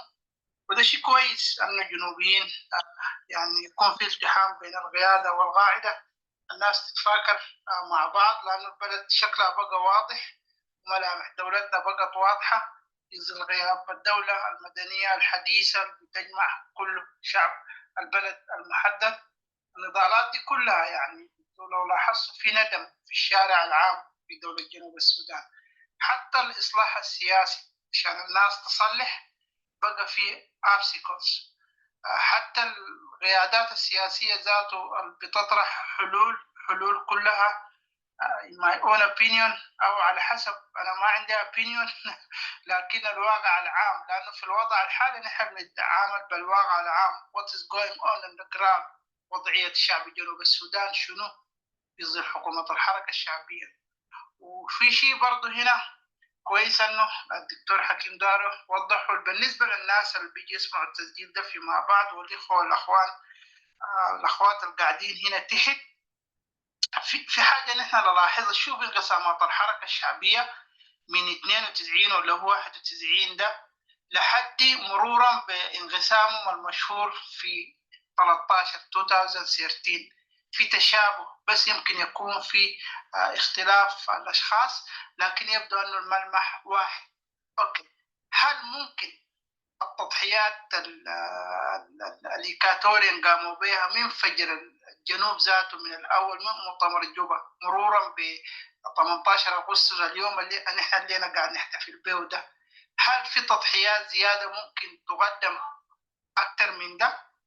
وامسك الفتره ذاته بعد اتفاقات اديس ابابا اللي هو فتره بين 72 لحد 82 او لحد نهايات 82 وبدايات 83 ومنها قامت الحركه الشعبيه.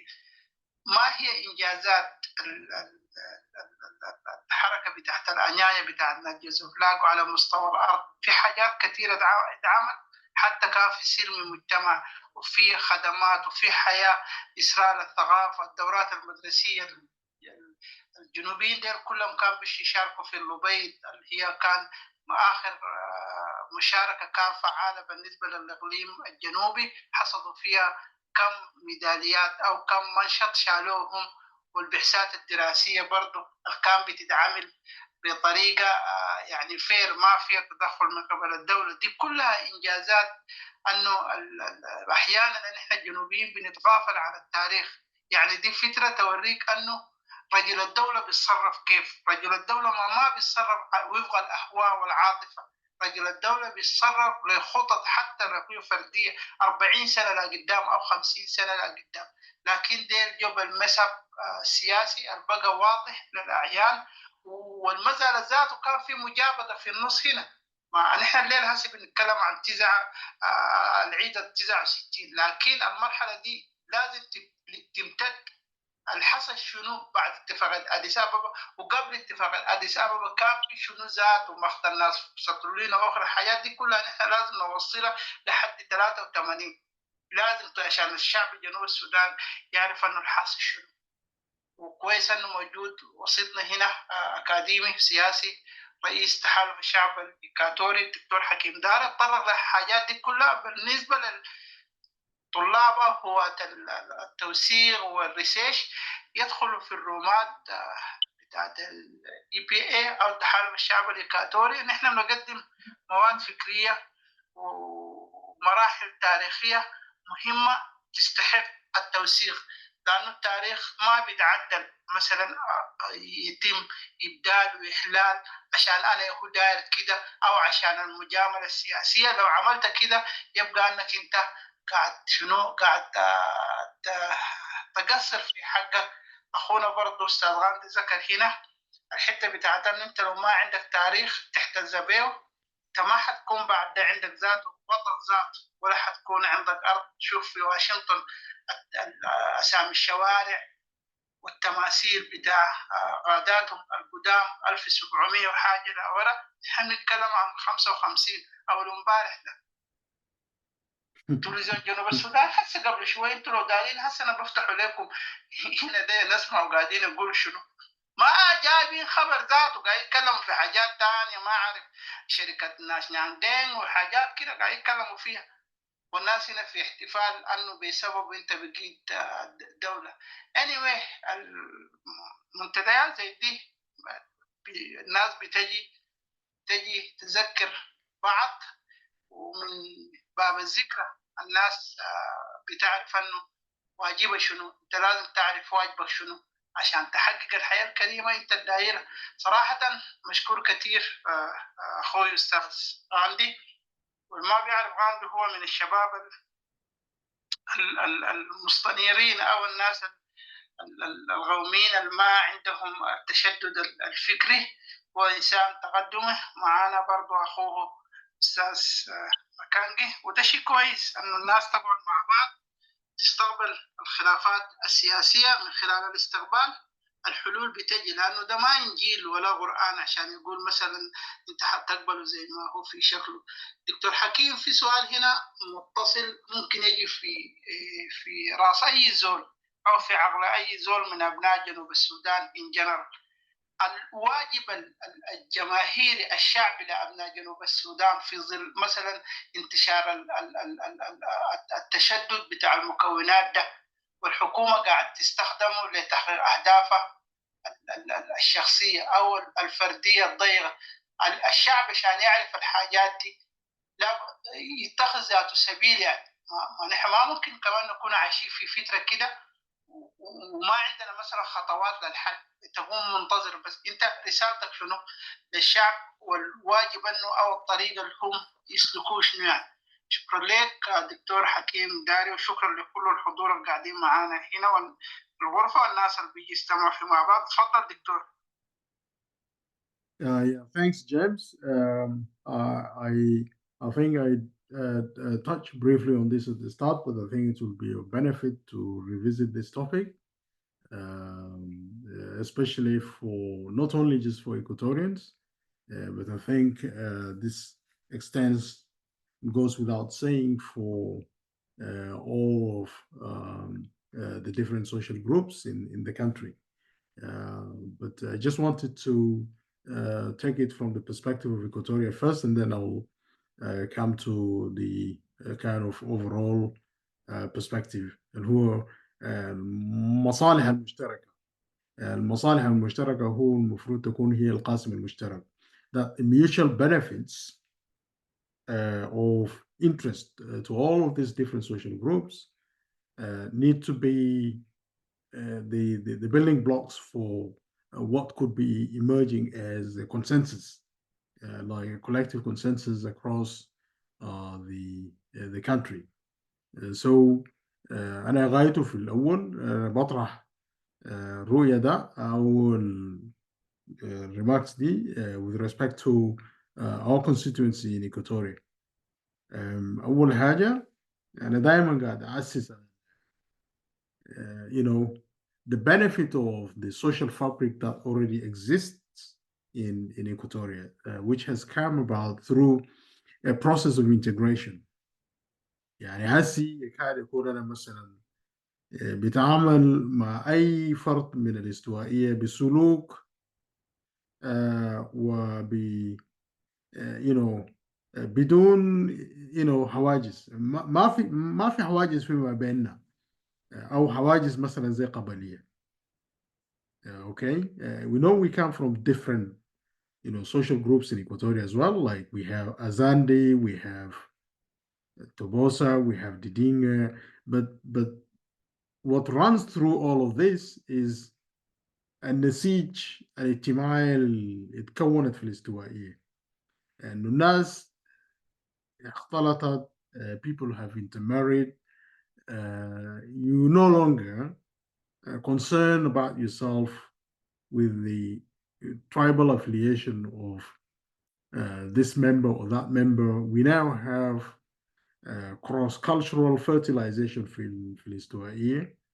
الواحد مثلا بيكون عنده أهله في جلو, أهله في زاندي, likewise in the different direction and so on. بعدين حتى التعامل, السلوك القائم في أنه إحنا استوائيين, we're actually one. You know, we are like relating to each other, not socially, we relate quite very well. We more or less just take people for granted because that has come through a process of integration that has permeated our society in Equatoria. ومجتمع بهذه المواصفات, a society that you know shows these characteristics is the bedrock of what you could begin to consider as a nation. لأنه الاستوائية هي مجموعة بتاع you know مكونات كثيرة you know إثنية وكده, لكن بقت عندها identity. It has a certain identity that now Equatorians take for granted, and even other people refer to Equatoria as Equatorians or just as a single tribe. It's because of this integration that has taken a long time to come about, and also because of the fact that استوائية عنده تاريخ منفرد. يعني you know استوائية was only incorporated to become a province of Sudan in around 1910. You know, so there was already a formative process which was taking place. You know, and even under normal circumstances, Equatoria could have become a separate state in its own right. And عشان كده احنا عندنا حاجة كان بيسموه Equatoria Corps. Okay, Equatoria Corps. So that was by implication. Even you know, South Sudan could have been called Equatoria. You know, it could have been called Equatorial Nation because كان في نواب بتاع الجيش already اتكونت باسم بتاع الاستوائية اللي هو Equatoria Corps. And the same Equatorial Corps was the one that gave birth to the idea of South Sudan. Whereas South Sudan was not even in vocabulary before Equatoria was integrated and before the creation of the closed districts in the country, which you know obviously now took the strategy of incorporating the various you know areas of South Sudan, the closed districts, to become part of the provinces of Sudan.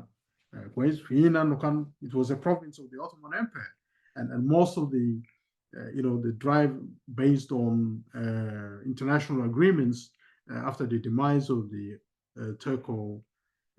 Turkish regime, the Turkish Empire, انه الدول اللي كانت تحت او المناطق الاداريه اللي كانت تحت the Turkish Empire were to become separate states. So Equatoria was moving in that direction, but this was cut short, right? And it ended becoming just a province of Sudan. في هنا انه كان عنده اداريه مختلفه وعنده government بتاعته مختلف ويتوالد فيهم اداريات وكده. شفت كيف؟ So I'm just saying this history to put the context that انه الاستوائيين you know today they contributed to the liberation struggle in South Sudan, and the political leaders if they had chosen to continue the state that was forming in Equatoria and sort of extend it to cover all of South Sudan, nobody would have protested. المفارقات في انه احنا سمينا انفسنا احنا جنوب السودان. instead كان احنا ممكن نقدر نسمي انفسنا شنو؟ نسمي انفسنا ايكوتوريا، لانه ايكوتوريا هي كانت الدوله الوحيده القائمه كويس في الاطراف دي. instead we adopted the British model and the Sudanese model of becoming just an appendix of of Sudan. Sudan existed as a country, but yes, but it was not Equatoria. South Sudan was named because Equatoria has become part of Sudan. That is the model. But so the emergence of a state was in its formative process. The political leaders in the Anyanya could have simply said Equatorial Liberation Movement instead of South Sudan Liberation Movement. But they went along with South Sudan instead of using the example and appendix of Equatoria that was forming as a state, which was separate to Sudan, عشان يدي legitimacy وشرعية لقضية بتاعت انه إيكواتوريا كانت هتبقى دولة. وحس الدولة اللي حس احنا فيه ده احنا كنا ممكن سمينا انفسنا Equatorians because that's based on realities, historical realities. لكن what we want to say is that انه الاستوائية بيعاني قضية بتاعت شنو؟ قضية بتاعت marginalization. In spite of all the sacrifices that the Equatorians made, they still face this existential threat that we talked about. الخطر الوجودي بالنسبة للاستوائية في أنه is being dispossessed of its land, it is being dispossessed of political sovereignty, is being dispossessed of exercising freedoms. لأنه هسه احنا عايشين في دولة ما بتعترف بحقوق بتاعت الاستوائيين في شنو؟ في مثلا حرية الرأي، حرية بتاعت الإعلام. So we become subject to an authoritarian mode of thinking, which originated from Upper Nile or Bahr al-Ghazal, because these are, intrinsically, their leaders are very authoritarian, very subjective, and they want to extend that subjectivity, that authoritarianism to all of South Sudan. وإحنا بقينا كاستوائيين إحنا عاوزين نتماشى مع هذا الموضوع. And this model is being preached and enabled by the SPLM. كان SPLM IO ولا كان SPLM بتاع in government المفارقة انه بيسموه ده حكومة SPLM في حكومة. طيب و SPLM الاصلي هيبقى وين يعني هل الاصول بتاعتها في انها تكون في الحكومة؟ ما هي بس حركة. It's just a party that has failed to help to contribute to the transformation of the country. Instead اليوم احنا بنشوف انه الموارد بتاعت الدولة بتسرق على عينك كده يا تاجر. In Juba we have seen the looting of our public resources and so on, and that كلها شنو ب action of the deep state اللي هو الدولة العميقة.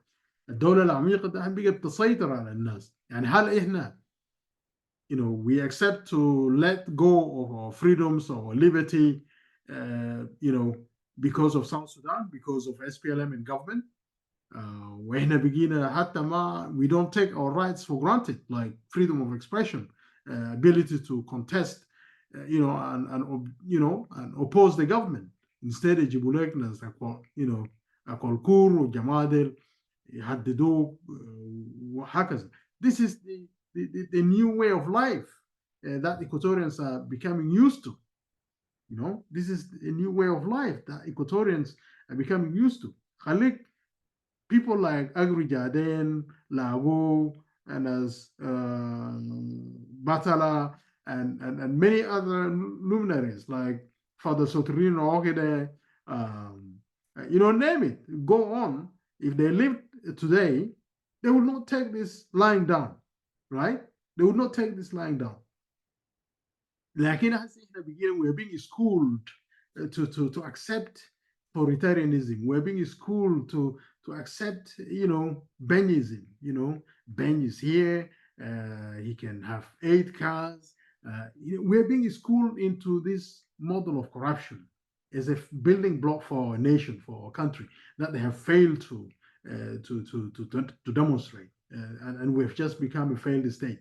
هنا يعني السلوك بتاعتنا يختلف، يعني احنا خلاص نتغير من السلوك بتاعتنا في الاستوائية والنمط بتاعت الحياة في الاستوائية عشان نمشي نتماشى مع الوضع ده.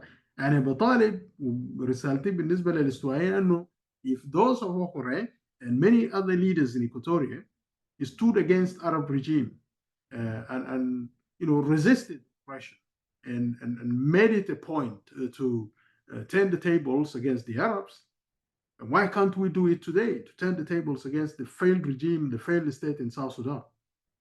باسم بتاعت الحرية، باسم بتاعت الحقوق, our rights. Okay, so but that takes effort, it takes organization. لأنه الاستوائيين ينظم أنفسهم وتنظم أنفسكم باسم بتاعت الشعب، مش بس أحزاب سياسية. ده هنا مجموعة بتاعت منو مش أدراك تسمي نفسك كده سمي. We need to rally the people of Equatoria. Rally the people of Equatoria so that the people of Equatoria can have a voice and speak as a people, so that the people of South Sudan will start to listen and the international community will also start to listen. And as a know that this is the people, this is what the people want. And we're a significant proportion of this country, not least about 1/3 of the country, right? Equatoria is 1/3 of the country. If you add Greater Pibora Administrative Area, which is historically and culturally part of Equatoria, then we're almost like half of the population in the country, right? And we don't have a say in the affairs and destiny of this country? No, we have to change that. So our model is that every Equatorian counts. يعني ما تجيب لي تقعد لي في الهامش. You cannot stand on the fence and do nothing about this country and the fate of Equatoria in the hands of this failed state. You see, that is just not acceptable. And we have a huge Equatorial community abroad in diaspora, okay? And they don't seem to be connected to this reality. And, what is worrying is that people maybe, are just like feeling, okay, this is politics. I have no experience in politics. I don't necessarily engage in politics and so on. I'm only concerned and interested in social affairs. Guess what? Who will make decisions for you? If you don't engage in politics, then somebody will make decisions for you, like what they have made, decisions that they made in the revitalized agreement for resolution of conflict in South Sudan. And now this agreement, so-called Tumaini in Nairobi, people are making decisions over your heads, about constitutional matters, about, and you don't have a role to play. But how can you make your voice count? You don't want to be involved in this. My people, Equatorians, think again. We need to exercise our rights. We need to connect to what's happening in the country. We need to have the independence of means to be able to influence the situation. We can organize ourselves better. We have the resources. We have the expertise and the knowledge, but we are not pulling this expertise and knowledge and put it together so that it can have an impact. It can have an influence on the situation on the ground directly, right now or in the future, or tactically and strategically. All these are feasible because a country is not going to emerge and to your expectations if you don't get involved. And I was saying earlier on that I was quoting what David Yawiao said. He in his damning statement about the regime in Juba when he decided to quit and resign, and then describe the nature of this regime in Juba. That is tribalistic, is violent, is bigot, is a bigot regime. Big people who are running this are bigots, So there is a certain vice that is running through this regime. And it is the reason why we have a failed state. And that miracles will not happen if you don't take action, if you don't get involved. Miracles will not happen. Miracles will only happen when you get involved. And I think he learned that from the example of the Cobra, South Sudan Democratic Movement Cobra faction that was fighting the regime. And then in the end, the outcome was that they extricated themselves from the Jonglei state because they felt that Jonglei state was dominated and was not really for the preservation of the interests of all of the communities that were part of or were seen to be part of Greater Upper Nile. But historically, the Murle, who now in charge of the administration of Greater Pibor Administrative Area, they are culturally, historically, they are Equatorians. They went from Equatoria, 400 years ago or 400 centuries ago, and inhabited these territories, right? Maybe pushing and displacing others, and this has been a historical process. But they came from Equatoria. They are Equatorians, and the destiny will have it that if we want to come really peacefully coexist with each other, then we have to live, to come together and sit down with all of these communities and have a say about the country, where we headed, So those are some of the things that we have to look at. We have to have alliances of interests, because we've now come to a point where our existence as people is coming under threat. If we organize ourselves, then we become a force, and then other communities who are being taken advantage of will begin to see also the threat to them. And they will start to recognize that, look, let's not support leaders who would drive us into conflict with other communities, which is needless. We all want to peace. We all want to live in peace. And therefore, there will be, an environment where people are ready to talk, people are ready to consider mutual benefits, and without, encroachment on the rights of each other. شفت كيف؟ لأنه ده ما حاصل. الحكومة القائمة في البلاد ما هيجيب ده. They will not bring about this. These elites in Juba are talking about Kumaini coming in to extend revitalized agreement for resolution of conflict in South Sudan, and just give it another 2 years, because it's coming to correct the failures of the revitalized agreement for resolution of conflict in South Sudan, when they are the ones responsible for creating those failures in the first place by lack of political will and so on. So there's no realistic expectation that there will be free and fair elections in December. There's no constitution to guide those elections anyway. And the constitution making process itself needs to be revisited. We talked about us Equatorians having an influence, to have a say in terms of how we want the constitution making process to take place. If we are not engaged in this process, then miracles will not happen. The elites will drive the process for us and have a constitution like that of John Luke for themselves and for the country. And they will say that this is a legitimate process. You will be shut up, right? When they have alliances with regional and international stakeholders who just, want to get the bargain, want to have access to our resources and so on, whichever government is in power, is as long as it supports their interest, tough it for others. You end up living in opposition forever. So we need to have a real chance to influence developments in the country as Equatorians. We have to work for this. Miracles will not happen. No one should be sitting on the fence and expect that somebody somewhere is doing a good job for them without involvement, direct involvement. Just look, many of you who live in the diaspora here, look at how the diaspora runs, the countries, how these countries run. Everybody has a vote. They cast their vote. They influence decisions, right? Then you Equatorians want to sit on the fence and not do something about your own country, your own people. So that is what needs to change. That's my message to Equatorians. We have capacity which we can leverage. Even those in the diaspora, if our people are constrained by resources on the ground, we can organize ourselves. And meaning to organize ourselves, perhaps, yes, كويس. You shouldn't shy. It doesn't mean that everybody has to be in the front line of politics. No, there are people who are naturally, they are not necessarily interested in, you know, spending time, but they can help in other ways. Yani they can support the, you know, there are charitable, you can always support charitable causes. إحنا حتى إحنا كاستوائيين برا هنا إحنا ممكن نقدر نخط يدنا سوا. What's wrong with that? We're trying to, you know, create those miracles. That cannot happen without our involvement. مش كده؟ How do we help in this process? Even if there are people on the ground who feel like us from our community and they want to see change. And it's a legitimate demand from our people that we have to see change. We don't want to be in a failed state.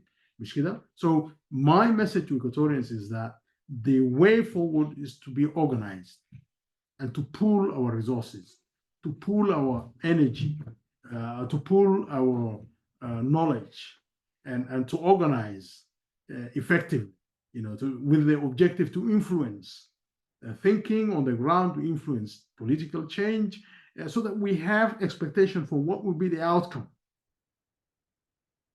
If we are looking to certain outcomes, we need to be engaged and we need to be involved. And it's not, it is like those leaders of Equatoria are there in their day and time, وقت بتاعتهم هم ما كان عندهم أي option تاني. أخورة did not have another option. Jadin, Agri Jadin did not have another option. Lagu did not have another option. They just put their heads together. You know, the task was monumental. They had to apply themselves to the task using their limited resources. But in the end, it paved the way for what would happen later. And so they were creating a miracle. And in that sense, they were able to influence developments. They were just like us. They also grew up as young people, you know, just like many of you. And they were able to make a difference that we now celebrate. Those of Ogore, those of other soldiers who took action in Torit. Sorry.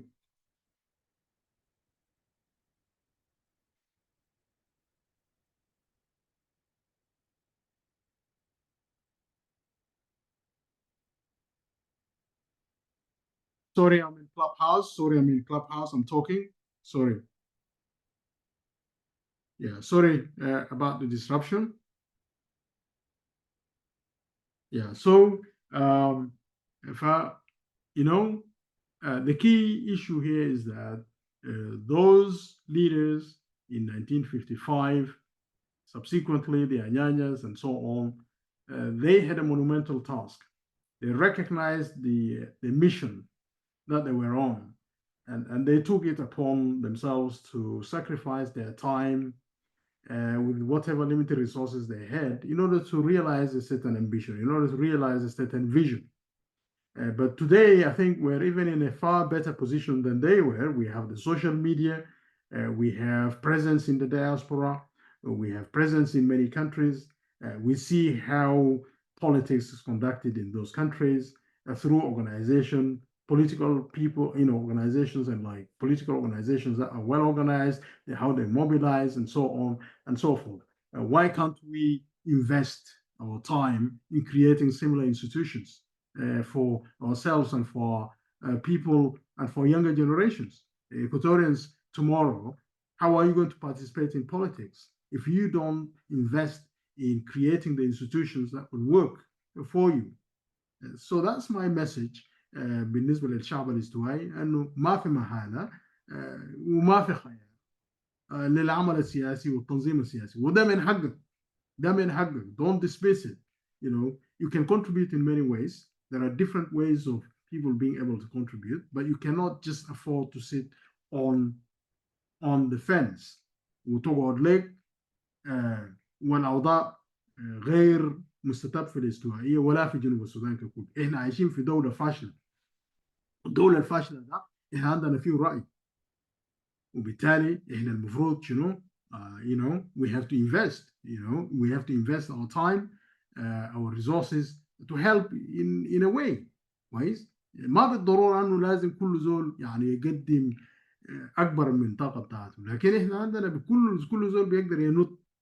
You know, زي القوانية بينط اللي بيقدروا يعني not 5 meters, but 1 meter or 2 meters. But collectively, there will be other people who will jump more, others will jump, short, and stuff like that. So that my message is for us as Equatorians. I've seen since last year, we're coming to the 4th anniversary of EPA on the 29th of August. EPA was formed and founded in response to what Equatorians conceived and perceived as an existential threat to Equatoria. In that, for example, there was a huge influx of refugees from Equatoria to Uganda, which was reported to be in excess of 1.2 to 1.8 million Equatorians who were forced to flee their country when Paul Malong was in charge as chief of his staff in Juba, and the war of 2016 and so on, right? It was seen to be the largest exodus of refugees in Africa since the Rwandan genocide. So Equatorians found themselves in a corner, and they had to have a dialogue among themselves about, the threat, the existential threat to the people of Equatoria, to their land, dispossession, and many other things that Daniel talked about earlier on. In the end, they came to the conclusion that they have to form themselves into an action group. And that is how Equatoria People's Alliance was born, because the threat is collective against Equatorians, and Equatorians have to respond collectively if they want to have a chance to exercise political power, in their country. That they have to be organized, and that was why EPA was founded, and it came through a process, a democratic process of engagement among Equatorians. For over 4 months, people were having discussions every Friday, every Saturday, through available means of like the Zoom and so on, and we were able to reach consensus in terms of how we move forward. We made Equatorial People's Declaration and Charter of Rights to guide us in this, that our rights are our rights, also rights that are shared with other communities. We are not therefore against any other groups or social groups that want to enjoy their rights. We are forced into a corner to articulate this agenda because we are faced with an existential threat, and that existential threat has not receded. It has not gone away. It is still present. We have seen the massacres that took place in Equatoria. We cannot do it alone, single-handedly, as a small individual organizations here and there. No, we need to pool ourselves together and then exercise that capacity that becomes available to us and perform on the basis of what contributions we can make to impact the situation on the ground, to impact the situation in Equatoria. And that is now right. Nobody should challenge us on that, because we live in circumstances that are beyond description. The suffering that our people are going through. We cannot be schooled to accept this just lying down. No, we need to rise. We need to emulate our leaders in the past who made everything of the 1955 August 18 revolution that gave life to South Sudan emerging as a state today. Right? We need to commit ourselves to change. If our change can help South Sudan to move towards peace, then the better, because we want a mutual outcome that is good for everybody. We want the people of Upper Nile to enjoy their human rights, their people's rights. We want the people of Bahr Ghazal to also enjoy their rights, their people's rights. They need to be engaged. They don't need to collectively organize themselves, arm themselves in order to come and intimidate people in Equatoria and bring these tribal armies, station them as, tiger battalions or SSPDF or what have you, just to intimidate people and have put power in the hands of so-called national security service to intimidate people and come up with legislation that is just basically crippling our rights to freedom of expression, and they can arrest with impunity. And what kind of a state are we going to live in, And we're still having these draconian laws being legislated and brought upon us in Equatoria. Is that something that is normal? Are we beginning to take up this, accepting this authoritarian model of government in our lands? Is that what we pay for? Is that what we voted for? No, of course not. So we should have the courage to stand up to all of this and say, no, we cannot, this cannot be business as usual. We have to rise, we have to stand up against oppression, against, even if it comes from your brother, that, you know, there's no buts about it. We have to face this situation, organize ourselves as a people. But if we go down the route of like saying, okay, we're not against, you know, freedom of political association. We're not against that. But we also look to this expectation that the people of Equatoria have a street, they have a, you know, a social fabric. نسيج اجتماعي يتكون وحطانا هسه في الموضوع بتاعت انه احنا استوائيين. And we also have a political stakes. We have political interests. احنا عندنا مصلحة عليا كشعب.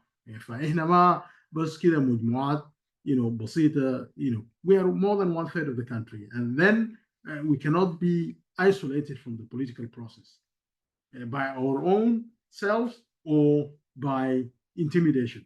No, we should be able to assert ourselves and talk about Equatoria, because there are people who also who find that, you know, talking about Equatoria is kind of like being regionalist, being tribal, and so on. No, Equatorians are not tribal.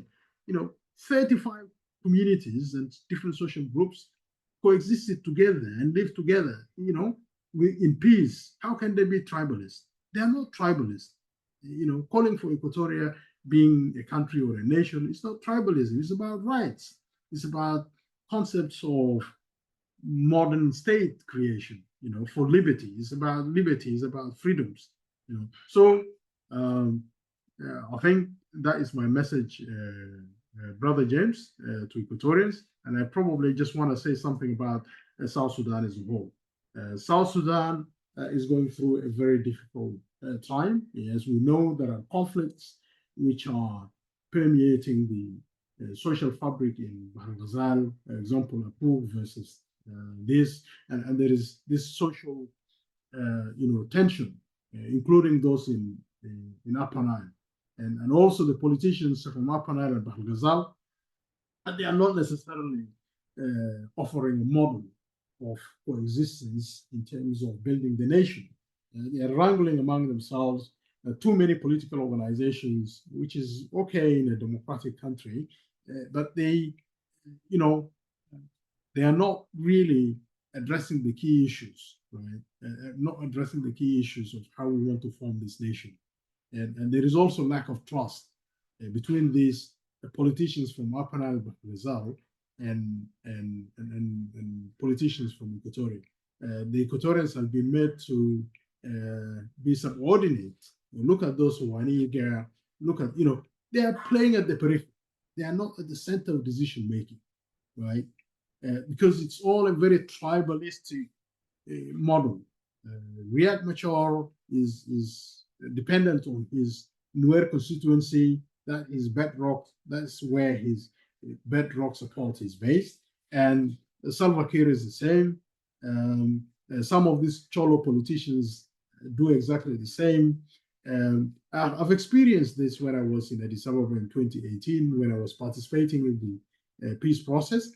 For example, you know, the idea of being, you know, completely making it an agenda of change, a democratic change, which is our right, right? And then also at the same time going in bed with the government, and then, you know, you either are in opposition or you're just there to be in government, right? So there's no fundamental change. It boils down to being in government and positions and so on. That is what appeared in the splits that took place among the opposition ranks, right? And most of these were, you know, politicians from Upper Nile, like those of Chang Sun Chang, and others. You know, those of Lam, even though Lam sometimes goes back and forth, and so on. So they are all seeking positions, you know, to be in government. And then when they are in government, they are not raising the issues. They are not protesting. They are not resigning. They are not forcing, you know, the agenda, right? Even if there's this mechanical majority. You went for it. You thought this was fine. So go and face them. Raise the issues, the critical issues for the country, so that the people will listen, so that the country can listen. And then when you come to try to put forward a strategic plan, like what we could do together to extricate ourselves from the SPLM and from this model of shared, whatever, power sharing, we said we can force a position on the government. We say last time it might be just at the time PDM was the one that was championing this. We said let's not even go for this idea of power sharing between the elites. Let's force the agenda of constitution making. We have missed the opportunity in 2011. We should now take this opportunity after the war to say, okay, look, let's go to the people. Let the people be participants in this process. But what you have ended up coming out with was that a power sharing model which excluded the participation of the people. And we were saying that let us go to the people and insist that, no, look, it is no longer Kir or React. It should not be React versus Kir. No, the country is not React. It's not Salva Kiir. Let's force a different agenda that we don't have a constitution in the country. That should be the prime driver. We should be focusing on the constitution making so that we can then subsequently go to elections on the basis of a new constitution. But this was instead ignored. Although we raised it in the agenda of the talks, they decided to shift the agenda and make it responsibility sharing so that they can satisfy the expectations of the opposition leaders that wanted to be in government. Riek wanted to go back to his position as vice president. Salva Kiir wants to, as long as he retains his position as president, and then other satellites will just fly in and be part of the system. So it's no longer about a new model of how we want to govern our country. It's no longer a focus on what we can do differently, right? Instead, we want to go back to revitalize agreement, access to 2015, which failed, and we want to, reincarnate what has already failed instead of going back to the fundamental issues. We put that on the table, but none of these politicians were interested. They quickly jumped into the bandwagon of power sharing. So they were not really representing opposition. Even now in Juba, they are not representing the opposition. Okay, say they are now part of the government. But what is the difference with the regime? What's the difference? There's no difference. Our people are still suffering today. They are not challenging the government about the collapse of the economy. They are not challenging the government about this legislation, draconian legislation about the National Security Act. They are not challenging the government about the corruption that is permeating, Bolmel exercising power to, take funds from the government, appoint ministers, finance ministers, one after the other. It's not Kiir who is doing all of this, because Kiir even doesn't have the capacity to do that. So there's a deep state that is doing this. So Salva Kiir is just used as a front end, to rubber stamp things.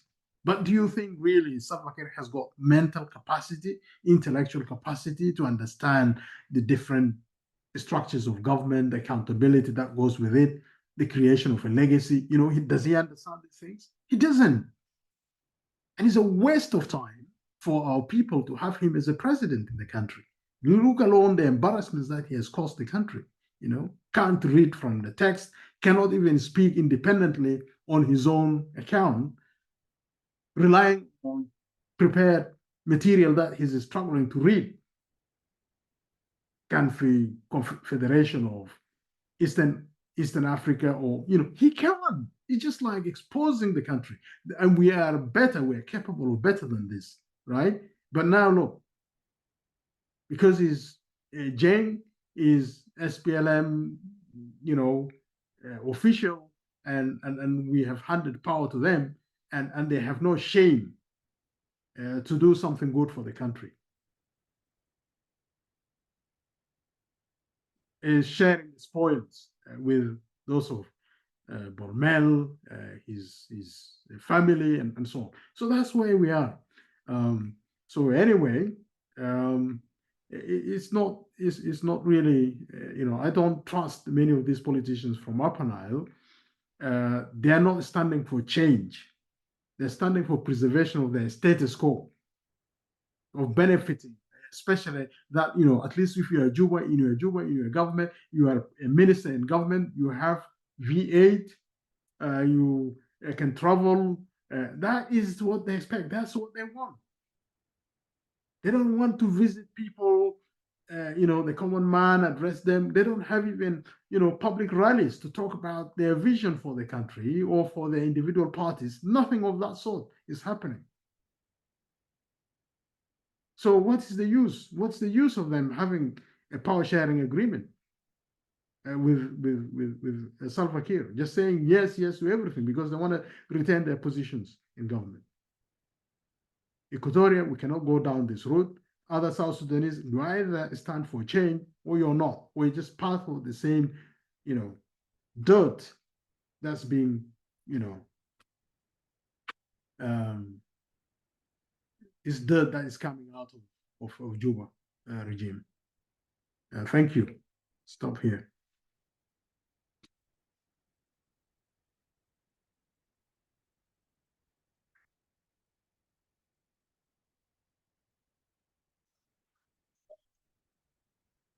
لكل الأسئلة والتقدير الشامل مشكور كثير. برضه نشكر الأخوان مرة ثانية والأخوات اللي قاعدين معانا هنا تحت والناس اللي كانوا قاعدين ومرقوا برضه نشكرهم للمثابرة ووجودهم معانا هنا في منتدى التحالف الشعب الإكواتوري. الأخ دانيال لو عندك أي إضافة برضه مرحبا بك. وحنا نشكرهم برضه لو كنت في محل الشغل أعطيني تاخذ. تفضل سردار. يا جماعة الناس تحت ديل أخواني الكرام لو أي زول عنده إضافة مرافعة عنده أي تعليق برضه الباب مفتوح ما في حجر هنا. شكرا. Thank you now and thank you Khartoum and Gandhi who was here earlier and thank you for all the listeners. So A lot has been said.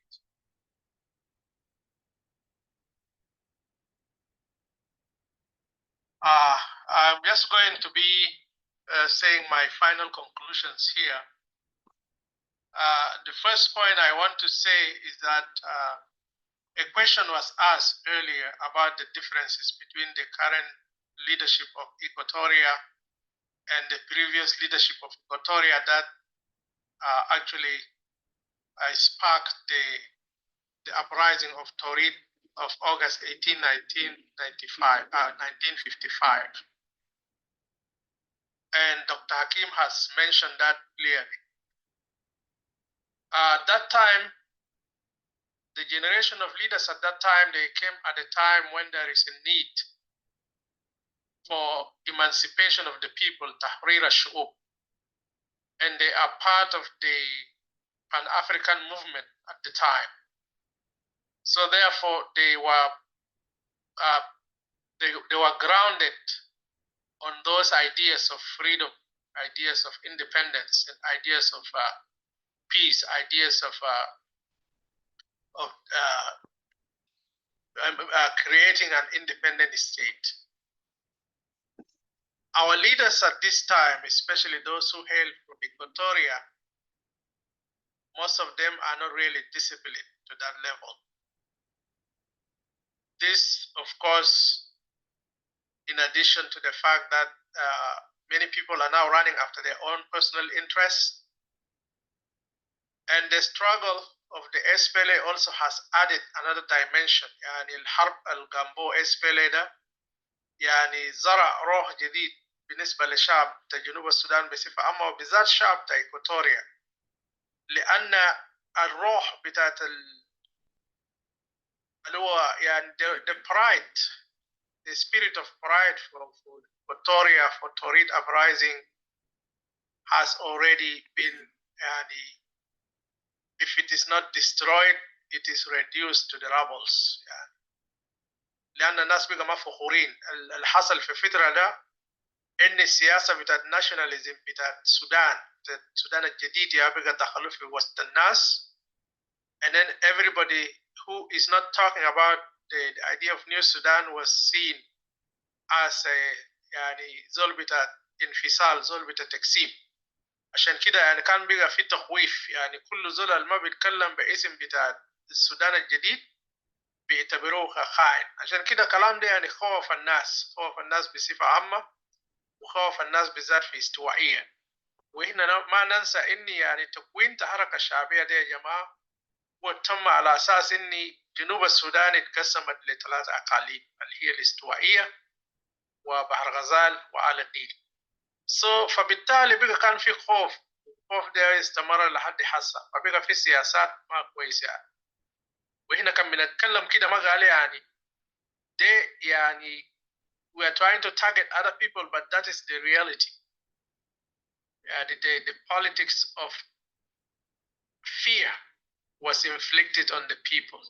وإحنا عارفين إن في بعض القادة الاستوائيين ذاته ناس اللي كان ساهموا في قيادة أنيانيا وان، مثلا ناس زي ناس جوزيف ودوهو وغيرهم يعني ماتوا في فترة النضال بتاعت SPLA ده. فعشان كده بقى في خوف وفي بروباغندا جديد إن يعني ناس لازم يتكلم باسم بتاع السودان الجديد. فهنغوفر ده ماشي معانا لحد هسه. شفتها يعني هسه لو انت شفتها في قادة سياسيين اللي بيسموا نفسهم سياسيين بتاع استوائية او الجايين من استوائية في جوبا، يعني most of them come from this point.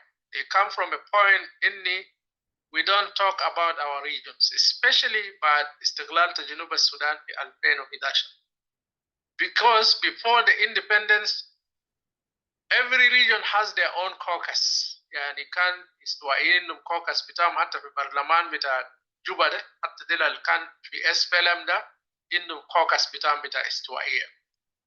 Those who are in the other regions يعني ما بطريقة واضحة زي اللي كان في استوائية انهم caucuses بتاعهم، مثلا بتاع Upper Nile ولا بتاع بحر غزال انهم كلام ده. لكن الجهة اللي كان منظم حقيقة دي Equatoria، لأن governors بتاع Equatoria في فترة ده they used to meet periodically.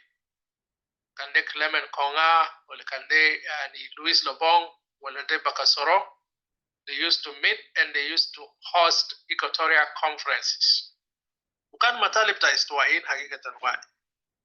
لكن نتيجة للسياسة ده بتاع التخويف اللي كان بدأ في زمن بتاع SPLA، and then after the أحداث the incidents of 2013، فبقى يعني السياسة بتاعت تخويف دي زاد، والسياسة بتاعت إجبار، يعني people are forced to stand on one line، يعني you cannot deviate، ما بتطلع من الخط الواحد.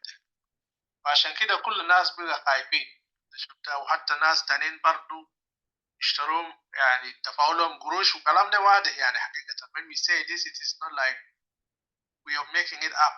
أن في برلمان بيدفعوا لأعضاء بتاع برلمان قروش، بيدفعوا ناس قروش السياسيين بالذات الناس اللي جايين في الاستوائية من الاستوائية. and that's why people cannot talk. شفتها البناوا له بيت، بناوا اشتروا له عربية اشتروا، and people are just singing the same song. بتاعت سياسات زي ما الدكتور حكيم قال سياسات الدولة الفاشلة. أنا بستغرب يعني في اللحظات الأخيرة ده السياسيين البارزين في جوبا الأفريقيين بيتكلم باسم استوائية ك يعني دائرة جغرافية كبيرة جدا في جنوب السودان، كالمنطقة أساسا منه طلع فكرة بتاع جنوب السودان ده. They are not talking about their region. يعني they are pushed to the limits.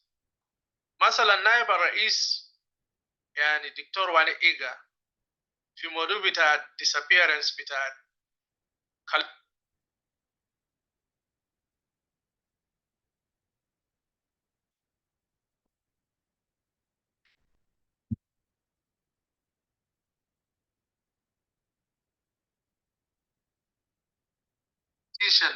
Callisto is arrested, he's in a good place, and no harm is going to happen to him. Like, why would you be reduced to that level?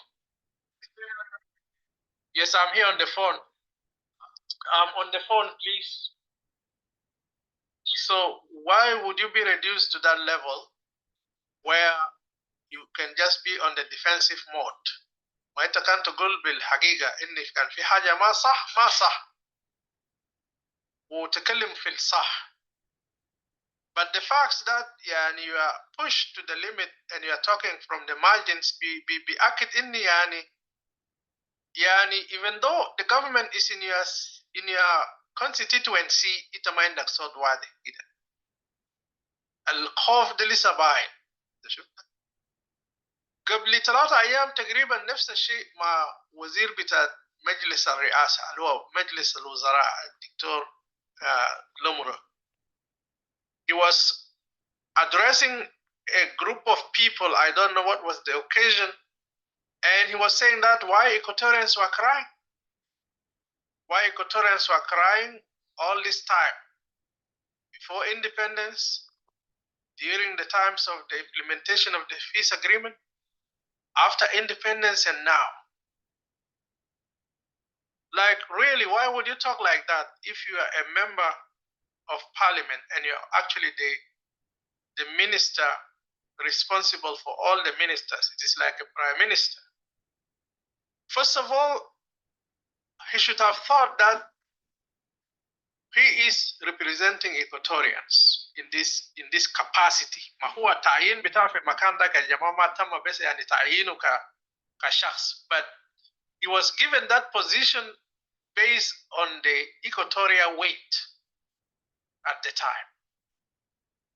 It is not given to him as an individual. The shufta. So he forgot that point. So for who can maybe any Equatorians are crying. So when Equatorians are crying, let's assume he said they are crying. Isn't who are they crying to? They are crying to their members of parliament like him, so that they can take their voices and put it in front of the decision-making apparatus. They are actually the decision-making apparatus. فهم كان بيشيل الصراخ بتاع استوائيين ده وحطه قدام الناس وقدام ترابيزه ان يا اخي this is what the people of my constituency are facing. Okay, so therefore, just a second here. Just لحظة. Yeah. We're about to go out, but let me finish here. So so that could have been the point of entry. بدل هو بيلوم الشعب بتاعت الاستوائية وبقول لك يا جماعة أنا سميتوا مطالب بتاعكم, so we will take it there so that it can be discussed because these are national cries. He cannot compare himself to all the other Equatorians because عنده صلاحيات في الحكومة, عنده قروش, عنده نفوس, وفي رئيس زي سلفا بيدافع عنه بيقلد في مناصب. شفتها, he's one of those since the country signed the CPA, he has always gotten a position in the government, high-ranking position. So he cannot compare all the other Equatorians to his status that, they should go out there and fight for themselves. So عشان كده the appeal today on this day, on the commemoration of the Torit Uprising of 18 August 1955, is that those who are there in the name of Equatoria are not there for yourselves. You are there supposed to be representing the people of Equatoria. That is a clear message that should go there. You should not hide behind your seats in the parliament or behind your ministerial positions and blame the people for that. If these people were not to have participated in this national government, ما كل الحاجات اللي كان بتحصل في استوائية دي كان ما حصل, صح يا جماعة؟ But because they participated, عشان كده the members of the SPLM political bureau, the national council, they say we have members from Equatoria in this party. The same thing in the other parties, SPLM, IO, and the likes. عشان كده هم جوا لجوبا Some of those members are the ones who brought the capital to Juba again. It is not the people of Equatoria. عشان كده المسؤولية الأخلاقية والمسؤولية القانونية وحتى ذاته يعني accountability should go to those politicians. They should not really push it back to the people, the innocent people of Equatoria. They are the ones who are supposed to take that responsibility, and they're going to be held responsible for that because they are not talking on behalf of the people. They should not allow themselves to be pushed to the margin of political decision making. How can people from the other regions of Bahr Ghazal and Upper Nile come and dictate the policies of South Sudan in Equatoria? Even politicians from Equatoria, if you go down there now, in Juba and in all the parts of Equatoria, you can hear people talking about Equatoria. الفي كل واحد بقى جاري لمصالحه الخاصة. And people should not be reduced to this level. يعني زي ما احنا سمعنا من دكتور حكيم ان Equatoria is actually more than 1/3 of the region. You know, the capital is here. All the resources are here. All the first services actually are in this region. So and if they are talking about their own issues, like what Callisto was talking about, then you become a victim. And those people who are supposed to come and defend the rights of people like that are nowhere to be seen. Instead, they talk from a position where they sounds like they don't have the capacity to criticize what is wrong. But we really need to stand here clearly and send a clear message to the leaders of Equatoria. هم بيتعامل من خلفية بتاعت الخوف، خلفية بتاعت المصالح الشخصية. شفتها؟ That's something that needs to be brought out.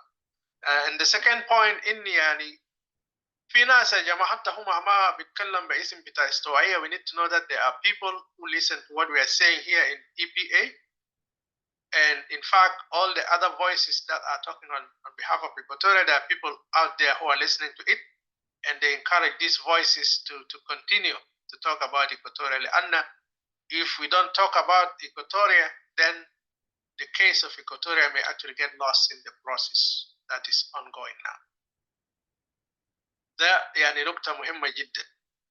النقطة الثالثة الممكن أنا هختم بو يعني في جنوب السودان هسه بقى like I said earlier, there is a monolithic way of promoting South Sudan. يعني في طريقة أحادية unilateral way of يعني depicting the picture of South Sudan. تصوير صورة جنوب السودان بطريقة أحادية.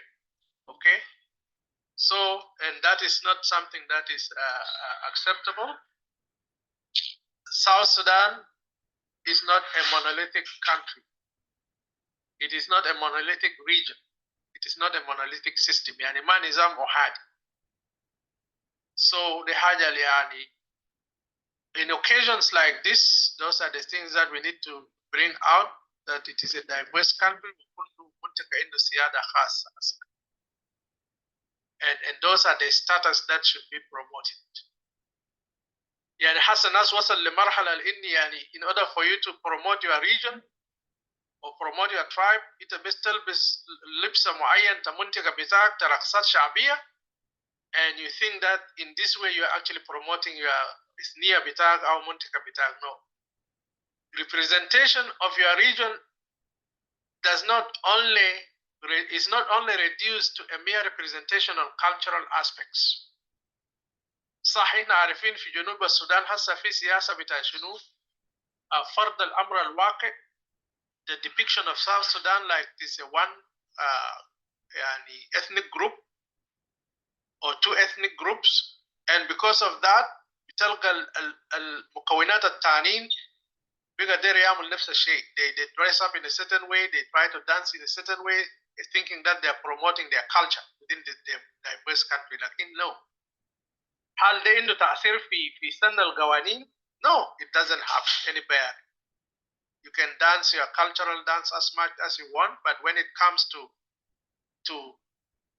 the formation of the parliament in terms of institution of the laws, those things don't matter a lot. What matters is the aspirations of your people, the system of governance that you had wanted in the first place, how your people are represented, your involvement in the economic sector, in the political sector, in the decision making, and in the future of your region and of the country. And those are the things that we are lacking at this time. So on this occasion of August 18th, remembering the year in which the first uprising happened in Torit in 1955, we want to bring those issues to the forefront, and we want to bring the plight of the people of Equatoria to the forefront. And we also want to remember those leaders, those heroes that put their lives in the line so that our case will be brought to the international level, to the forefront, so that our people can yearn for freedom, can yearn for independence.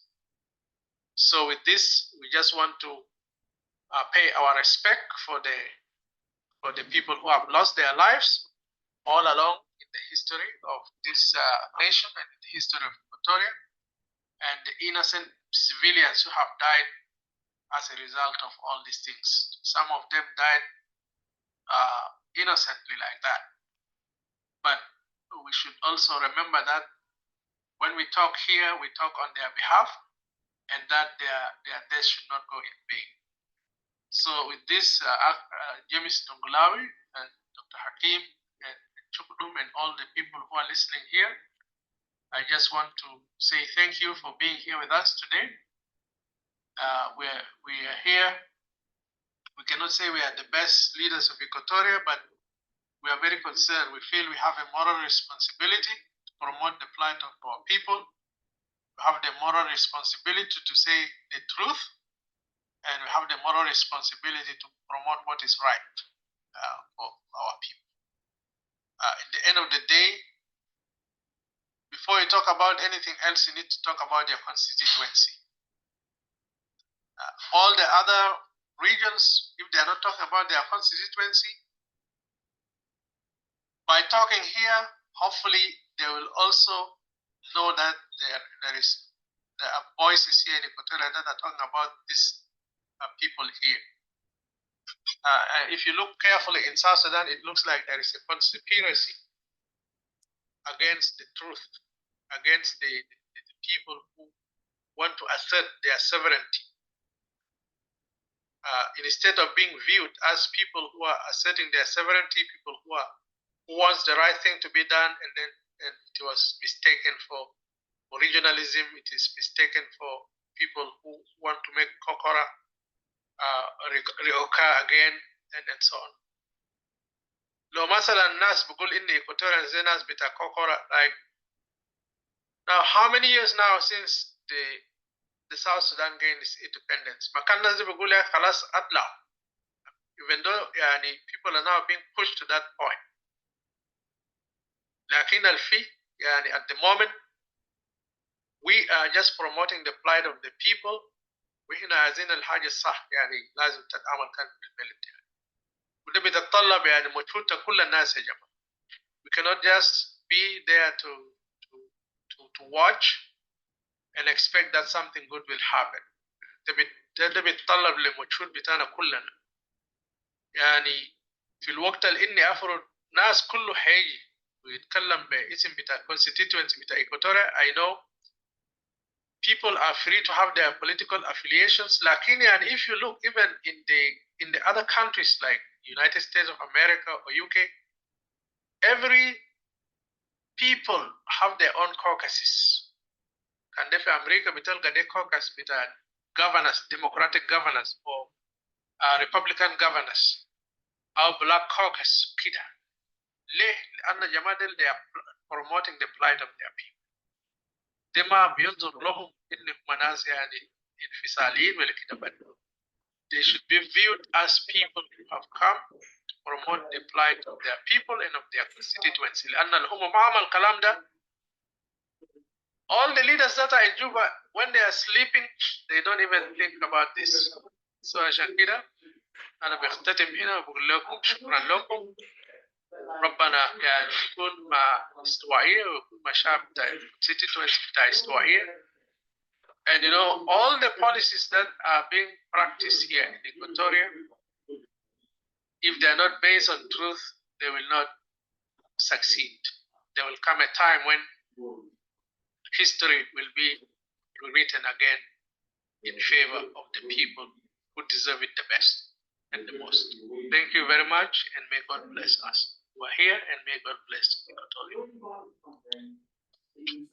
شكرا كثير أستاذ دانا صورة، الكلمات الطيبات، كلامك في محله مشكور كثير أخي الكريم. أستاذ أوكوكي اتفضل. شكرا يا جيمس. تمام. happy 69 anniversary of Torit Revolution.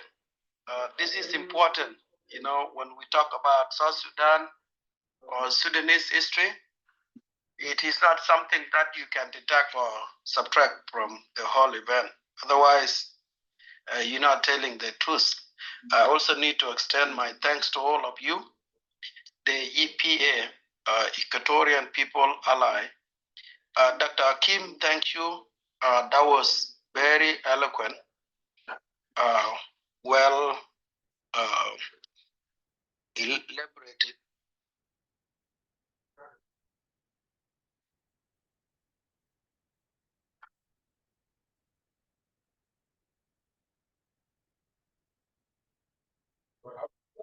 Here on social media, but this is a very good start. I've been listening to you on some of your WhatsApp group. I used to be in there, but something happened to my phone, so I fall off.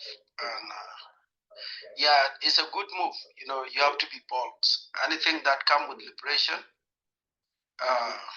it requires like ultimate sacrifice. By ultimate sacrifice mean you left everything out and focus on what is that you need. If it means taking your life, you can go for it. But in process, though, you have to be cautious rather than just putting yourself in danger and expect someone else to follow it. You have to do what you are doing now, structure it, and gradually or slowly, you reach halfway. Now you know that there is already some sort of fruits that will germinate and grow in your absence. That's what we learn about the liberation. The problem is only solved when you know what the problem is. The disease is only treated when it is proper diagnosed. It's given correct medicine. If you don't know what your problem is, that means you cannot. And the way to address this issue, it should not be shy. People should not be shy of. You know, it's not something that you shy up and say, "Oh, I don't want to say it," because it's something that is taking life. Whether you say it or not, it's going to take you down.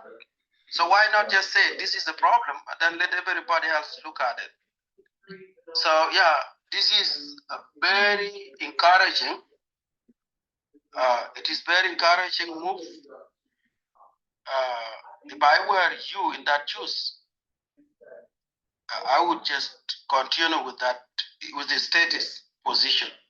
If it means taking life, let it go. But this is the only solution to the problem of South Sudanese. The independent of Equatoria. I came out, I think you might remember it, or James, people like Chukdum and others can remember it. At first I came out when this incident of 2013 occurred. Then 2016, I literally come up with the conclusion, and I believe that the solution would be separation of Equatoria from South Sudan. Because if Equatoria is a region and South Sudan becomes south of Sudan, then South Sudan will be one of the states of Sudan. So it will be actually like Western state of Sudan, Northern state of Sudan, and then there is Central Sudan. Because it is a direction, it's not even a nation. But people don't seem to realize that. So Dr. Hakim, you and your group, I just want to say thank you for being bold and then come out and say, we can no longer live with our brothers or sisters. There's nothing wrong with it. Having your own autonomy, it also gives us, is empower your neighbor to have a well-designed and protected economy. And the thing is, we learn from each other. The reason why South Sudan is in problem is because we adapt to a bad neighbor that are not providing anything other than encouraging the wrongdoing. What is it? The policing is supposed to be the one that protect the law and respect the law. But if the law protectors become the law violators, then what do you expect? Then you're bound to see what we are facing. The challenge that we are in now is because there's no proper institution. But if we were to adapt to a system that is already there, like what they copy and paste and implement in South Sudan nowadays, if that could have been a good system, we would not been talking about it, and we would not be going through all this sentiment that we have nowadays. So damage has been done, but to fix it, the solution is simple. Equatorians need to go for independent. Nothing wrong with it. Yes, will Equatorian experience some of the challenge? Yeah, they are there, but not to this, not to this maximum. It might be minimum to where it is controllable. Because in a country that you are allowed to speak up, you are allowed to have a movement, then you are bound to see some sort of progress. I'm not talking about, there's a country free of corruption, no. But, it's mitigated to where people can survive. But in our case, in South Sudan case, you may find it odd that those who have more are even not in position to at least give a little to those who have none. They rather get rid of your property, and you included too. It is all about survival. When I found people are talking about feeling as if they are not part of that country, I don't take it lightly. I respect it because I know what is going on.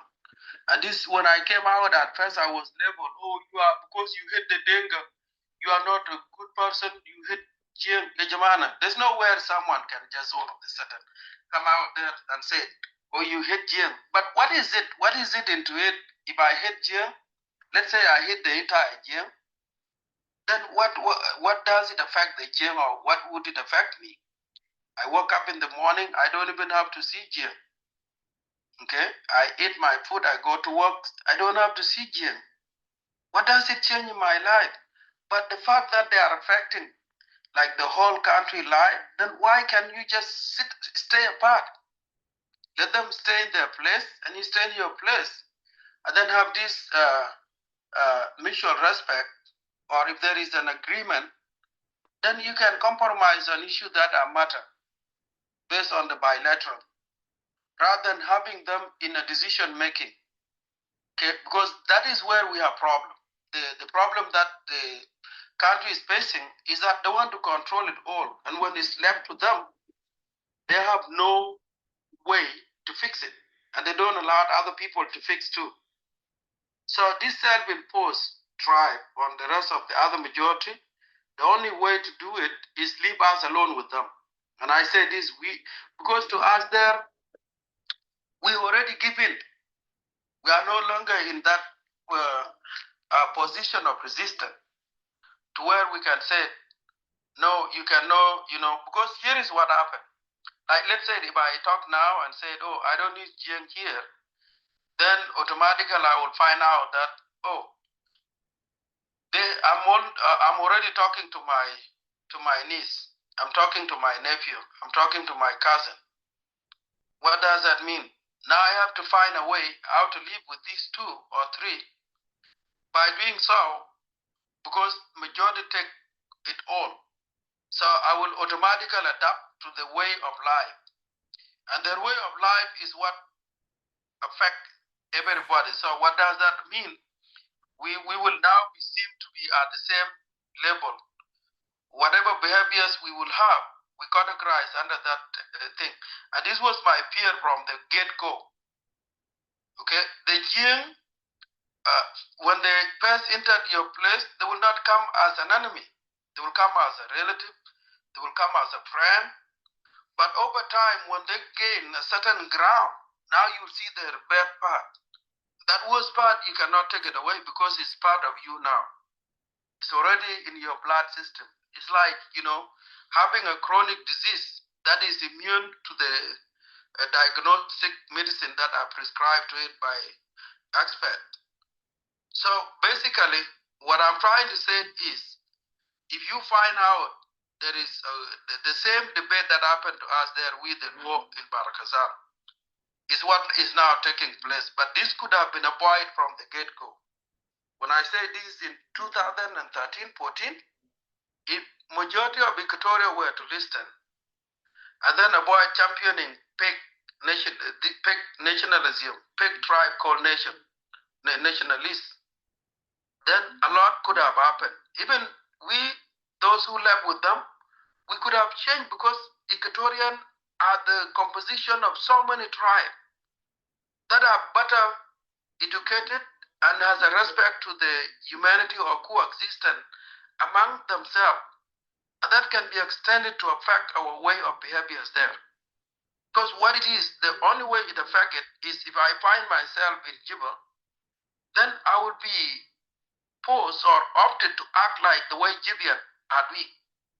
But now, if I found myself in Juba, then I have to act the same way the Denga are doing. So what does that mean? That means everybody is going to be hurt in process of my behaviors or the action. So this is what makes it hard. And don't be surprised that if you find the same voices that I was saying, like in our society as a Luo community, we were doing the same thing. They come in there, oh yeah, these are good people. But 3, 5 people act out, oh no, those are just a few Denga. It's not all of them. We can still try to get along. By the time we know, they are all the community. And then now you cannot say anything. The only thing you can do to survive there is to adapt to their way of life. And that's very dangerous. If it affects the entire Equatoria, don't be surprised Ugandan would be affected. If it affects Uganda, that means Kenya is going to be in the same suit. If it affects Kenya, then likely Congo and then Ethiopia. Like all the neighboring countries will be affected. And then what that means, the entire world will look at us like, what is this? This is the way the Arabism has been expanded and spread across the entire world. And the global communities did not realize that will endanger people in the future.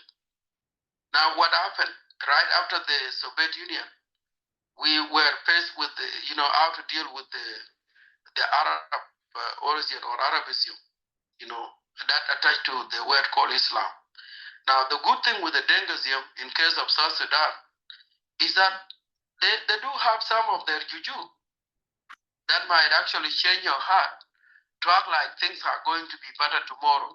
But that juju name is unknown. So it's either you avoid it by saying, okay, you are okay, just stay right there. I'm okay, I will respect your right, and you respect my right in my little island. But I don't want you to be part of me or make a decision on how I live my life. That will avoid it. And even with that said, if this product is say right in the market of today's geopolitics, then you will have a genuine argument. Like the way Dr. Hakim represented, if that is presented right, with majority of Equatoria demanding it, then you are bound to see the possibility that things will change. I'm not saying to change and stay together with, even if they say today, oh, we are okay, let someone from Equatoria rule. The problem is not about the rule. Okay? Someone from Equatoria can be in charge of that country, but if decision doesn't, because there is one thing to say, you are responsible for this. But if that responsibility doesn't accompany or add a power that you will be the one to make a decision, then whoever has a power will override what you are making. Although you do good, you don't see that you don't see the result. So the option here, Dr. Hakim, I'm encouraging you with your team. This is a very good name, Equatorian People Ally. Equatorian People Ally does not only include the other tribe within Equatoria, but from my understanding, is including the Ugandan, is including the Kenyan, and that includes the Congolese. Now, where do this go? You need to find a better way, and that also includes us there, we those who are not non-Equatorian, like the country called South of Sudan. That country, we don't know if that will remain to be South of Sudan, if we remain to be a country, or we'll find something else. Maybe it will be Republic of R-ARCSS, and then the Upper Nile will go to be Republic of Upper Nile. I guess that's what we might opt on later on. But anyway, what I'm trying to allude into is to just add on to what has been already said, because you know what you are doing. I've been listening there, but I got interrupted here and there. But given this, if you sell the product right, because here are the setback, I will just point out, maybe it is, I might be wrong, but again, it's something that is entitled to be studied and do more research about it. The major setback, which this, I said already, the positive part of this is that Equatoria will have a reason to fight for the cause, even if it means paying ultimate sacrifice. They know they are fighting for the right cause because they want to have a say for everything in their life rather than having someone making their life decision. So the setback that made a lot of experts or some PO of Equatoria, there are one is the internal pressure. That internal pressure comes from people that are poisoned by the ideology of nationalism, the tribe called nationalism.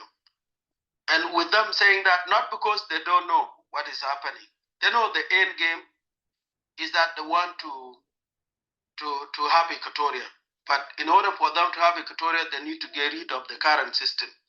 And you cannot fight the current system if you say, oh, I'm Equatorian. So what that means, you're gonna be faced by the people of Upper Nile, you're gonna be faced by people of R-ARCSS. That's the notion that actually misled them. But in reality, if you look critically, people of Upper Nile, they would rather be in Upper Nile. People of R-ARCSS, they would rather be in R-ARCSS. They have nothing to do in Equatoria. So that lame excuse need to be put to rest. Just say to hell with you guys. If you don't want to respect us, just get the hell out. Or you respect us, get the hell out. Let us organize ourselves, and then we'll invite you in. That should be the stand of Equatoria, because it has been tried over time, but it's not working. Same thing will apply to people of R-ARCSS. And right now, even people of Upper Nile, you have the voices that are asking for independence of Upper Nile.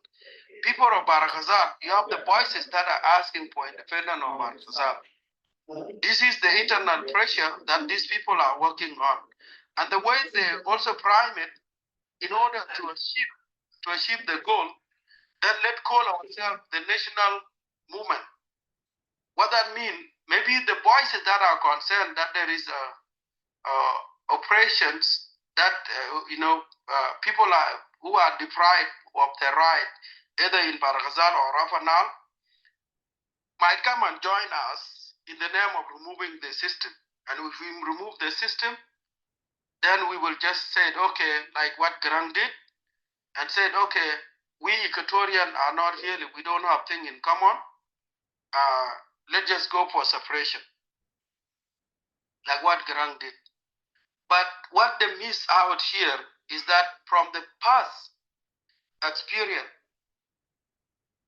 majority of people have learned what Garang did was a wrong move, because that's what longer the war.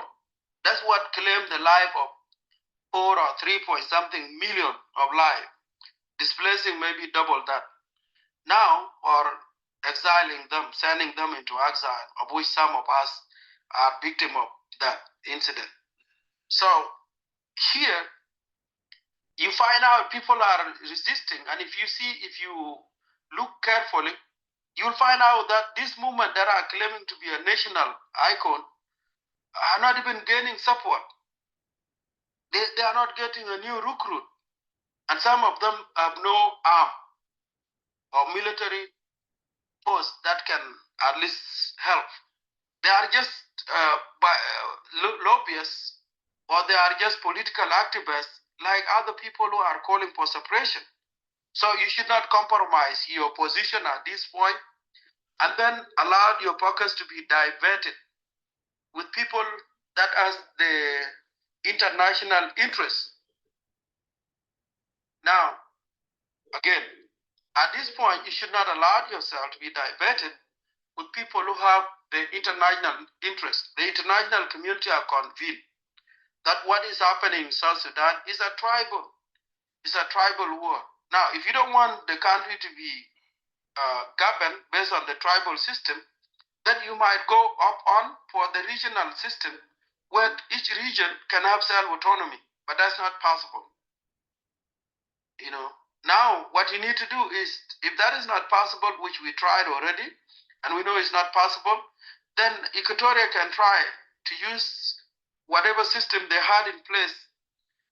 When we were all Sudan, Equatoria were governed by themselves. So if you don't get it through a diplomatic effort, then you might as well opt to military.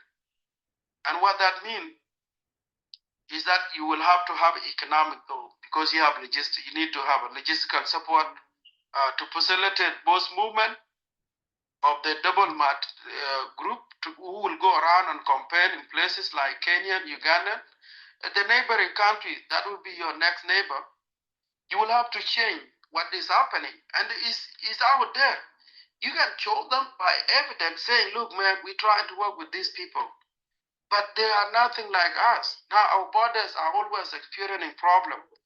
Uganda is always crashing into South Sudan borders because their citizen life matter, and they cannot just let it happen.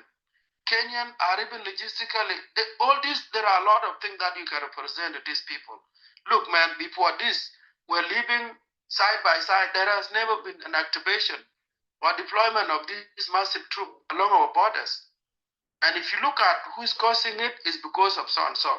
You got to put this into contact where you need to find a way to represent it to them. Now, once you convince these people, then they will be there at your border, knowing that there is going to be a new neighbor in this neighborhood.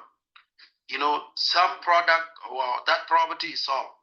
So now you will have to find a way how you will live with your neighbor, and that will be involving some sort of signing a future bilateral. You don't have to be a government to do those. You have to be, a revolutionary, of which you guys are. So you need to look at Uganda, see what their interest is.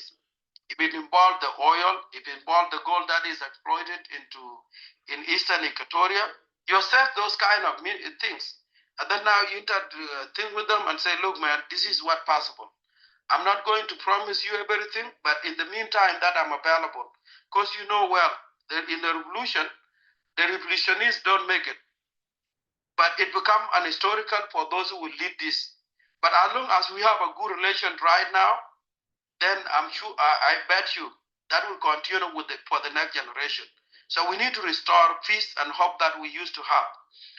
That you convince those people. I know Congo borders is not something you need to worry about much because they have less influence since they have more than 10,000 of rebels.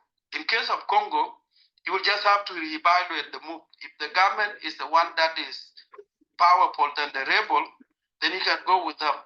If the rebel are the ones that are powerful, then you can look at the powerful rebels and then you ally with them and set up your basis. The most important thing in any sort of movement, whether being political to affect the outcome of what you wanted, is to ensure you have the base of operation somewhere, Uganda, Kenya. So once you get these two countries into your onto your side, now there's a possibility that you have a hope to do it. You will have a base, and then you will see a lot of Equatorian. Based on my experience, 90% of Equatorian are willing to go for separation. But it's like you said, Dr. Akim, it is not something that is going to come free. It requires some sacrifice. So with this said, if these two things, if this, the tools that are, or the factors that I mentioned, that there are more into it, you can look further. If you can convince the people of South Sudan that this is why we are separating, we can no longer handle this, and then majority of us, like me, I agree that Equatoria has to go, regardless of what. There's no need of anybody to be even in Equatoria. If you are there for your business, I can go there, buy the place, buy a land. Like we bought the land in Kenya, Uganda. Does that say anything wrong? No, as long as I buy with their system. But for me to come from there and then oppress someone and try to impose myself, make their life decision, and even deprive them from practicing their right culture, it is not the right thing. Like, what is it, Daniel or whoever left from here said, not just putting on, dressing traditional and then say, oh, no, I have my culture. No, there are more into it. Everything is modified, is modernized. So why would we grow up? Why can we change? Like, if you look in the social media or some blogs there, you will see people are still going naked, but here, they are here to say, no, we are not. And that actually represents the image of South Sudan. And that's why we are still say, oh, these people are still back there at the Stone Age. Nothing wrong with practicing your culture. But if you are representing it as the national image, then there is a concern. So with this said, the Equatorian, okay, or someone like Dr. Akin, you cannot compromise that position in the name of nationals. That doesn't exist. Now, if you look at it, it was perceived as Jim, the Denga. Now, it was perceived like, oh no, it's just a small package of criminal grouping from somewhere and they're now leading the country. And then second, it came in to be Jing things. And then now Jing thing, it drew down to a specific section of Jing. No, they said it's a Barghazal Jing. Now from Barghazal, it drew down to, a certain section of Jing. And now we are struggling to define the section of Jing. The section of Jing draw down to like, oh, it is individual from this particular section of Jing. Those individuals now, they are struggling. The Jing themselves are struggling whether to call them out by name or they have to be left there. You have seen a lot of titles come out, the red, the red. At first it was the cat. Now from red it went to cat. I don't know, maybe we expect to hear some snake that are there biting people. The funny thing is the calling a Concord by name, Kir by name, but I don't know where those red are. Because at first when it was Jingbes, the rest of the other tribe, they were calling them, Naisin, Butajibo, or what was the name. And then when it come out from Naisin, like that, Jibo, Naisin, I don't know Arabic anyway, but that's what I heard some people say. From Naisin, it came down, they will be like, oh no, it wasn't Kir. Kir is a good guy. That there is a small group there, maybe his advisors, and it never had their name. So it is imperative, it is vital for Equatorian, not to shy up to call it we can no longer live. God has not created everybody to where we need to be together, even with your own kids. A child that is already 18 or is mature enough to have a family can no longer be with the father, but that doesn't mean they are not one. People divorce. You can marry a lady if you can have 10 kids with her. But when things are not getting well, you can call it up, and then they go live on their own. And you remain on your own. Nothing wrong with it. You can still talk. If there is a help, you can help them, and they help you. It's called life. We are not created to come here and live forever. Making other people to affect our life, the way we live. This is what is it? It's not an Asian world. Today world, even two people can be a nation. Nation is not a number. Nation can be me by myself. I can call myself a nation. What is it like in a democracy country like America? Here, if I don't have to vote for president, I'll go to the ballot box and voting station and said, okay, I declare myself president. That's constitutional right. And no security will come and see there, oh, why did you vote for yourself as a president? That means you are against president. No security will come, or FBI or CIA will come and knock on my door to why I put myself down as a president. It is called constitutional right. But in case of South Sudan, no, you cannot even say, I want to be a president, leave alone of putting it in writing. Your head will be somewhere, or you get to be dinner or lunch for crocodile in river now. So it is imperative. I ask again, I appeal for all the Equatorians that are trying to play this in a cool way. Grand ideology is outdated. The so-called nationalism is outdated. It doesn't work. If you are selling that product, and I know a lot of people hate this, they hate to hear this. I said it from the beginning. Look, this product called nationalism is nobody tribe. Nobody is loyal to this tribe anymore. It did not happen during Garang time, even when we were fighting the Arab. Garang and Salva Kiir, they were telling us that, we have to kill anyone that said he's not going to be an Arab. Anyone that said he's not going to be part of South Sudan. We have to create a new Sudan that will actually accommodate and tolerant to our diversity, have prosperity, have respect to the human right.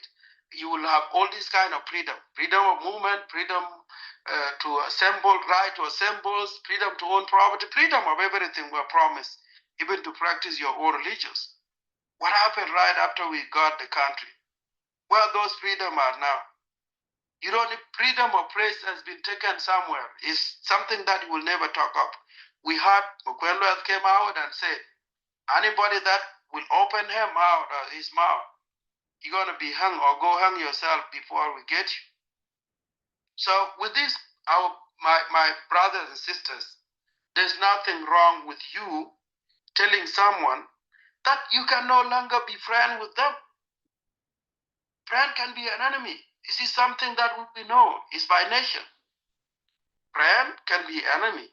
We can be friend today, but if we can know that interest that bound us to become friend is no longer there or into question, then we can just peacefully call it up. But in this case, because you are dealing with the larger population, it's not only two people, yes, you will be required to use the three three tools of liberation or protection. I don't know how to call them in political, because in reality, I'm not a politician. So the three tools would be the diplomatic, which you are doing. You can lobby, sell it. And then if it doesn't work, you will be, while you are doing this diplomatic thing, you'll be securing some sort of finance, like the economic, whether you have to cut the process of the army finance. What does that mean? Like in case of Equatoria, you are looking at where they get their goals. If you can stop exploitation of that goal, then that's one word that you put already. You need to, kind of activate some sort of major counters. That will stop the exploitation of that coal. If that is their main supply of financial to support what is happening, then you need to find a way to tackle that. The other thing you can do is find out what are the other resources. Oil is already scrambled. We have seen the shortage of oil supply, although there are some other pipelines that are still open, they're still getting things there. The other source of economic is how that supply line that come from Uganda, to get it there, you need to find a way how you can stop that too. That's called economical war, right? Because on the diplomatic side, while you are doing that, you can cut it by just telling Uganda, look, man, there's danger on the way. Anything that is your supply line is up to you. But if I were you, since we have a problem, just stop it until we sort out this.